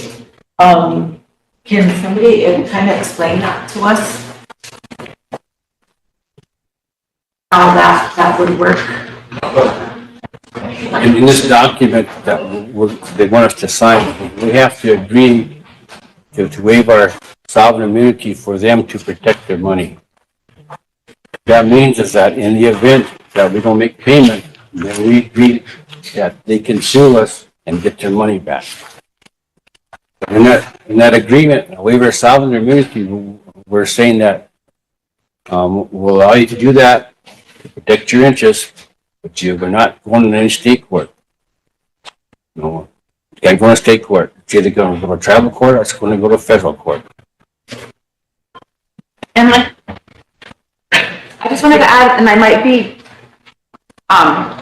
remembering things wrong, but when it came to committee, there was also something built in, like with that waterfall thing that you mentioned about if we did default or, hopefully we don't get there, but in the chance that that ever happened, we already are obligated to pledge that 1 year mortgage payment and keep it like in escrow or in the bank or somewhere so that if it does happen, we're not having to scramble. It's not coming from any other resources. It's already been identified, and then that'll come from that waterfall trickle effect. It's not going to be all at once. So there have been several mechanisms put in place to hopefully, so we never ever have to get to that limited waiver of sovereign immunity. But if we did, then that's kind of based off of our previous conversations, like with the nursing home and other projects. This is the language that people are kind of comfortable with. Like, if we absolutely have to in order to do business, then this is as much as we'll give. We're, state courts out of it and that kind of thing. So I just wanted to, that was my understanding when it came to committee about that. Yeah, there's 3 resolutions I presented, one for the courthouse, one for 10 homes, but the 3rd resolution is that depository agreement that M's talking about. They're gonna want us to put $1 million depository agreement with the bank. We have $3 million CDs down at Bank of the West. We would just transfer one of those CDs over there. It'd still be accumulating interest, whatever. But in the event of a default, that's what they would attach first to continue making the payments. So that would give us a couple of years to get current. Bottom line though is if we ever defaulted and refused to pay whatever, they would take that $1 million of ours first. But then you have to remember USDA is going to guarantee it. So USDA would pay off the note, and then we would end up having to deal with USDA on the foreclosure side of it. The bank is guaranteed they'll be taken out.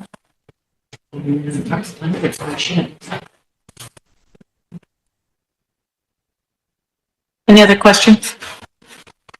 Mike?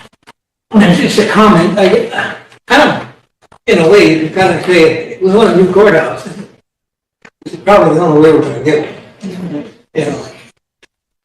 No, You guys go out to a casino and, the whole idea, Mike, was this would be the first stop, Right. the first project, because right behind it, there's the police, we need a new police station. Yes. And hopefully we get the design monies to do this right behind it, and then the new highway department building over here, highway maintenance building, right behind it. And then you have to remember, we have 10 homes in here. The first 5 that we built at St. Francis, and the first 5 that we built for the jail. Yeah. Those are in this, so we're gonna get paid for that, so we can build more houses. Right. So if we can continue that process, we can build more houses for the schools or whatever, and get paid and build more. That's the whole idea behind this. And Chief over there is gonna guarantee it under that clause that says, as long as the water flows. And again, the council, I've always been very conservative. I mean, that's why, there aren't a lot of loans that we ever did. But this is a program that's been available to the tribe since 1974 when they passed the Public Law 93-638. This is how we were supposed to get the buildings that we need to house the programs that we're going to provide. But the government has never given us access to it until the last 10 or 12 years. First tribe to ever use it was the Gila River tribe down in Arizona, and they built a brand new school. Now they built a hospital. So I mean, it's being used now. That it went from having a budget of like $15 million a year. Now it's over $480 million a year. That's how much they're using this program. So it's very successful. And sooner or later, there's no cap to it now, but sooner or later, Congress is going to look at it and they're going to put a cap on it. Once they put a cap on it, the ability to get those funds are going to be very limited then. So it behooves us to get as much into that system as possible before they put that cap on it. More questions? Comments? Brett? Yeah, how did the tribe in the past get the funding? Adult corrections and OJS and all. Grants. That's SRD, isn't it? Those were grants. That was it. And the courts are needed, wellness court when I went to OJS. was, something, Tingle. She headed that Department of Interior, but all those courts, that funding, did it, ever come down to the tribe on this court and things like that? Yeah, I'm sure it did. And Ms. Tingle, before she left, she did the tribes money for prosecutors. But she's retired now.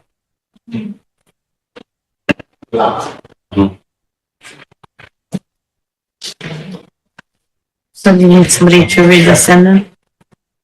Along with, Sorry, has a note. Royal's question there, we go to JDC and the new adult corrections and all them, we have to waive our sovereign immunity. That's a question for Wayne. He's the one that's presenting it. What's that? We have to waive our sovereignty if you get those, like, adult corrections and. No. I'm sorry, I misunderstood your question. No one, those were written. They were grants from Department of Justice. Let me explain to you, Bob. Yes or no? No, we do not have to waive our sovereign immunity to get the grant, to get the money. But we had to waive our sovereign immunity to hire the contractors. The contractors and anybody that built anything out there, they demanded a waiver of sovereign immunity from the contracts before they did any work. We do this every day. I mean, like just yesterday, to rent these hotel rooms for Al and I, there's a sovereign immunity clause in there. We have to waive it to even rent hotel rooms. Eric and I negotiated out the language so that we don't have to go to state court or anything, but anything we do, whenever we release these drugs right there from Serval, their contract requires a waiver of sovereign immunity because they aren't going to put anything here if you don't have a way of protecting it. Without a waiver of sovereign immunity, the tribe could tell them to go to hell, those are our rugs, and there's nothing they could do about it. So every day we waive it, just that we have to be concerned about when and how we waive it, and let it get out of control. There's a difference between waiving sovereign immunity and sovereignty. There's a big difference. We're not giving any sovereignty away here. We're just exercising our sovereignty by saying that we want to borrow some money. In exchange for borrowing the money, we're going to let you protect your assets by suing us if we don't pay. It doesn't reduce our sovereignty at all. Not one bit. Michelle over here. Michelle. Motion to approve 2024-271. Thank you. Second, votes. Question, Marion. All in favor? 1, 2, 3, 4, 5, 6, 7, 8, 9, 10, 11, 12. 12. They have to be ready for record. Okay, Michelle, it has to be written to record. All of it? Here, Michelle. So sorry, we'll hold off on our vote until she reads it in. Take a deep breath, drink a drink of your juice there. All right. Start at. I'll be back tomorrow, Michelle. Don't have any lunch. 1, 2, 3, 4. The last word out. Yeah.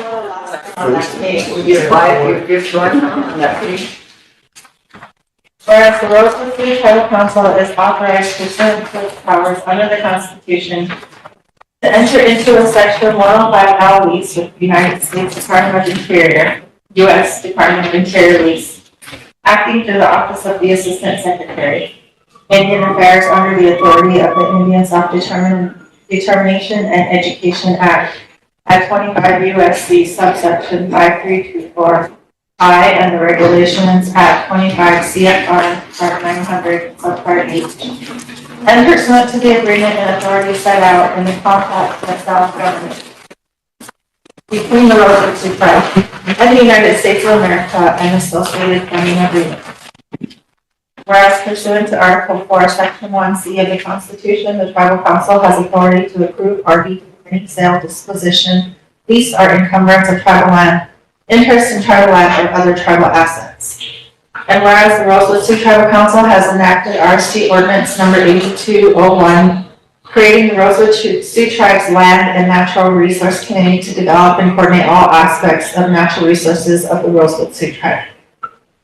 And whereas the Rosebud Sioux Tribal Council has determined it is in the best interest of the tribe and its members to construct a new residential housing development and to finance the construction. Is that supposed to say the housing development, or is this for the court?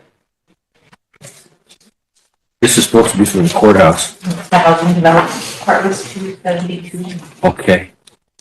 Or we're looking at the wrong one? Well, the language would be the same. So. Look at the wrong one. What I'm getting at here is that this one she's reading now is for the 10 homes, but the language is the same, except for the amounts are different. So Start all over again.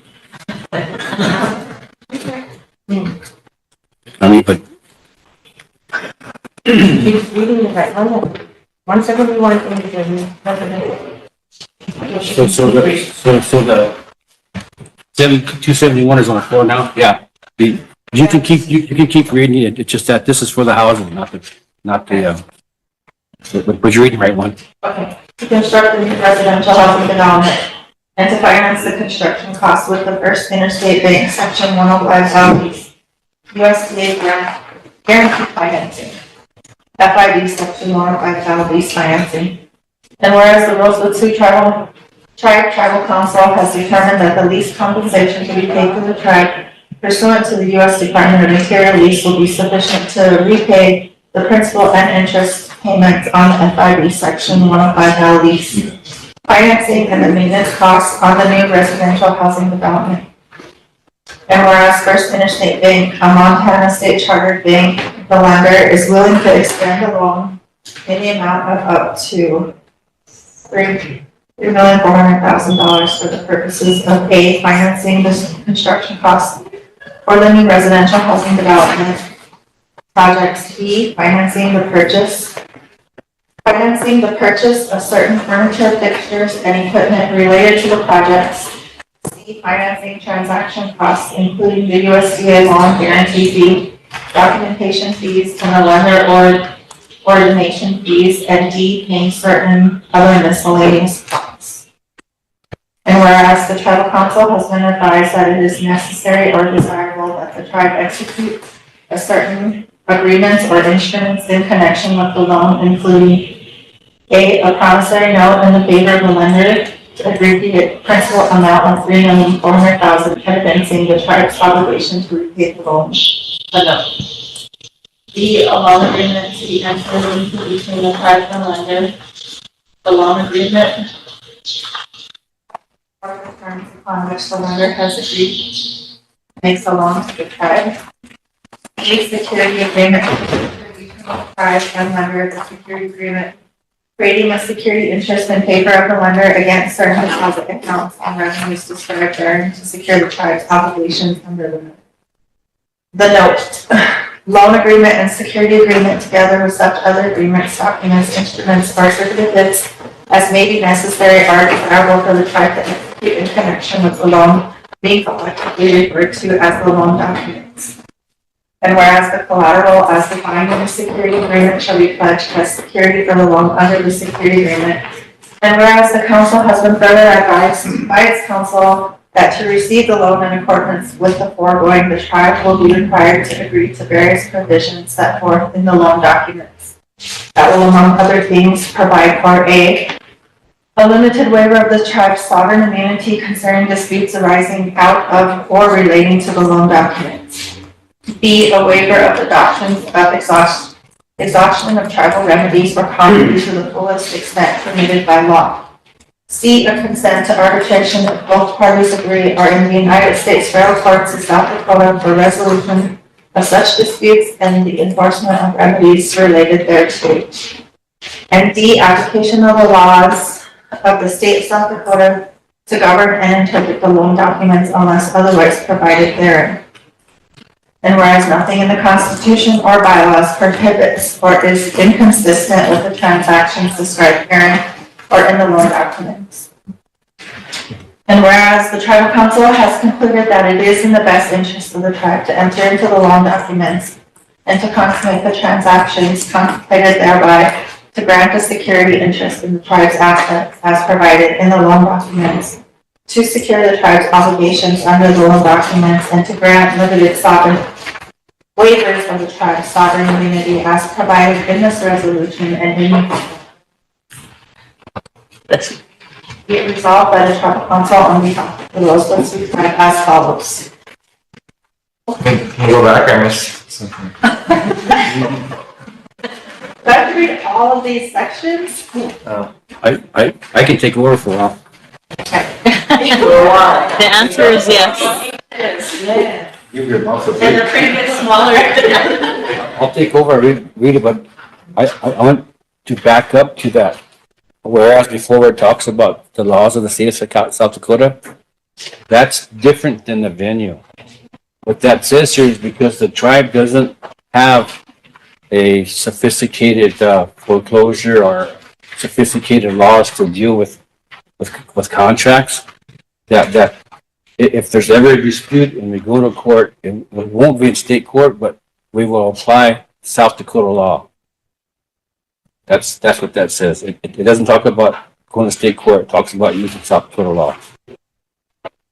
And so I just wanted to make that clear to you guys. And reading on, be it further resolved by the tribal council on behalf of the Rosebud Sioux tribe as follows.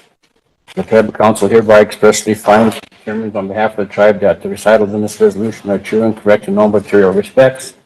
B, the tribal council is a governing body of the tribe with full power and authority to adopt this resolution. C, the tribal council's adoption of this resolution, the tribe's entering into section 105L lease with the U.S. Department of Interior, the tribe's construction of the new residential housing development, and the tribe's obtaining the loan, and the tribe's consummation of the transactions contemplated by the loan documents are the best interests of the tribe and its members and are consistent with the laws of the tribe. Indeed, the tribe has the requisite power and authority to enter into and perform its obligations as contemplated in this resolution and in the U.S. Department of Interior lease and loan documents.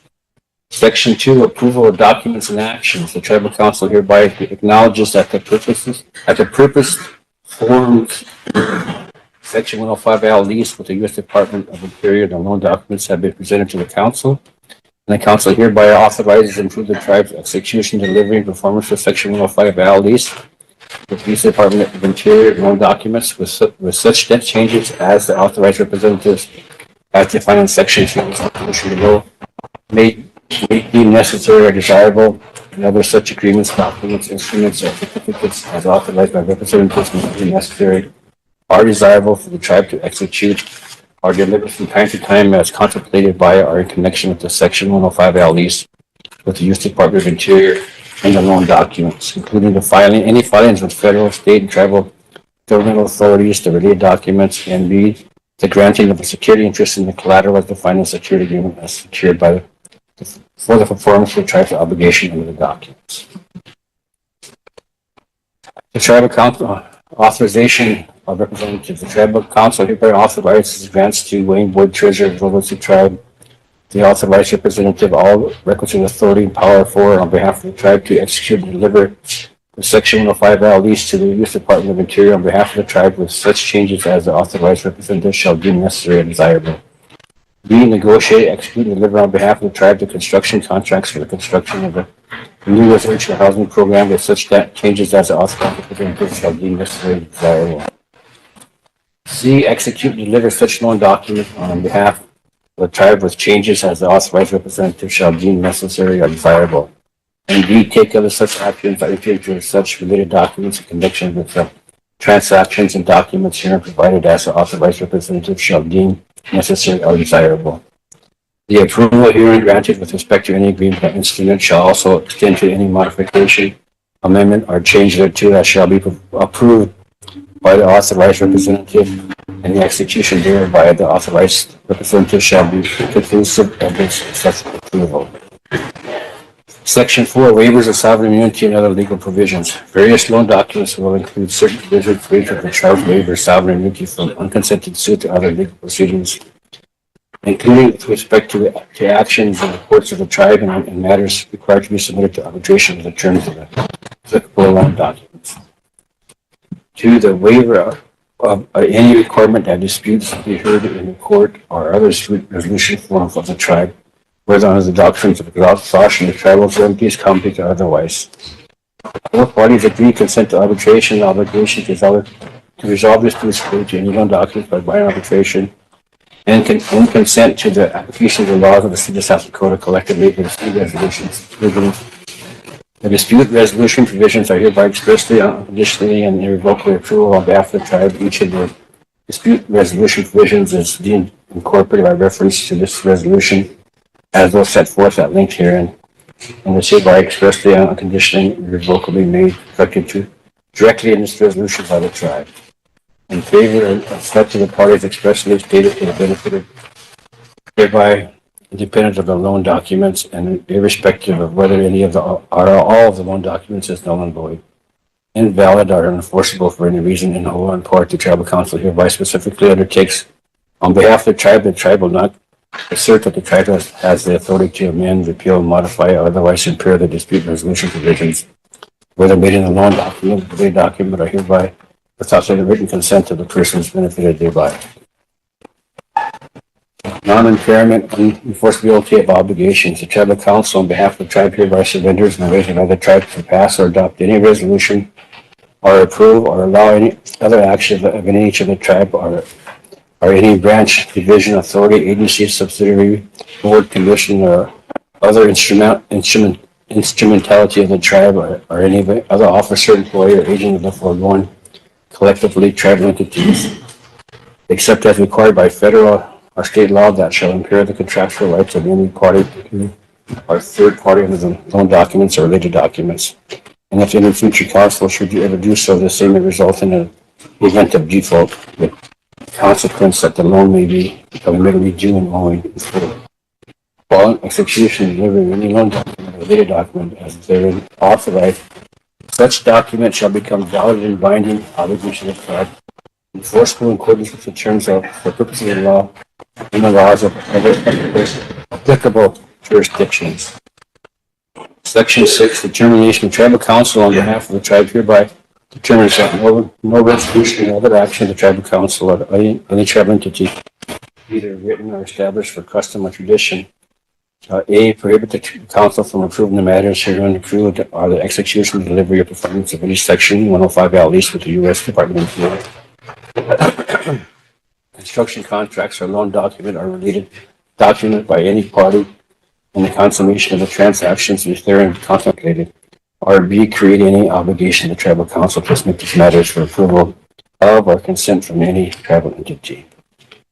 Section 7, no management contract. The tribal council hereby exclusively and irrevocably finds and determines on behalf of the tribe that none of the provisions of the loan documents presented to it, whether taken singly or in aggregate or in accommodation, constitute a management contract, or grant to any party other than the tribe a priority interest in the tribe's gain and operations of the Indian Game Regulatory Act, 1888 as amended, and rules and regulations promulgated thereunder. Effective this resolution until all amounts payable, whether or not amounts are due under the loan documents, have been paid in full. The provisions of this resolution is relied on by the lender and its successors, assigns, and participants. The lending parties B, the provisions of this resolution shall constitute the terms of an agreement contract between the tribe and the lending parties.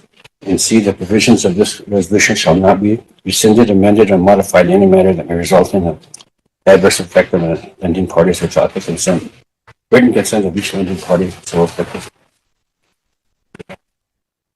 Section 9, the repeal any rules, regulations, decisions, orders, judgments, and resolutions and other acts of the tribe shall any breach, division, authority, agency, subsidiary, board, commissioner, other instrumentality of the tribe or any officers, employees, or agents of the foregoing whether written, unwritten, or established by tradition that are in effect and are in conflict with or inconsistent with the terms of this resolution, transactions contemplated herein, or any provisions set forth in the known document or any document or hereby to such extent deemed qualified as superseded, and this resolution shall supersede the same.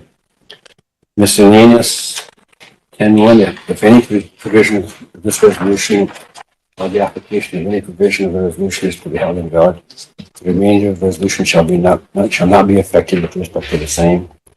10.2, this resolution shall become effective as of date and time of its passage and approval by fellow council.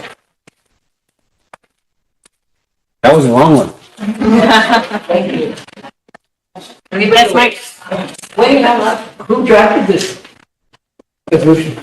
Now, First Interstate, Did you have this? First Interstate, no, Eric's been working with me for the last several months. I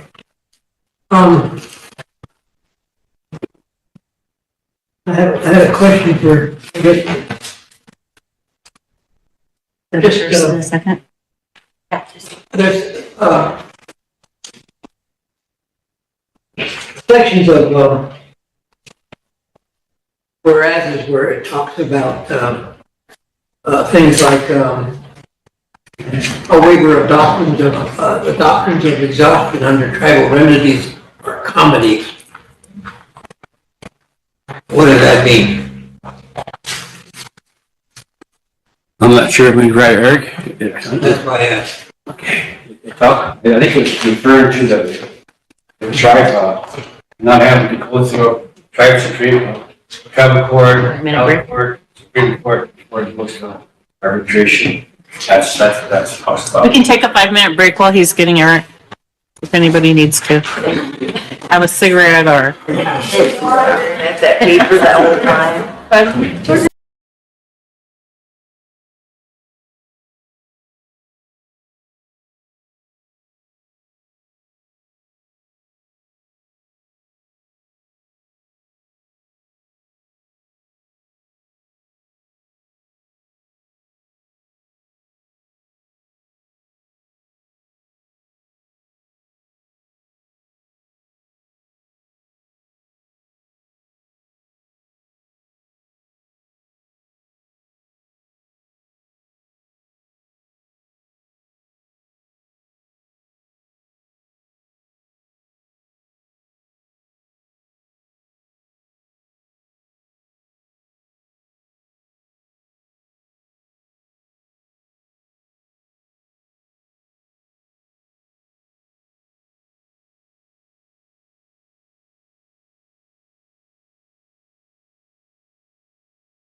Did I answer it okay with you, or do you understand? Doesn't come to. But, council, to kind of speed things up, I asked Eric that because the next resolution that we're gonna deal with for the actual courthouse, it has the same language, only the amounts are different and the purpose is different. So I asked Eric if I could just read those sections that are different, and he said that's fine. So the next one will be a lot faster. It'll have to be by consensus of council. Yeah. Waive the portions of the resolution under the sun. So that's, yep. Do we have to make a motion for it to waive the full reading? Well, see, you do that anyway by consensus whenever you skip to a certain Okay. class. So if you want to put that in the record that you're skipping to the part of the resolution that's different from the previous one, and you put that on the record and you pass it. Okay. This one we read in, so it's Yeah. good. This one's good. Yeah, 271 is done. Just have to vote on it? No, we have to vote on it. Okay. So I need a question on it so we can vote. Emily? All in favor?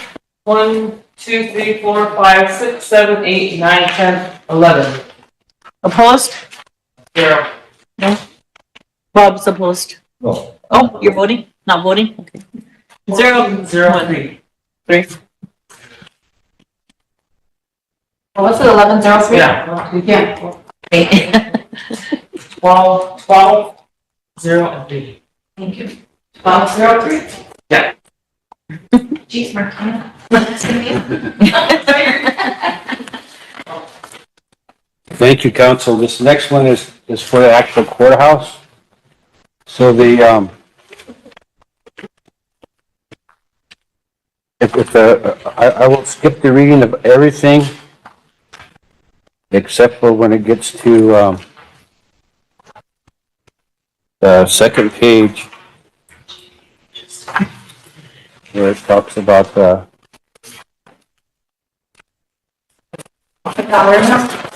dollar amount, yeah.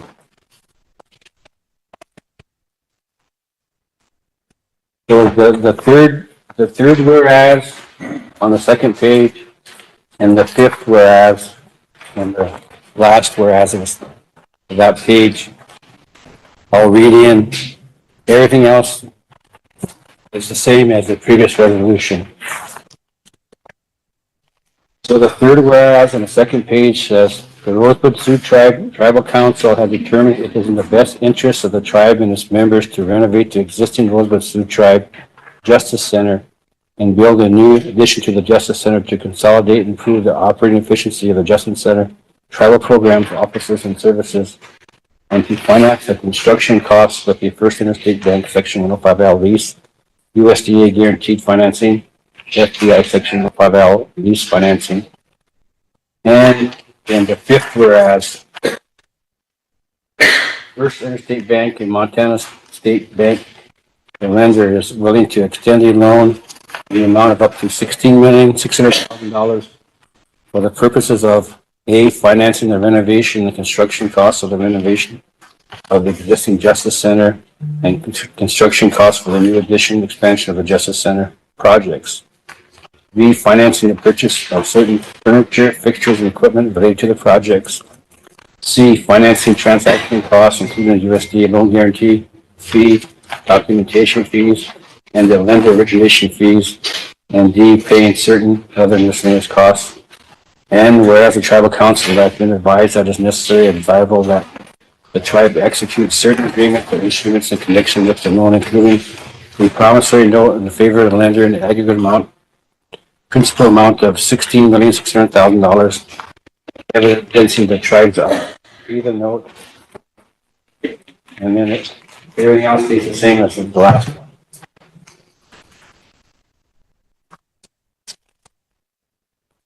We need a motion to approve. Phil, second, Mike.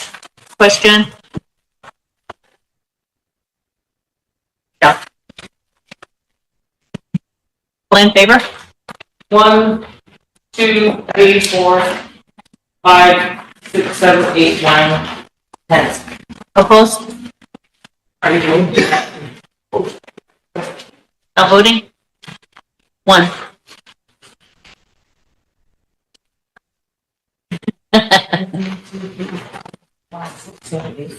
Ten.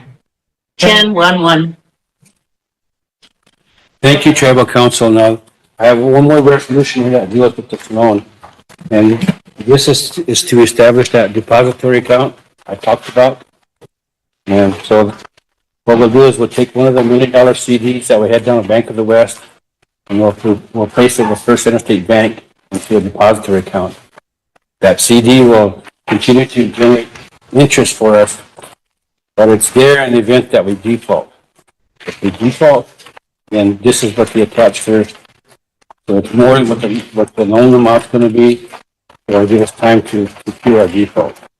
Wayne, before you read that in, I have a question for you. Since my signature is going to be going on to 24-271, you were explaining that in the body of this whereas it has, and its members to construct a new residential housing development. Is that what it's supposed to be, or is it supposed to be something else? Because the list you had courthouse, prosecutor building, and highway department, but this says new residential housing development. Yeah. So is that going to be corrected to say something else? No, the list for the police department and the highway are future projects. The 271 that we read in, that's for those first 10 houses that were already built. All right, thank you. There's 5 houses that went to the school, and there's 5 houses that went to the jail. So this is kind of cart before the horse. No, we passed that, so those houses are already built. So now we're gonna go to 105 Val leasing, and we're gonna get paid for those. And then the 105 is gonna pay back the loan, but they're gonna pay us the $3.4 million, so then we can build other houses. Okay, thank you. Since my signature is going to be on it, I want to make sure I clearly understand it. Yeah, Thank so we're building the Justice Center, we're going to build that, but we already built 10 homes, but those 10 homes we're going to get paid for, and I don't know, 5 L is going to pay that, the mortgage. So we can use those proceeds for the sale so we can build more homes. Okay. Thank you. And again, this last of this other resolution here, this establishes what's called a depository account, and it's to be set up in the event of a default. So if we miss a payment, the bank can attach this, which will give us time to cure any problems we have. But once this is gone, then they're going to call upon the guarantee. The USDA is going to pay the loan off, and then we're going to have to deal with USDA. Right? Yeah, information, what's the origin of the 3 CDs over?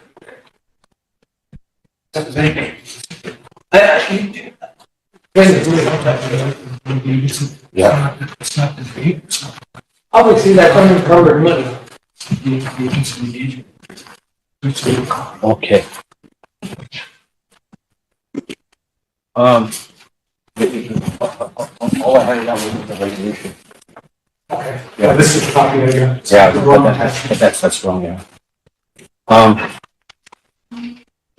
Ask me again, Mike. What was the origin of the 3 CDs over at the Bank in Valentine? Those CDs have been down there for, I want to say, 10 years, and the origin was the rights of way agreement we negotiated with WAPA. Okay, settlement monies, basically. Yeah, in that rights of way agreement, we got $7,775,000, and in order not to spend all of it, then I had purchases $3 million in the CDs down there. That's what's left of that. Is this a new revelation? Just kidding. No.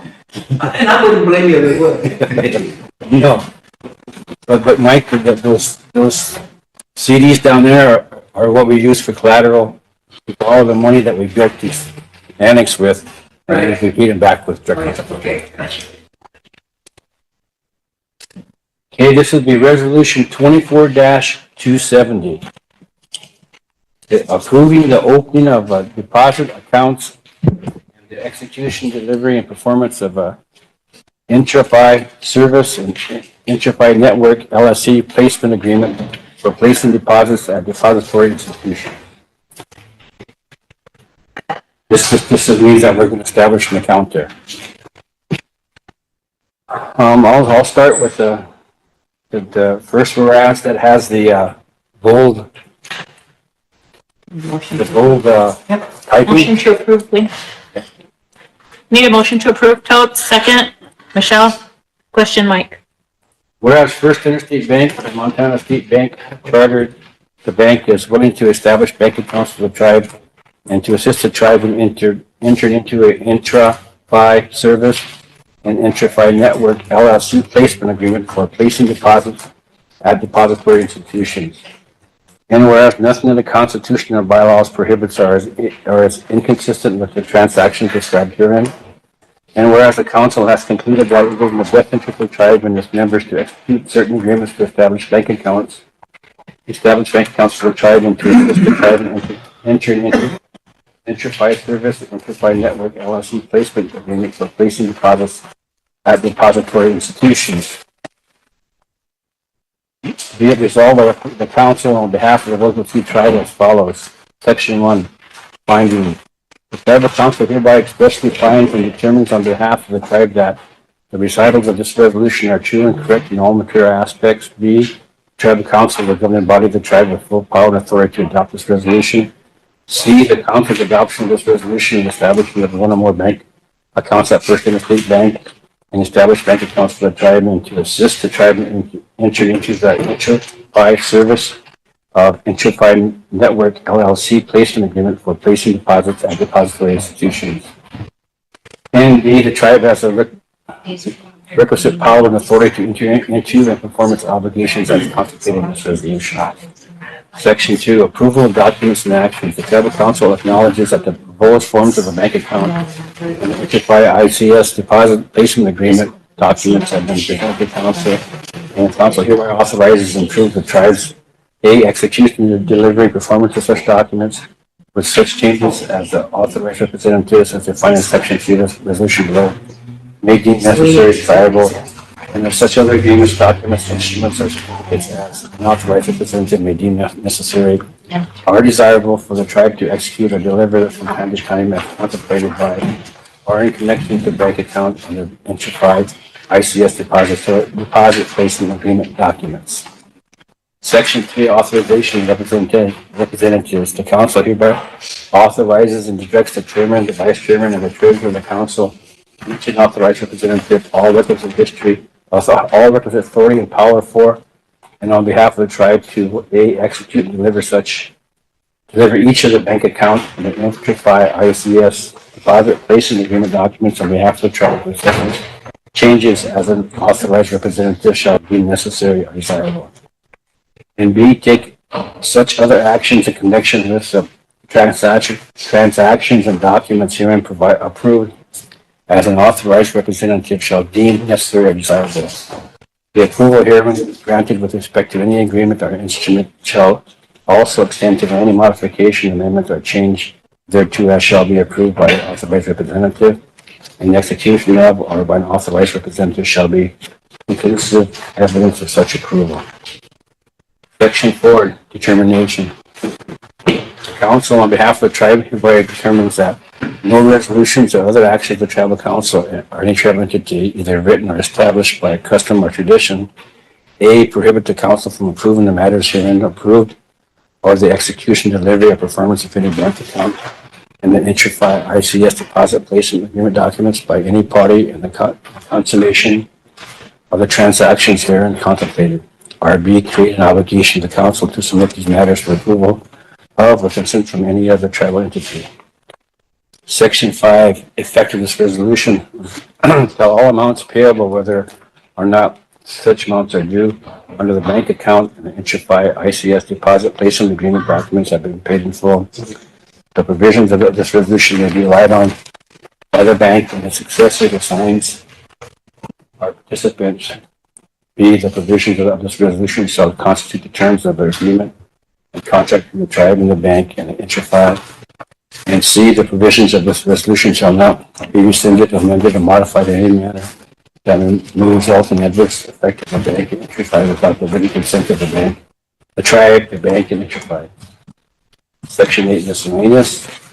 If any provision of this resolution or application of any provision of this resolution is held to be invalid, the remainder of the resolution shall be in effect with respect to the same. This resolution shall become effective as a deed at the time of the passage and approval of tribal council.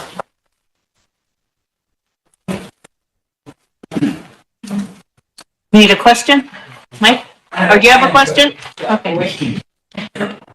Wayne, the Enterprise Service or Enterprise Network LLC placement agreement, I assume that's a entity that is providing the service? When we negotiated this agreement, Oh, I guess, what's its function in this? when we negotiated this agreement, the bank was wanting us to place the funds into their actual bank account.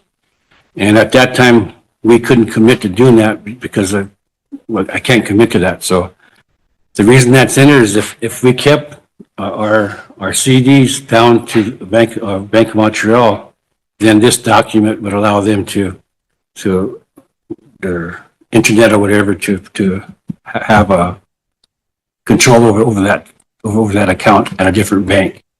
But I think it's better that we just put this into First Interstate Bank, and so that all that language wouldn't.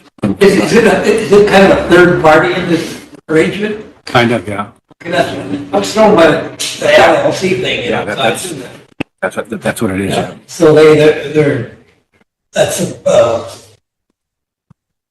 part they pay in this kind of a financing arrangement. That's to ensure that they can't access the account without us, and we can't access the account without them. Okay, so you're like a third party arbitrator. Third party. And are they governed by any banking laws, that sort of thing? Sure they are. I'm sure they are. Just being overcautious here. Somebody's gonna ask me. That's it. I'm sure they are, Mike. But again, this just authorizes them. When the actual documents get here, you guys are going to see them before. It's like an escrow thing, huh? That's all it is. Yeah. That's all it is. And again, Mike, the actual loan documents are going to further explain this waterfall thing I'm talking about. And it's a good thing because it's as if this loan doesn't even exist unless we default. And once we default, then all this other stuff comes into play.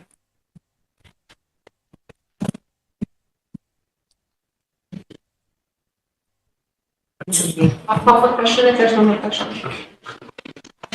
Emily? Let me call for a question. All in favor?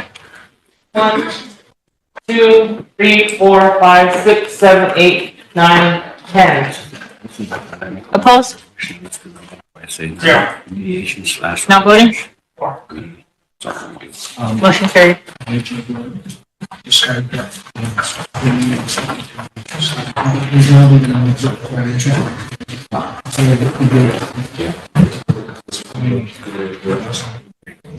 Hey, council, thank you for that. And I have a few more resolutions. The first one here, it's just a real quick fix. This is a resolution that authorized the contract for Dynamic Homes.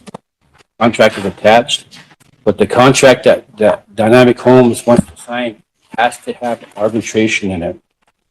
So the resolution only authorizes mediation. So I want to ask the council to reconsider and amend resolution 2024-147. And on the very last,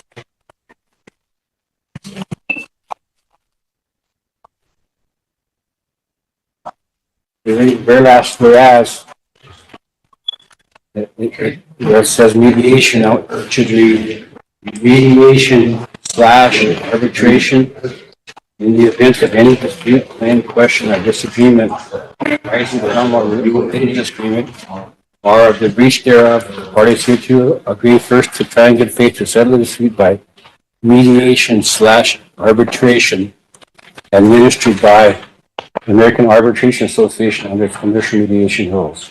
Everything else stays the same. So you just add / arbitration after mediation and twice in that. So this is something that was passed before all you new council reps came, so if you have questions, you probably should ask Wayne now. I didn't have a lot to do with this one, but I'll answer any questions that you may have, to the best of my knowledge. Mike? Does anybody have any pictures of what we're contracting here? Just as a starter? Some of the council went out to visit this plant. I don't think any of you here did. Well, beauty is in the eye of the beholder, and so is ugliness, so that's why. Chris? Chris? Am I right, Robert? Yeah, back in, I want to say March or April of this year, me and a former council rep went to go and look on site at these houses, and they gave us a bunch of, we brought back a bunch of them too. I think I have one in my locker if you go look for it, but they, the houses are, I don't know how to explain them, they're single or double wide houses. They're not trailers, but they're houses, but they're built in the factory, and in this factory they only build one side of the house at a time, and then so the process of it goes pretty quick. It's probably about an order like this. They said that they could kick it out in about a month and a half, 2 months. Did you guys get to go inside and actually look at the actual guts? Like, do they use 2x2s or 2x4s or 2x6s, that sort of thing for the bolts? Yeah, they use a mixture. It depends on the house that you ordered. All of our houses were kind of structured the same. So they started off with the measurements of the house on this side of the factory. It's like a big U. And on this side of the house, they use the ones that we were going for 2x16s because of how the length of them. And we were able to see the whole process of it. And they were actually working on houses when we were there too. Right. Yeah. Yeah, and they do everything on site too, like the electrical, the infrastructure, and the water and sewer. All you gotta do is whenever they bring them here, is just to have all the hookups ready to go whenever they go in. But let me check my locker real fast. I think I primarily asked because basically they're manufactured homes. Right. Manufactured homes can be built, minimum standards, they can be built to custom standards. Minimum standards, sometimes are similar to what you'll find in a trailer house. Like interior walls being framed up using 2x2s instead of 2x4s, that sort of thing. Now, the other thing I understand about these is they're going to come in 2 sections. Each house is going to come in 2 sections. You've gone down the road, and I'm sure all of you houses being used like that. Oh, it's like a modular. Yeah, modular, basically. They're going to be assembled on site. Okay. And now the other question I have is, these units are at this point are going out to Kiowa, right? Or maybe, but who's the targeted audience for our occupants for these houses? Was it home ownership? Was it rental? Go ahead, Emily. Do you have an answer? Or you have a question? I had a question. Okay. I could offer that. We had similar questions. I mean, a lot of the work I think happened prior to even the new council last year. So when we got on, in my opinion, it was very rushed. We were only given one presentation on it. There was very minimal information available. Things have even changed since that presentation, and so it's always kind of changing. The questions that I have is, this is an opportunity for people. I don't want to mess it up, but sometimes I feel like I'm coming across like I'm against it, but really I just have these questions because I want it to be a success.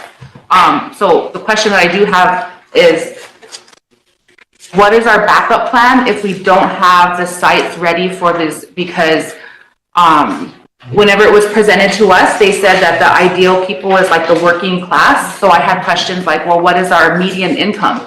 If you want to, target an audience, we should at least know what their income is so that we can base the prices and everything off that. That wasn't available. We had very little studies, market, anything like that available to us. So I just wanted to ask those questions because I was also given misinformation when I was asking my questions was, this is ARPA funds, right? And we have to have them spent by the end of 2026. And at that time, I was told that wasn't the truth, that I was told that we just had to have that money obligated by 2026, which is not true. We have to have that money spent. So I get why we're trying to rush and get things built, but I'm just saying, what are we gonna do with 15 to 30 houses if we don't have sites available? And how are we structuring them?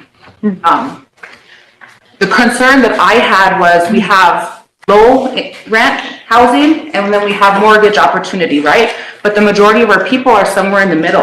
And without that assessment, how are we making sure that we are gearing this towards the working class or whoever? Because we already have access to mortgages. We already had programs that weren't working. And so in order to see how this all fits together, we need to put it all together. And so one of the things that's happening after the fact is trying to utilize some of our old HIP funding to get some down payment assistance. Because if you can get down payment assistance, that helps make people be eligible because you're not, say it was $130,000 that you're originally trying to do. If you can get them $30,000, it gets a little bit easier to kind of finance that for somebody going out. You like to hip. Yes, but again, these are all kind of after the fact, so we're trying to play catch up. So again, I'm just throwing this out there for anybody because these are the questions that I had because I want our people to have housing. I want this money to go back to something that we can be proud of. And I'm just cautious, I guess, on making sure that we're not building 30 homes and then they just get delivered and then where do we put them and people are fighting over them and we haven't had that. That's problem one. Yeah. Thank you. So I just wanted to add a little bit of that. Well, that was one of the questions that the incoming council had was, who's the committee? What are the qualifications, standards, guidelines for these homes that are becoming available? We asked that at that time. And we were told that that's not that's they're taking the politics out of it, which is the thought was that that's why we're going to have another entity have it like a mortgage. You know, you have to go apply through a bank. You have to get financing through a bank. So my question is, but we already had the opportunity before. So what are we doing with this to make that easier for people? If not, then I just don't see how we're helping our working people. And I don't have the answer to those questions either.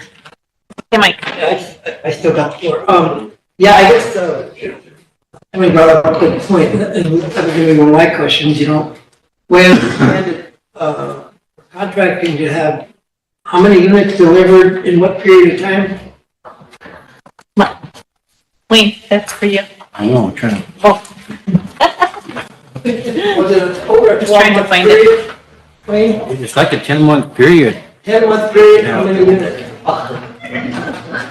And the thing is, says delivery by January 1st, 2025. I think that they're gonna deliver like the first 2 or 3 houses within 3 weeks after signing this contract. And then every 3 or 4 weeks after, they're gonna deliver like 3 or 4 until like, you know, in 10 months to have them all delivered. Well, it's possible that some of them may arrive. Yeah, especially after hearing a month or something, you know. And where are we gonna put them? Yeah, we have to have the sites because they can't bring them because they're not put together. They need to be put together. First place, you gotta do an environmental impact study. That's placing where the houses go. Now, that should be done. All these house units here haven't been done. But like, the buildings over there, half of them units are underwater. Like they got water in the crawl space. So they went and put sub pumps and only pumps them back up, but it should go back underneath the house. Now, that's the contractor's fault for not doing environmental impact studies. You have to do this to make sure they are built in the right place. Now, this hasn't been done for a lot of these houses. And that's got to be done before anything else.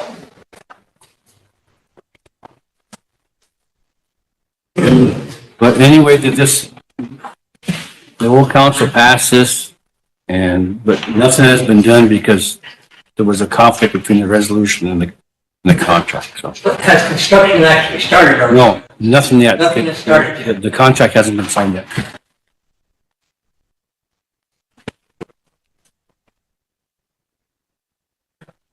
Elaine, what is it you need approval on the addendum to it?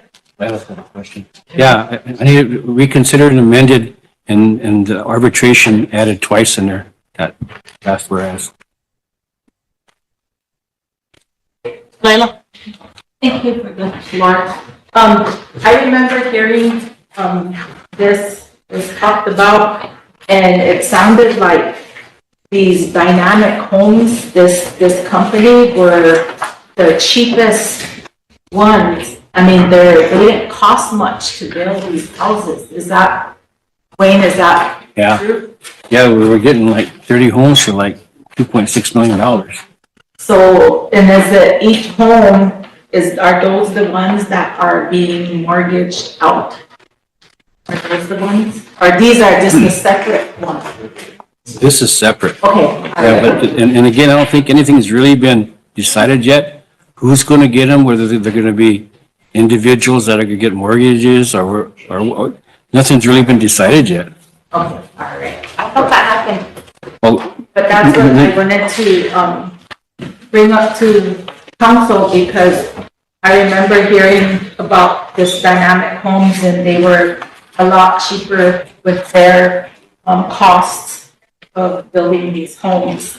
So that's as much as I knew, and I just wanted to ask Wayne that, if that was true. yeah, they're a lot cheaper. And again, I haven't been involved in this project, so I mean, I don't know exactly what the plans are. I just wanted to offer that when we were presented it to us as council, we were told that these homes are not for free, these homes are not to be given out, these homes are for mortgage only. So it's kind of weird to hear that it's a separate home now. So that's what, another concern that I have, that things just keep changing. Mike, did you still wanna hold the floor? Yeah, please. Yeah, there's no doubt that manufactured homes these days, you know, are a lot cheaper to build. And we've done a lot cheaper than a stick-built house, you know. They can build a house of a certain dimension, probably of 30 to 40% cheaper than we can build one at OHTC. Well, simply because of the manufacturing process that they use, you know. I mean, it's much like Henry Ford revolutionized the industry when he started manufacturing cars on an assembly line. You know, he was just able to do it so much cheaper than anybody else could build a little Model T. Basically the same principle, you know. But it's not just the process and the assembly line organization that keeps your costs down. A lot of times the materials that are used, you know, come into play. And so it's the materials is depending on what you want to, you know, what you want to buy. You're going to get what you pay for. Okay. So I think we should understand what we're buying, you know. And in addition to seeing what they look like aesthetically from the outside, you also want to look at, you know, how they're constructed, you know. And I mean, my partner here can tell you that, you know, 'cause that's critical. And I've seen manufactured houses that are not, you wouldn't want to. Alvin and Emily. For 40 years, you're not going to live in one for 40 years as opposed to a stick-built house, you know. But again, you get what you pay for it. Prefab houses are made of cheaper materials. That's why they're cheaper. In the long run, they're going to hurt themselves by doing it because it's going to take more to repair these houses in the long run. That's all I got to say. Yes, go ahead, Emily. Just real quickly, I wanted to add, that's jarred a memory. We did have similar questions about climate and winter and, you know, whatever. And I remember someone telling council that they would be as close to or stick built. Is that right? That they are going to be stick built. Region, yeah. And so I don't know if that answers your questions, but that they will be a stick built construction. Okay. How long you can keep it. Okay, because I do know that they would be stick built. As I start coming back to these houses, the reason why they're so cheap for us is because these guys are out of a reservation. The factory itself isn't, but it started out of a reservation, and that current reservation, I can't remember what they're called. Whitestone or something. It's in Minnesota or North Dakota. It's one of those tribes. And this dynamic homes actually did the whole housing, the entire housing on the entire reservation, and all those houses are still, they're up to standard. You know, just because they're cheap doesn't mean that they're using the cheap materials. It's because that they're trying to work with the Native American people in a good way, and it's because they're founded by a Native American tribe. But that's just I just wanted to share that information. Didn't know that. Yeah. Any more questions? Mike and Ben. I would think we'd want to see a couple delivered before we want the whole bunch. No. I mean, that's my opinion. So. Ben? I just wanted to make sure to clarify that we did have a lot of, I guess, whole lot of questions about it at the time, because it was kind of brought into us at a quick pace is what I would say too. So we make these decisions on a sporadic type moment and stuff. So to me, I mean, I don't even know who we go to I guess, find out about this stuff. You know, because that's what we were asking too, I think, for the past year. But it kept coming into saying, well, no, this is what's going to be better. It's going to be cheaper. So we had a lot of those questions too. You know, how's it being built? You know, these housing houses aren't going to last forever. It's like driving a car. You know, you got to keep it up to date before it's going to break down on you. So we had all these questions too. Of course, it was never responded back to us about how or anything to that effect. This dynamic homes, they did go up there because I think it was an issue with.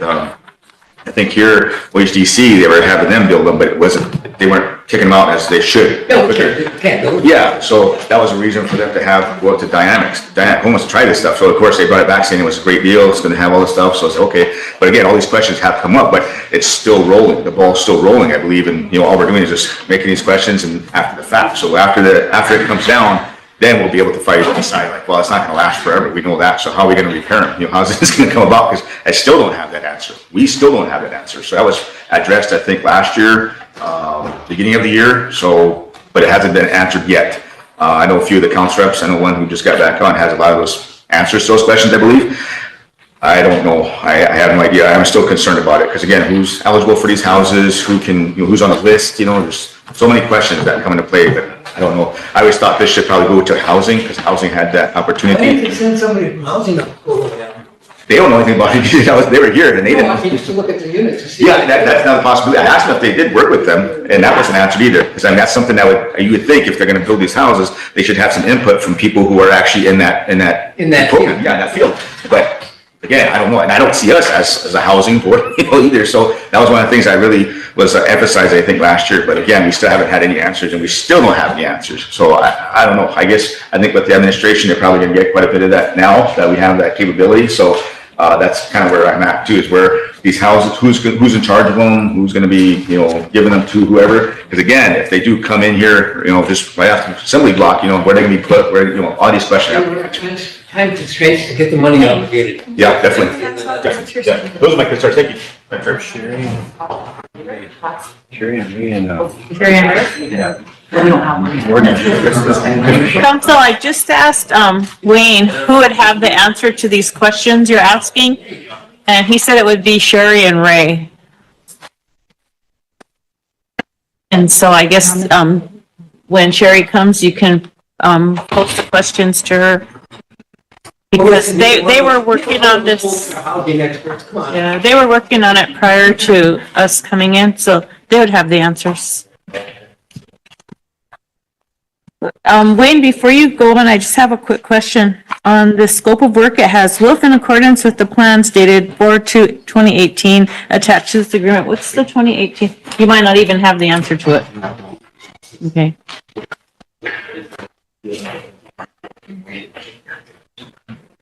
Because it says that further down in the body of the next page also, it mentions 2018. Elevated date 1/2/2020 and 4/2/2018. The floor plan also says the same thing, dated 4/2/2018. I don't, Chris, did you guys pick out designs and stuff on which, so many 4 bedrooms, so many 3 bedrooms like that? Yeah, there was we picked out, we're looking at the need for home, and most of it were for our, like our elders and whatnot, the ones that kind of don't need a big home anymore and want to move into a smaller one-bedroom home. So we obligated, we're 45 homes, so I think we obligated, I want to say 10 to one bedrooms, 10 to four bedrooms, I don't know, 15 to one bedrooms, 15 to four bedrooms. And then the rest were split in half between 2 and 3 bedrooms houses. And we're talking about these manufactured homes here. Yeah, it's 45 homes that were. How many elderly home buyers are you gonna find? And I think, Ownership, but. if I can answer that real quickly, just from the last committee meeting that we had, there has been a little bit of probably, need to amend those amounts, because that was just like an original thought, like I said, there wasn't much data to go off of, so we were kind of, or they were probably just kind of assuming things, but because of that, they're finding that there's actually a need, the people that are applying, I should say, want bigger homes. They're more for family homes, or they're the type of people that are applying for the mortgage type stuff. So we might have to switch those numbers, which is why I'm saying everything keeps, because originally it started at 100 homes, then it went to 70. Now I don't know how many we're gonna get to, but I just wanted to add that. Totes. You know, who can define homeless in here? It's even a person who lives in a trailer house, trailer houses are considered condemned. You know, you have the homeless who are on the street, but we need to remember also our young ones, our 18-year-olds and our 19-year-olds who are just graduating and who don't want to live at home and want to start their own home and be responsible.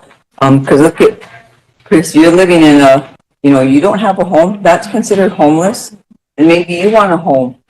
You know, so we need to provide homes for those young ones too. We always forget about them. We need to give them an opportunity to flourish and to shine too. Maybe they have their goals, but we're preventing that by not remembering them around this table too. Thanks. Sorry, Council. With all the questions that are coming about, Russell was on council when all this started, and so I asked him if he can give a little explanation on how it all began. Okay. First of all, I'm not guilty.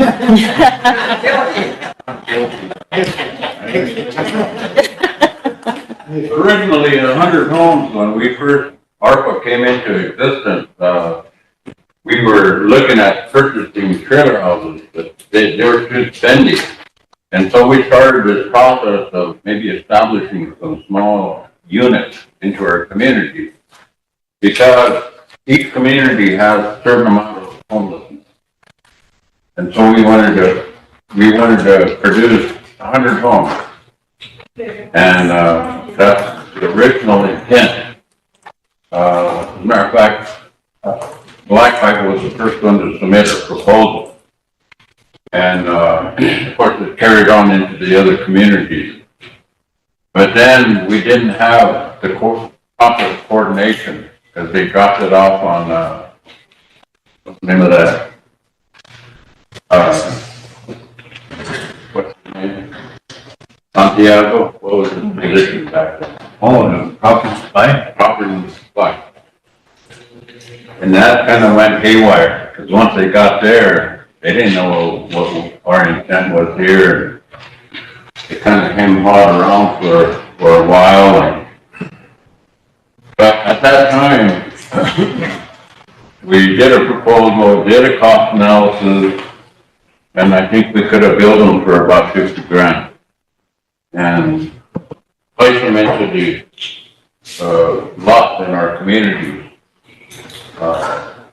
vacant lots, because the infrastructure, there's a water and a sewer there, plus electricity. So that was the initial intent, but later on it became a bigger thing, and pretty soon, I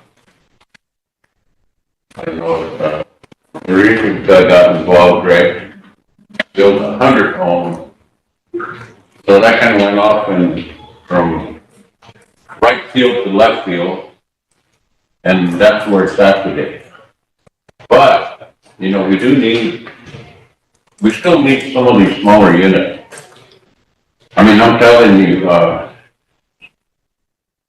chairperson sent us out last week to look at some of these units.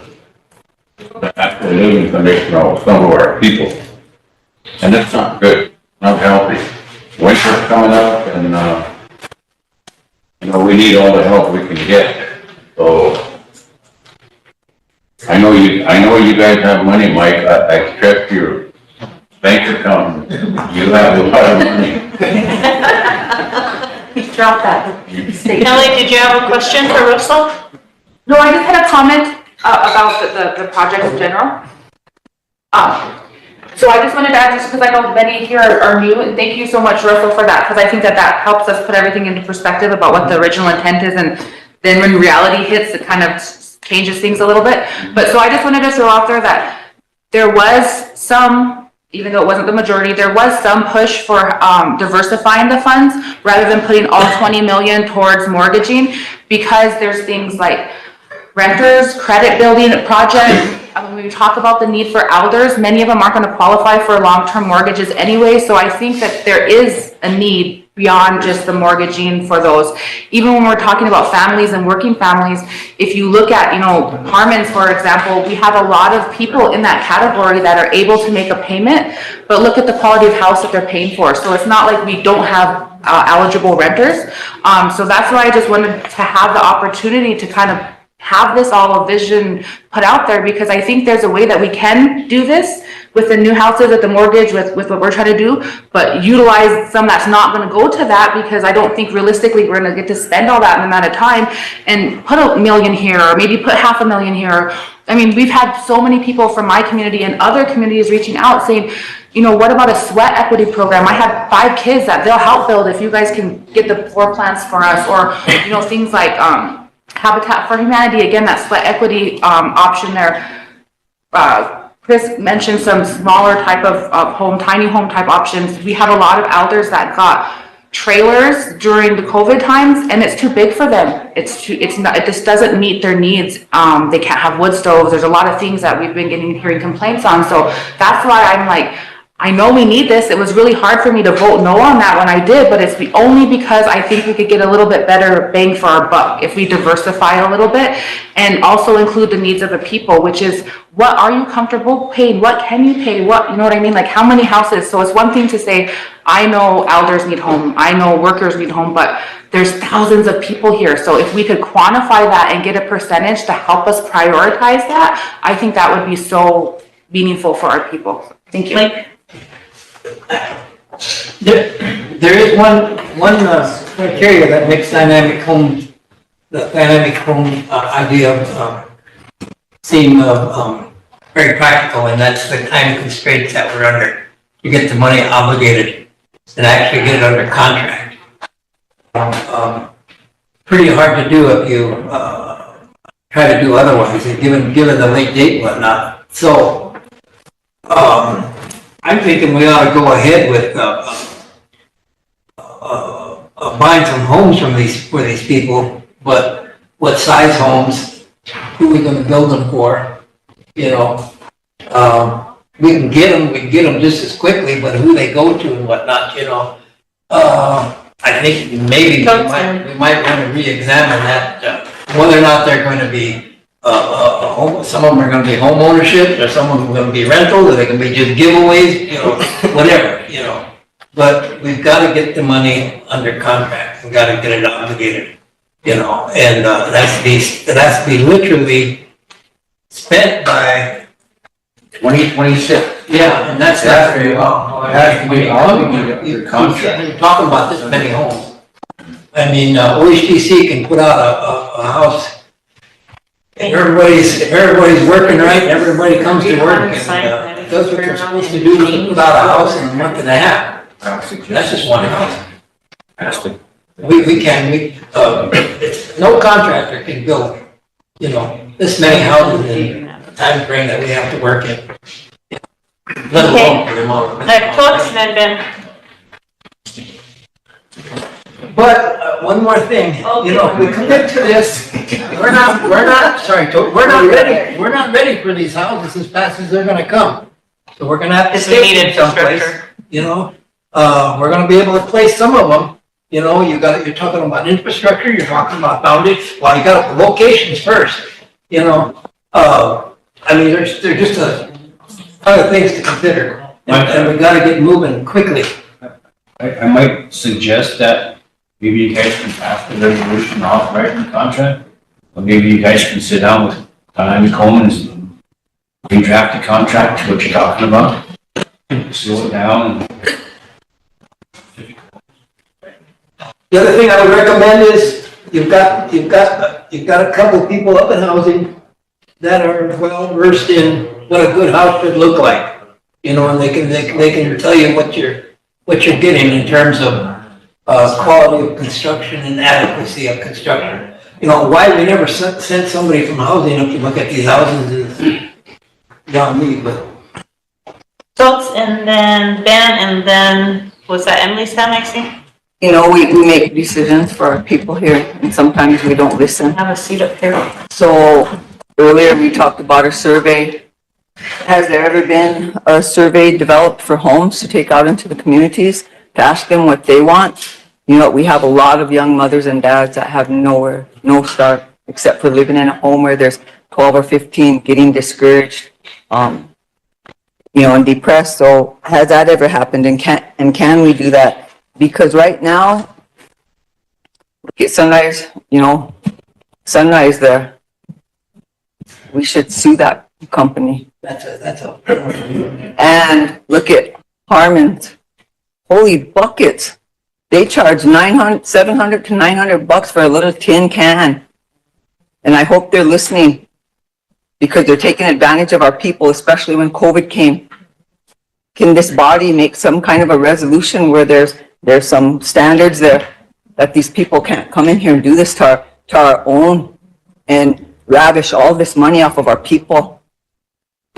You know, when you develop things, you develop it to help the people, not to rip them off. Thank you. Ben, Emily, Royal. Just I think for my thoughts on this too, with this house, these houses been built, you know, I was kind of curious and wondering why we are doing this, you know. I mean, I know it was brought up on council here a while back here about going, you know, like you said, mentioned went right field, left field on this, but anything, things gets put into place here about we start generating revenue off it, which is understandable. But I mean, to me, I know we're not a housing corporation here with council. We don't deal with that. We have an organization or a separate charter to deal with that. And the part of a list in the homeless and also the younger generation coming up, housing has that list. You know, every community has a list of people who are waiting for a house. I mean, I think in my community, there's been 2 people on that list for over almost 5 years now, you know, are looking for a house. So these are things that I wish that they had gone back to housing to try to get them to understand that, yeah, there is a shortage of houses that they're not upkeeping or they're not bringing up. So this may help them a lot. So, those were my concerns, was that there is a list already out there of potential people who are looking for houses. And we're just reinventing the wheel again by having it here and saying, oh, well, we got these 100 homes now, so now we can build more houses. But then we get into that fact of, you know, again, you know, the quality of the house, you know, who's going to be put on the list, you know, how are we going to get, you know, the money, how are we going to sustain them afterwards and stuff. So these are a lot of things that I had questions on, but I asked them, I think it was about a year ago, and I still didn't get an answer for that. So again, we're back to this again, and this dynamic homes, it seemed like a great opportunity because again, it's able to bring out some houses. That's all they're going to be focused on. But again, where are we going to put those at? So, you know, I guess asking the question again, I know you came here, Russell, to help us out, which is great, and you were there at that time. But again, I think this body put more restrictions on that to say, you know, we'll get a mortgage on it. We'll do more of this stuff. We'll get revenue off it. That's long term, you know, 5 to 10 years out the deal, maybe 20 years. But I mean, again, we need people right now that have a house, that need houses. We have a shortage of housing in communities. We have the homeless people coming up. So there's a lot of things that need to be answered, you know, a lot of questions and a lot of stuff that need to be answered. So that's kind of where I'm at on this stuff. So I do believe that if they work with housing, they do have home ownership house listing in each community. Also, the low rent housing list that still needs to be, you know, updated and stuff. So I know they were here, and that's probably something that they probably should have had some input on, but they didn't. I know I asked one time when we did bring this up last year, they didn't have any input on it either. They said they didn't know that they were bringing this up. They didn't know council had this, but I know it's just this and that type of deal, but we all should be working together to help our people. So that's just my thought. Thank you. Emily, Royal. Thank you. I won't have to take as long because Ben just kind of said everything that I wanted to say as far as you know, I'm new here, I got on housing thinking that we would help, and then was one of the first kind of wow kind of things, because we have a chartered entity, and if, I don't know how many of you have read that charter. If you haven't, I strongly suggest that you do read it, because it's beautiful to know that there was a vision back there for this type of thing, and it's just a little bit Debbie Downer to know that we're not utilizing it to its full potential. Because when you read it, it is not a HUD program. HUD is only supposed to be one part of that. Home ownership is one part. This project, in my opinion, should be part of that umbrella of housing. And so I just want to throw that out there, because this is a project, it's awesome, we have to work out the details, but I also want you to think about long-term, where does a project like this live? Where is the home for a project like this? Because ARPA, for example, that money is going to be gone soon, and then what? You know, how can we make sure that we've used that, but also use it to build capacity within our own programs, or actually build a program that was needed that wasn't here before? So I just want to say, like, I don't know why, why we do that, but we're in this mode where this is failing, or it's not doing everything we want it to do. So rather than asking how we can support, we try to go after more funding to do it better. And I just really wish that we could stop in sometimes those instances. Maybe we do have to start over in some instances, but in something like this, where we have the skeleton there, I think if we just support what's existing, work out what change, what isn't, you know, help whatever it is, that could help long-term sustainability and long-term planning, because then you have a house for it. You know that there's already policy on renters. There's already policy, like Ben said, there already are lists of people waiting and have been following the steps every month or every year to do that. So again, I just wanted to make those points. Okay. If you have anything else you want to add, if not, I'll let Russell go back. If you don't have any more questions. Yeah, originally, you know, when all this ARPA came, you know, we had a recommendation, and one of the first things I said was we should have started a training program, get carpenters, electrician, everything else as well, and put them on the payroll, train them, and then turn them loose as a component of the tribe. Well, that didn't, you know, no one took it serious. But if you go and ask those entities out there, that's the first thing they're going to tell you. We can't find adequate help. And I think we should have initiated that right from the get-go, so that we're not running into a workforce. It's still possible. And, you know, back then when we submitted our original proposal, we were ahead of the game. So back then, material was still cheap. But when ARPA was in full swing, everything just went up. And it's still up there. Slowly coming back down, but now I just heard, I was reading some documents that you guys purchased 10 houses at a little over $500,000. I guess they're ready to be delivered. But those are kind of things we should really seriously think about. And, you know, we need to, heck, I grew up in a one-room, actually two-room house, and it was just a frame house. And, you know, can you imagine our people living in log buildings, log houses? We're just trying to improve our situation here. And, you know, we do have an entity. We have Rosebud, or SWA, but they're in charge of all the houses that are existing right now.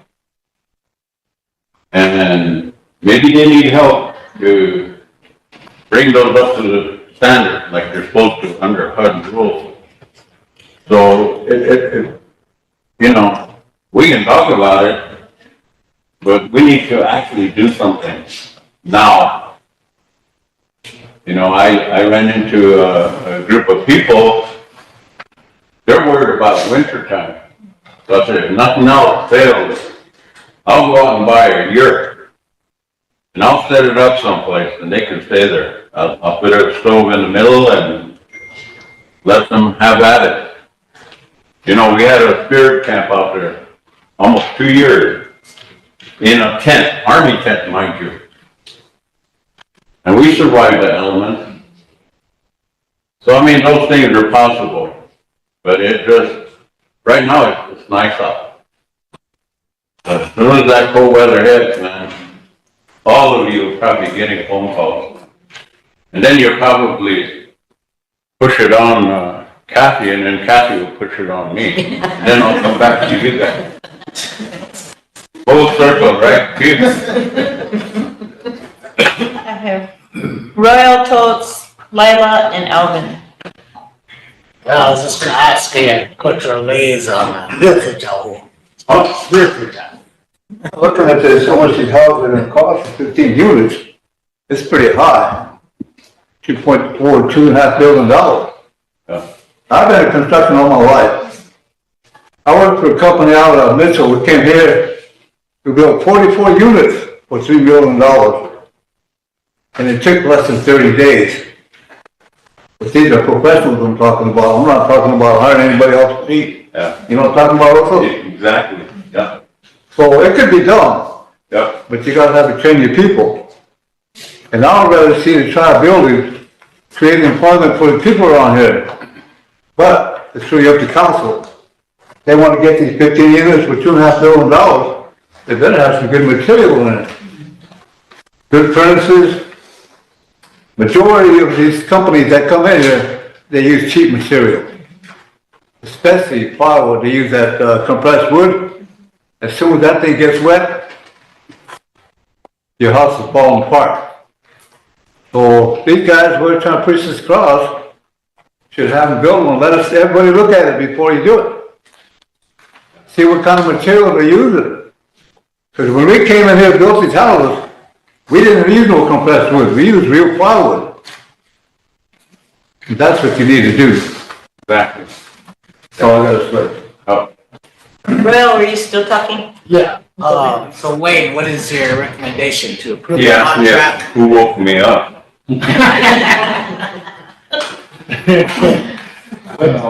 Okay. And then maybe later meet for the obligation or. And the option might be to go and pass the resolution that gives you guys an option to sit down and amend the contract. I mean, right now, if we send this contract in 3 weeks, they're gonna start delivering houses. And I don't think we have places to put them yet, so maybe, you know. I'll move on it. To approve it, then wait a second, meet later or. Yeah, approve it, at least you have a contract that you can amend. Isn't it already approved? You're just trying to amend to add the arbitrary? I still have Totes, Lila, and Mike Foltz. So are you No, making? there is a list of potential people in every community, but that list isn't, what?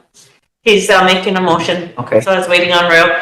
What's the Inaji? Stand up, chief, and speak up. Yeah, I'll move to. Then they know you're Add the talking. amendment, is that all that needs to be done with this or? You consider an amend, and then Michelle said she's second. I need a question. Totes, all in favor? 1, 2, 3, 4, 5, 6, 7, 8, 9, 10. Opposed? 0. Not voting? Okay, now I have, Totes, Lila, and Mike. You know, there is potential list in every community, but that's not enough. There's hundreds of people out there that haven't filled out applications because they're discouraged. They don't know how. You know, some don't even know what DOB means, date of birth, because no one sits down and talks to them. And, you know, as businesses, we need to also take the time if they come in. And remember, we work for the people. So all tribal programs listening, when our people go in to even ask a question, we greet them in a good way. Don't be on your phone. Don't If you're having a bad day, go home. Don't take it out on the people, because I work with young ones. And they get very discouraged because I try and not enable them. I take them somewhere and I say, you go in and this is what you do. And they come back out and they'll say, I'll never go back in there again because they treated me like crap. So we work for the people. So those applications, they should be everywhere. You know, we should be able to help anybody who needs an application filled out on anything. And these contractors that come in, they need to quit ripping our people off also and ripping us off as a tribe. Look at how many buildings have been built so far and we can't use them. But I just wanted to let you know that. Thanks. Lila and Mike. Thank you, Madam Chair. I just wanted to say two things, and one is that HUD doesn't work for our people. They come in, they build all these houses, everything is good, but because of them and how we had to build houses, it really broke up families.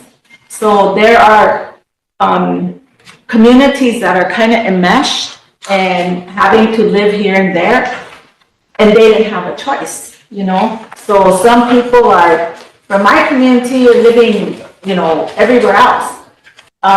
Second thing is that, you know, regardless of its housing, SWA, if it's this 100 homes and all this, we're all doing the same thing. We need to do a housing fair.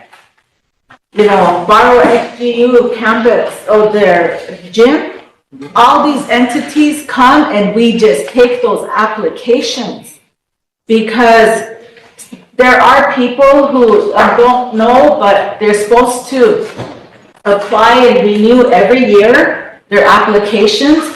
There's a lot of misinformation. Some of them don't know. Some of them don't have a right. Some of them, you know, they don't know they can apply for a home ownership. So I really believe that we need to do something like that, you know, and take these applications. We could create something like that.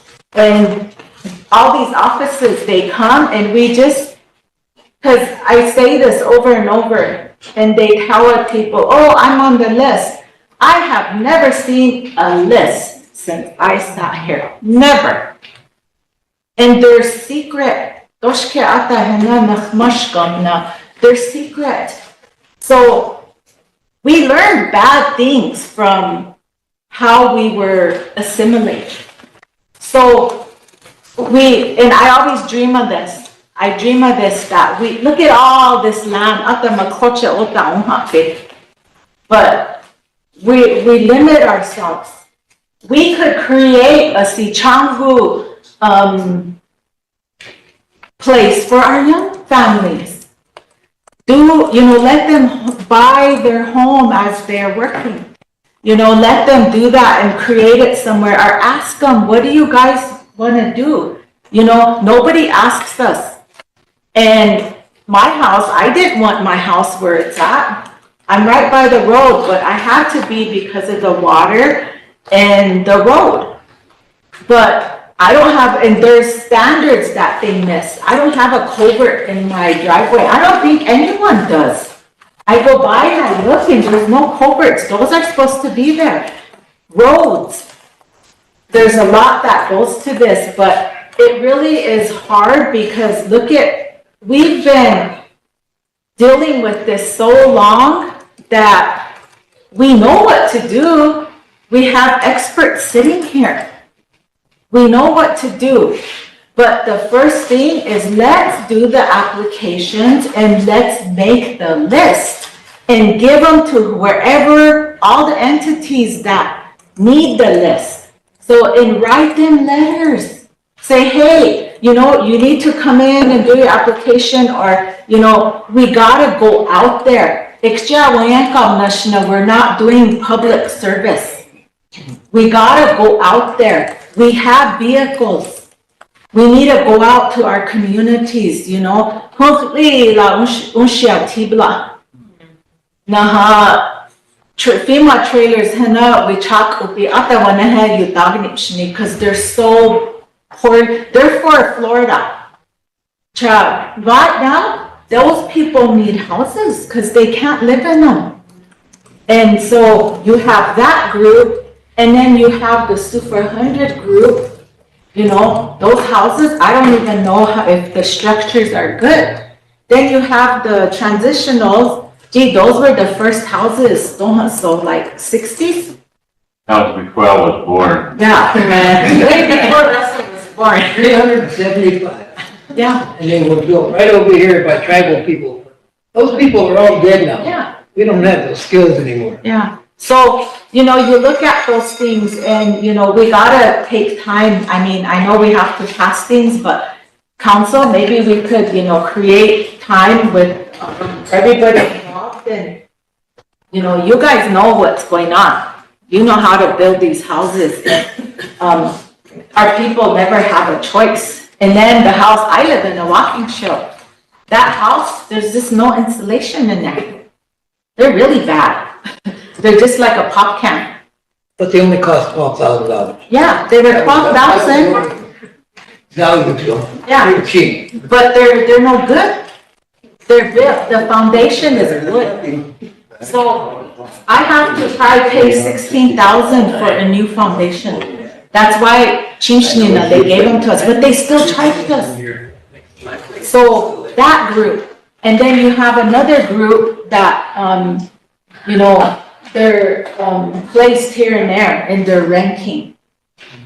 And so we have to really sit down and really look at what it is that we want for our people. And I remember saying, you know, like he mentioned and she mentioned that they had the on-site. So all these places we can put a house there because everything's there. And, you know, let the communities deal with those things. So each community should see how much houses are needed in our communities and then have, this is where CPA comes in. We need them, we need their information. So we can look at it and, you know, are there many houses? You know, yeah, you want 100 houses in there, you want some more. You know, our population it's growing. And, you know, I see a lot of young people, they want to live on their own and have that responsibility. But we can create a housing project someplace all over. Make a new place and then, you know, maybe they want to live in a different, we have a lot of land. Time's up. So I wanted to just mention those things and, you know, thank you, because you guys can probably build them real fast. Quick. And then Wayne has another one here. Again, because of the time constraints, you know, for myself, I can support a deal with dynamic homes at this point for this amount of money, but I think we ought to leave ourselves some wiggle room to, such as, first, let's ask housing to send one of their inspectors and someone like Monica Larby maybe up to Minnesota to look at what they produce up there, just so we know what we're getting. And then let's have them deliver. Let's set this up so they deliver 5 units. Okay, based on whatever we decide they should be. 1 bedroom, 2 bedroom, 3 bedroom. Okay, we'll get a look at them. We'll get some experience as to how to handle them. Okay, and if everything works out good, well, then we'll order up the rest of them.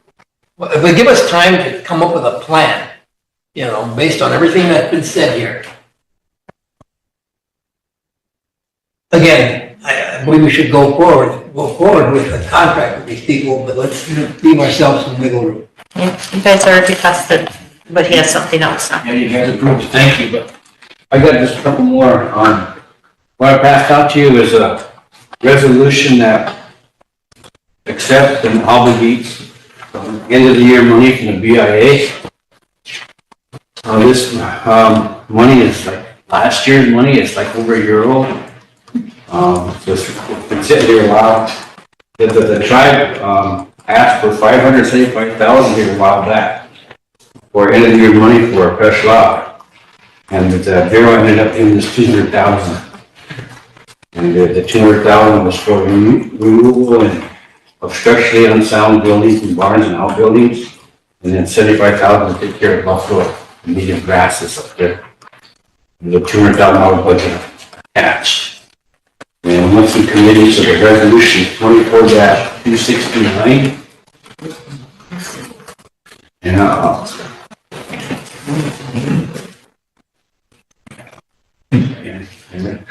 Okay, sorry, Emily. Thank you. I just had a couple questions.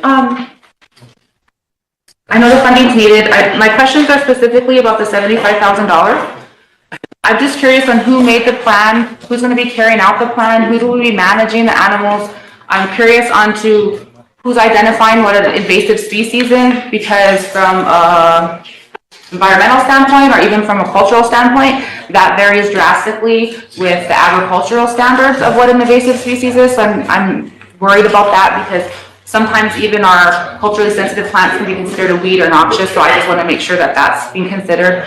I also have concerns about how they manage noxious weeds with chemical, because there's already an issue with the water quality at the site. It's barely able for animals to be consuming it, let alone it's not safe for humans. And so I just worry about why we would want to apply even more chemical on something like that when we're already in that situation with water quality.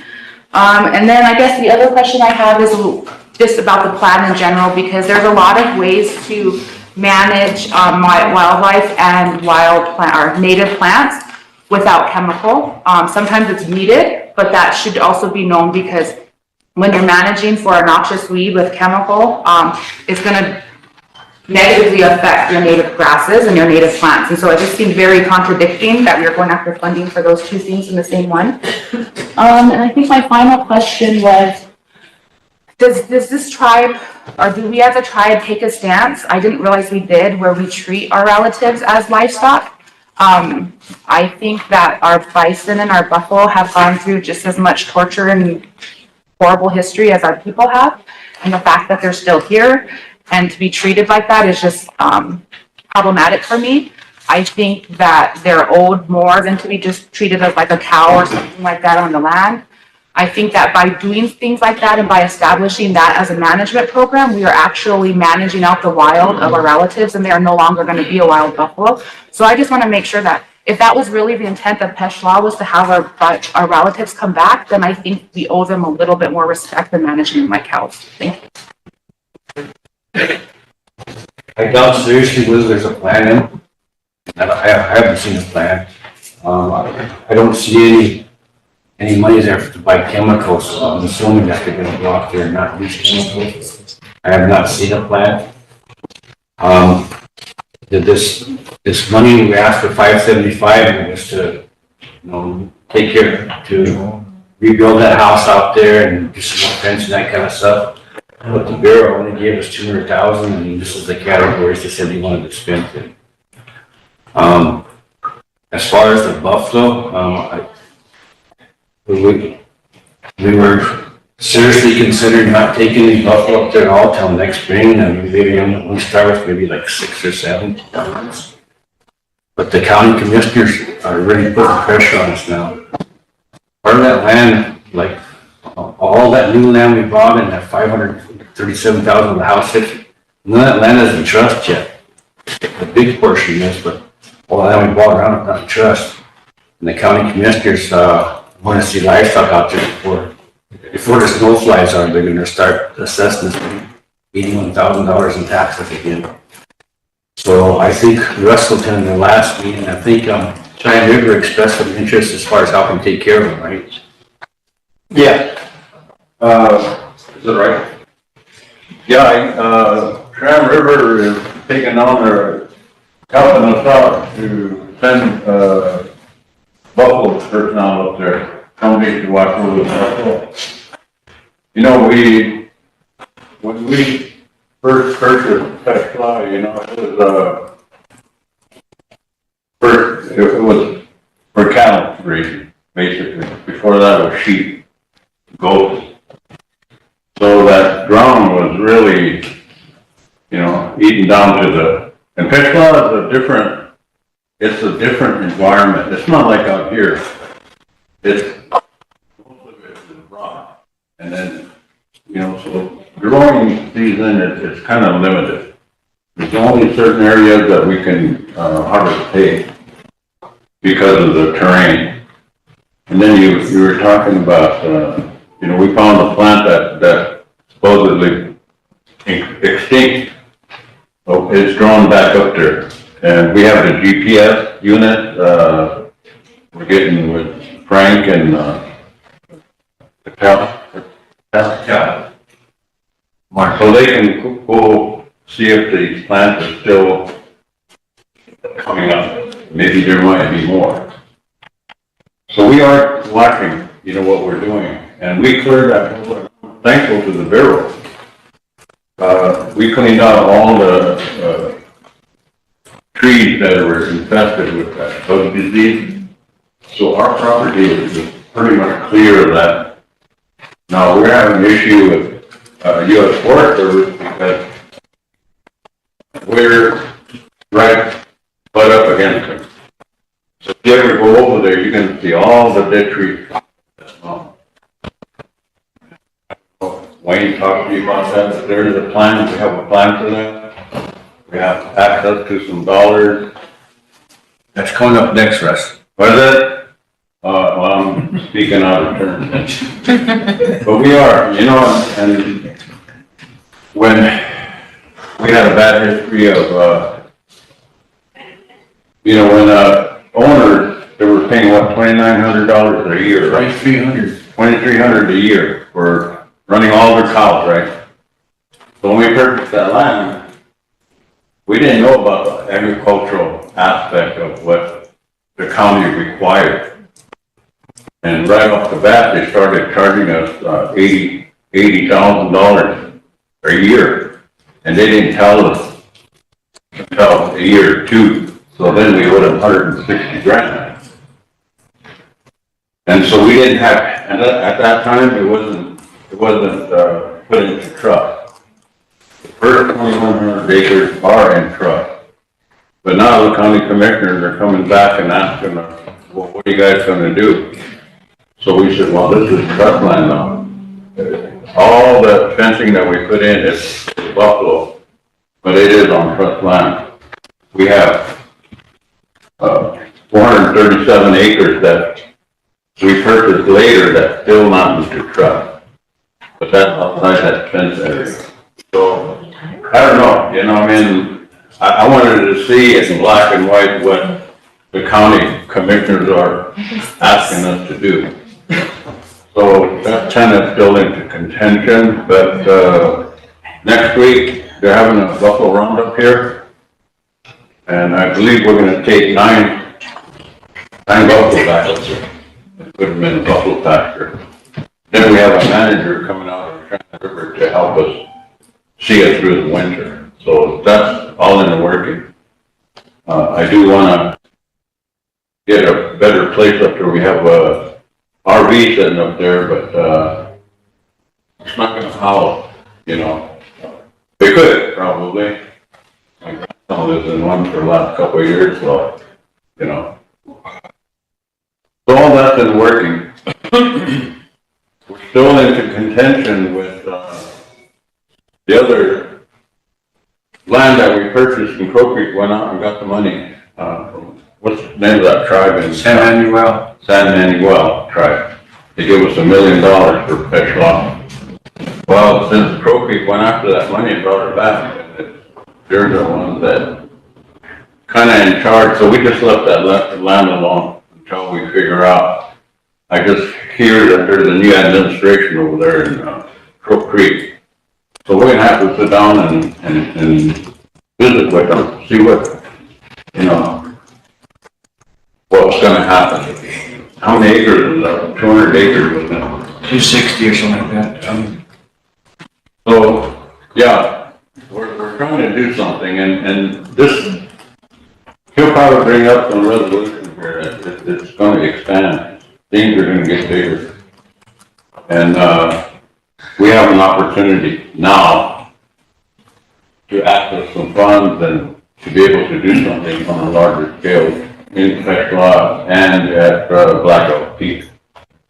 And we've been going to Blackout Peak for 37 years, and you know, after doing that for so many years, I'm tired of Custer County Sheriff's Office, you know, harassing us all the time. I don't know how many times I've been threatened arrest, but, you know, we can develop on US 4 land to develop a staging area for us to do our ceremony.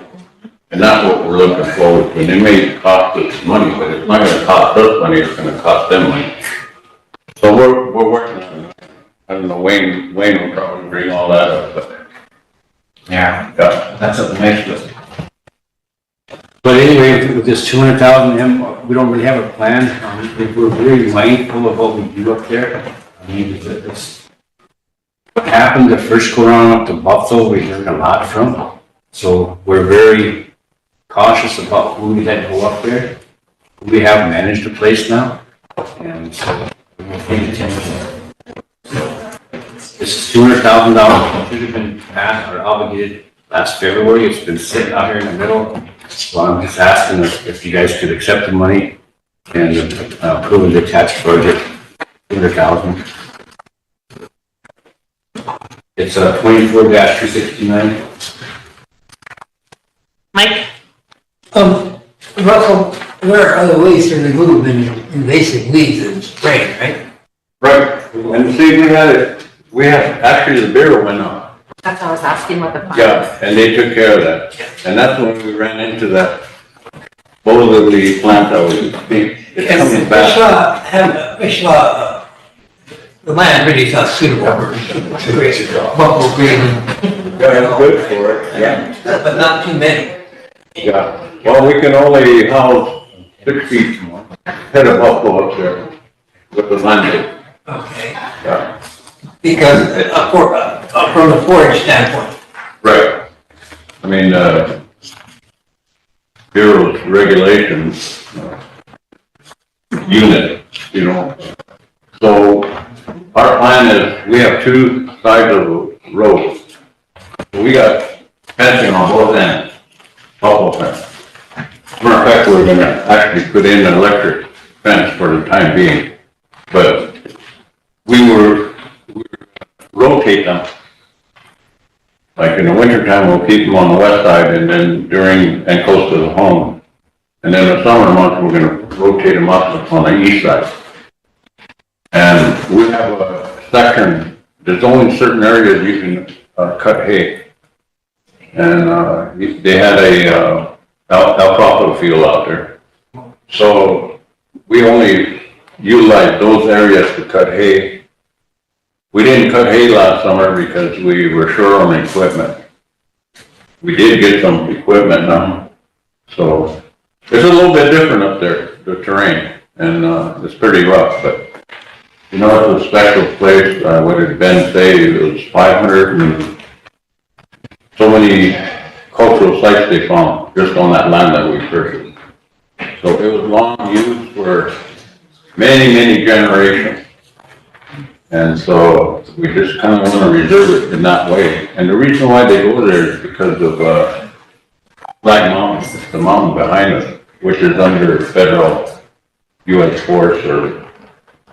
And so we're getting into this court stewardship because we want to, it was a place of prayer a long time ago. So we wanted to reestablish that for our own people.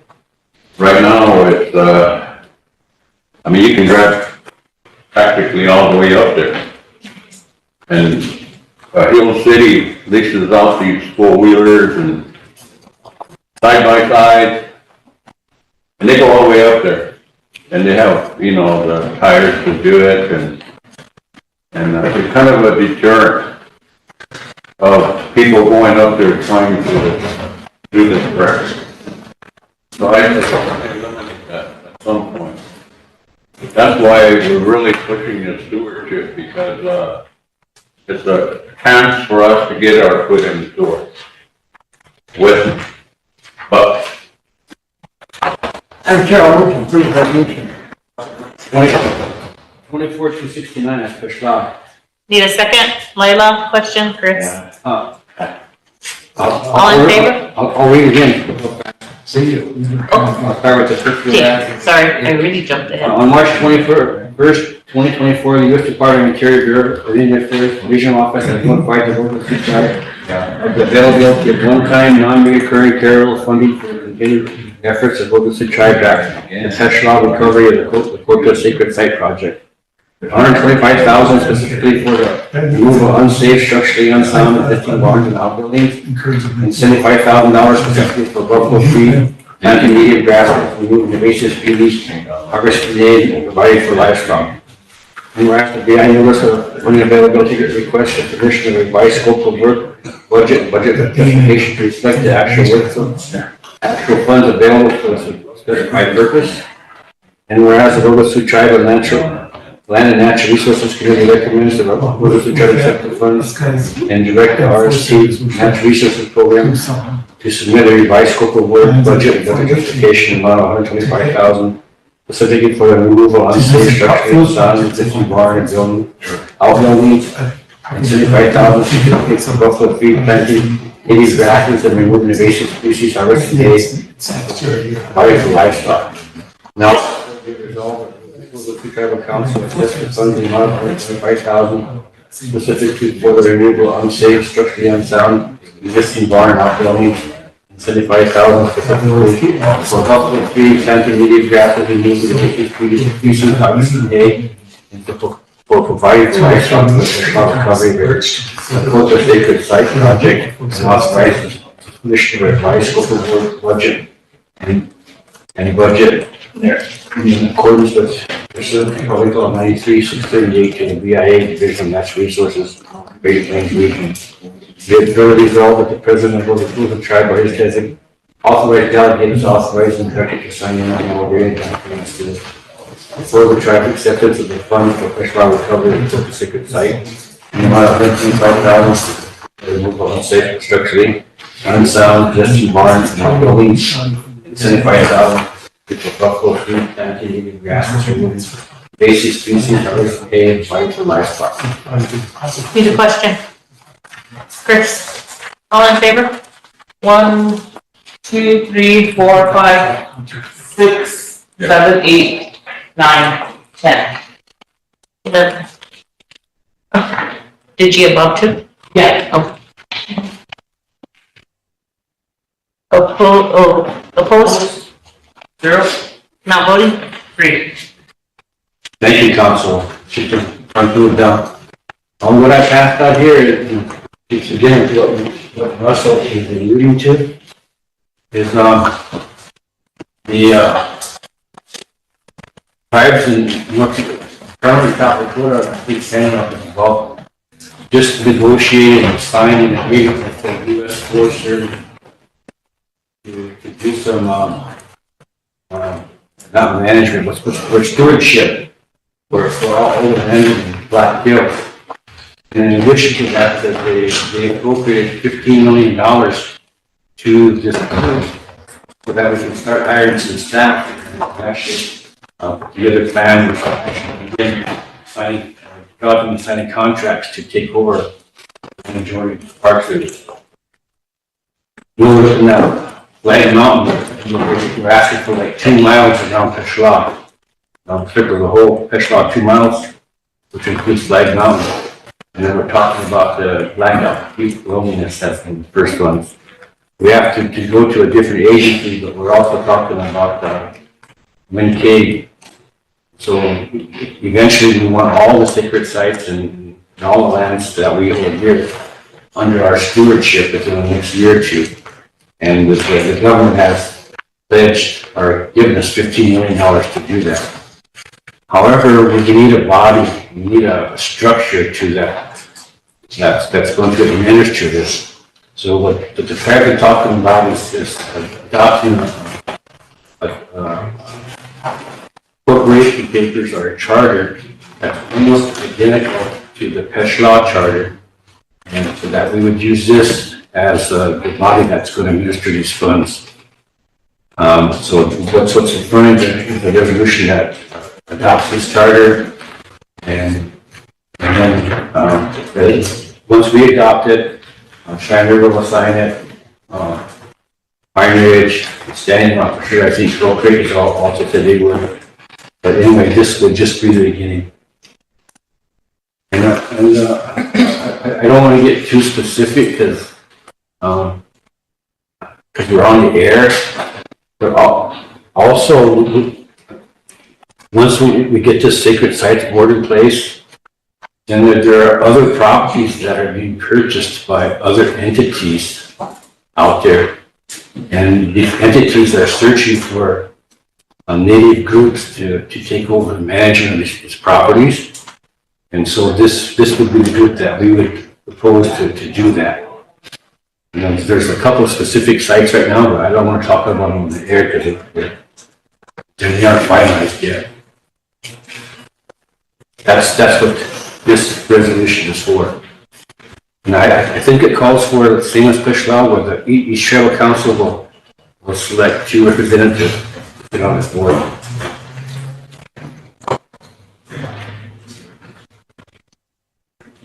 Right. So does it need a number? Emergency legislation. Second, Marion. Question, Chris, all in favor? 1, 2, 3, 4, 5, 6, 7, 8, 9, 10, 11, 12. Opposed? 0. Not voting?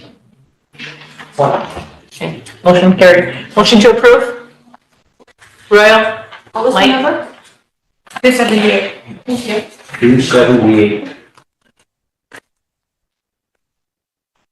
Before I start reading, council, I need to make an announcement for everybody.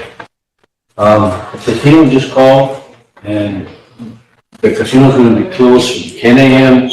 to 6 p.m. tomorrow, because they have some water problems. They have to shut off the water main and replace some water pipe. So if you get calls, 10 to 6 tomorrow, the casino's gonna be shut down. Hope the people out there can hear me. Today? 10 a.m. tomorrow, 10 a.m. to 6 p.m. You'll be in a meeting, so you shouldn't be there. Done travel. We can, well, you have to be here. I'll be here. Oh, the head honchos are there. Yeah. Yeah. I'll start with the 6th whereas, and again, it's resolution 2024-278. Whereas, United States versus Sioux Nation 448 U.S. 371, 1980, the Supreme Court held that the law Congress enacted to seize our Black Hills was unconstitutional and contrary to the 1868 treaty, and the Rosebud Sioux Tribe maintains that Congress is without power to change our treaty unilaterally. Whereas, without waiving the foregoing, Congress has enacted the Tribal Forest Management Act to authorize co-management contracts between the United States of America acting through U.S. Forest Service and the Tribal Forest Management Administration Project in the 2018 Farm Bill 25 U.S.C. Section 3115B, Public Law 93-638 contracts with the Department of Interior, Bureau of Land Management, and federally recognized tribes. Whereas Rosebud Sioux Tribe and sister Sioux Nation tribes have entered into an MOU with USDA Forest Service on the Black Hills National Forest to coordinate on forest planning, workforce development, and stewardship agreements for the Black Hill and other sacred sites on federal lands. And whereas to join the manager of sacred sites, the Rosebud Sioux Tribe and our sister tribal nations seek the Sioux Nation Sacred Sites Council, the Washete Shakoi Oyate, and Kochi and now, therefore, be resolved that the Rosebud Sioux Tribe, the Shibai approve the next charter of the Washete Shakoi Oyate. It is really resolved that in accordance with the charter, the Washete Shakoi Oyate Bukoche Walcott, that's the help me here. Sioux Nation Sacred Sites Board is established to serve as a Sioux Nation governmental authority dedicated to safeguarding Wakoche sacred sites, ensuring the perpetual use of Wakoche sacred sites for traditional and cultural ceremonies and helping preserve our religion and language for future generations. Be it further resolved to the Sioux tribe approach the president and one offer another to serve as delegate to alternatives for the Sioux Nation Sacred Sites Board. The question. Emily. All in favor? 1, 2, 3, 4, 5, 6, 7, 8, 9, 10, 11, 12. Opposed? 0. Not voting? 0. Thank you, Councilman. This is my last one, I promise. You did say that, okay? And the reason I put, I'm telling you, that he needs to start work on Monday. This is a resolution from the safety of dams that authorizes a memorandum of agreement between the safety of dams and our sand and gravel department. That's a number. To do some dredging on this dam down there. You know, they had to do some work on the dam, so that's why the water's all drained out. Now that it's drained, and then the safety dams received $86,000 to dredge out all that sand that's silted in down there. 272? And they want to do that dredging right away because safety dams also received monies to put some docks out there. So they want to get it dredged, and they want to put some poles out there for these docks, maybe before the snow sets in. There's going to be a real nice park down there this spring. Okay. Yeah, just a quick one on that too. I think mentioning the docks, there was some of the community members, I guess, requesting that they either be fixed or take down right away because of the kids crawling on them and stuff. I think. Yeah. So can we take those down as soon as possible? Which I know that was for the summertime too, but there was actually people that were walking around there and a few kids got hurt on it, I think. So that's kind of what their concern was. So. Yeah, they're going to take all those old ones out. They're going to dredge all that silt out of there, and then they're going to put new ones out there for brand new docks. What were they gonna take it with me? They can't take it off, so I think they're going to scatter it. Like up the creek someplace. According to the plan that the Corps agreed to, they can't pile it up in place. They have to scatter it out. Anyway, there's a patch approvals from the Corps on it. Emergency. No, it doesn't need a emergency. It's been a long day. It's got a number already, so we just need a motion to approve. 273. So the first 279. Do I need a second? Pardon? I thought the last one was 278, so I thought the next one was 279. Mike, second. I need a question. Emily, all in favor? 1, 2, 3, 4, 5, 6, 7, 8, 9, 10, 11. I do have a quick question. I forgot. 0. Mike?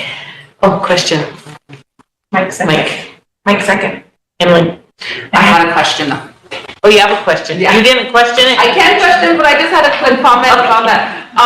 Just two things quickly. The safety issue was brought up at Land and Natural, and so we asked that as soon as possible if they could get like a perimeter fence or something like a safety fence put up because it is going to be down in a while. There's still fish in there apparently, so people were trying to go down there. But anyway, I also just wanted to ask about the silt. And the last time that it got dredged, it was kind of a similar condition where they had to scatter it.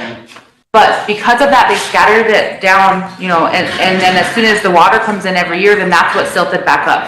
And so I understand that we might be obligated, but if there's any way that we can get that as far away from the tailwaters and the riparian zone, I would just appreciate that. I mean, even if they need it for beach area, I don't know what their intentions were to use it later, but I just don't want to have a repeat of what happened last time after we spend that money to dredge it. Okay, I'll let them know. Thank you. Real had a question. Did you change your mind? Everybody? Okay. Thank you, Council. I thought she just. I have a question. I'll call for the question. Sorry. 1102. Oh, we already voted? Yeah, we already voted. You already questioned it. Okay. We just needed the thing. I'll question that question. I got it. What was the number? 1102. No, I meant the. 273. 273. They already had a number, it was on the table. I think everybody's getting tired. Yeah, I'm getting tired. Is that it, Wayne? That's it. Thank you, council, very much for the patience. Yes, Chris. We got a lot of stuff. I forgot to bring it up when everyone was talking before we do this report. This came through, I guess I'm asking, I could have brought it up I should have done it, with through budget and finance, but I figured on a time constraint and bring it straight here instead. And, anyways, I received this letter and it's from the Sioux Falls Native American Day Parade Committee. And on Monday is Native American Day, as we all know. And anyways, there's a big community of our people that participate in this parade in Sioux Falls. Not only our people, but a lot of people from every other nation in South Dakota, Yankton, Crow Creek, Sisseton, some Pine Ridge. Some of these tribes are already anyways, what this letter says is, good afternoon, we're reaching out for any sponsorship or donations for our feed. We are hosting on Monday, October 14th for our 7th annual Sioux Falls Native American Day Parade and Social Wachipi. We anticipate feeding 500 people from the community and we are looking for additional funds. If you need any additional information, please reach out as soon as possible. P.Da Maya. That's Dakota. And anyways, they have 3 names on here that are on the committee, and it was just sent to us asking just for donations. Any type of donations really is nothing, no set amount. So I was gonna come here asking, I guess, my colleagues if we would be in agreement to send them just a small donation or something. I was gonna say 500, but that's my highest amount that I was gonna offer, and see if you guys would be okay with that. Make that motion. Who are the individuals? Their names are, let me see them, yeah. Okay. Shark Green Maximo, Cheyenne Yellowback, and Heather Goodface Ferguson. So whose name did they want it put into? Well, if we were to push it forward, I was going to talk to Mr. Eaglebear in the back, and we're going to actually reach out to one of these 3, and whichever one would reach out to us first, that's who we're going to put it under, and then probably meet them halfway or something and give it to them. And so you just need to make a motion for the donation. Yeah, and then we'll get the rest of it tomorrow. Motion. Well, I'll make Wait a a motion second, to, approve by budget and finance, or where does that funding come from? Council can approve it under council donation right now. yeah, well, I'll make the motion to give a donation to this Sioux Falls Native American Day Parade Committee for $500 out of the council donation. And there is an organization called the committee. Yeah, there's. Motion by Chris, second by Ben. Emily said. It's okay, you can have it. And Emily, question. There. No fight. Every year it's on. All in favor? It's big and it's on. 1, 2, 3, 4, 5, 6, 7, 8, 9, 10, 11, 12, 13. Opposed? 0. Not voting? 0. Motion carried. Royal and then Emily. Oh, is that all you wanted? that's all. This one? I need to find out. So you motion to approve Wayne's report? Yeah. Royal made a motion to approve Wayne's report. Bob second. Phillips, question. All in favor? 1, 2, 3, 4, 5, 6, 7, 8, 9, 10, 11, 12, 13. Opposed? 0. Not voting? 0. Motion carried. That's it. I'm council voting. Emily, Michelle, Mike. I just have a quick comment or question.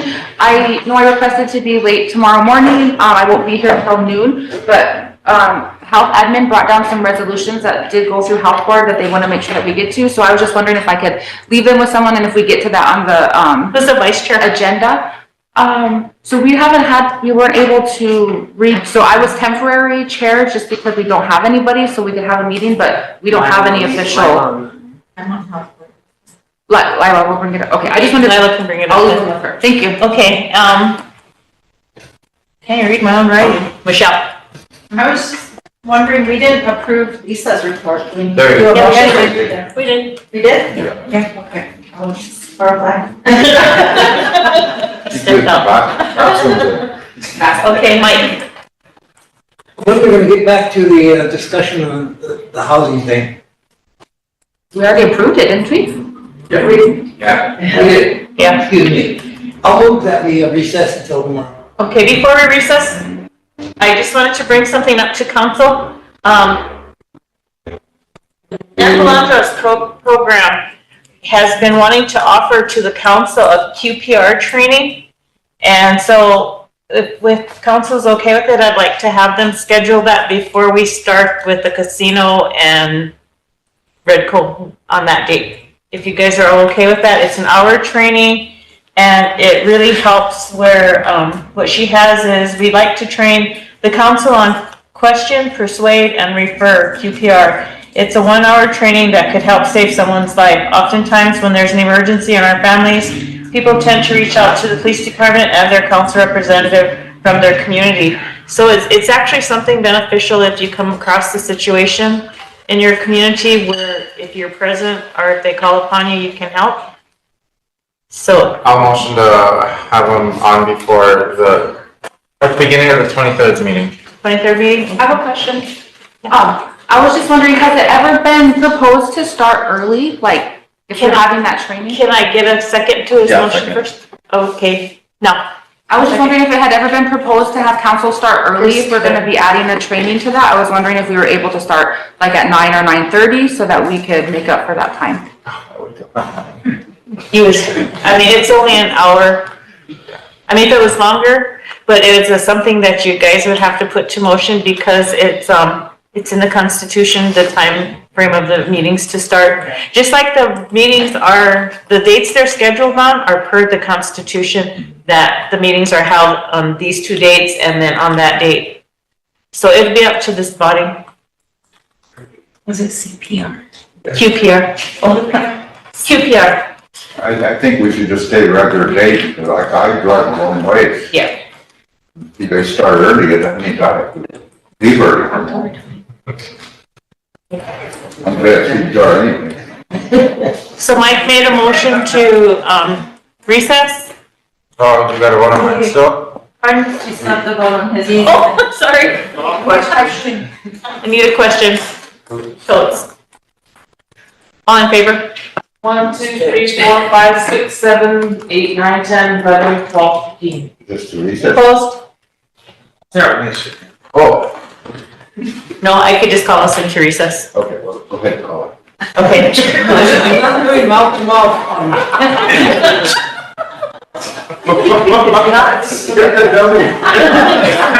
Thank you, council. See you tomorrow at 10. Mike, you're gonna be the dummy.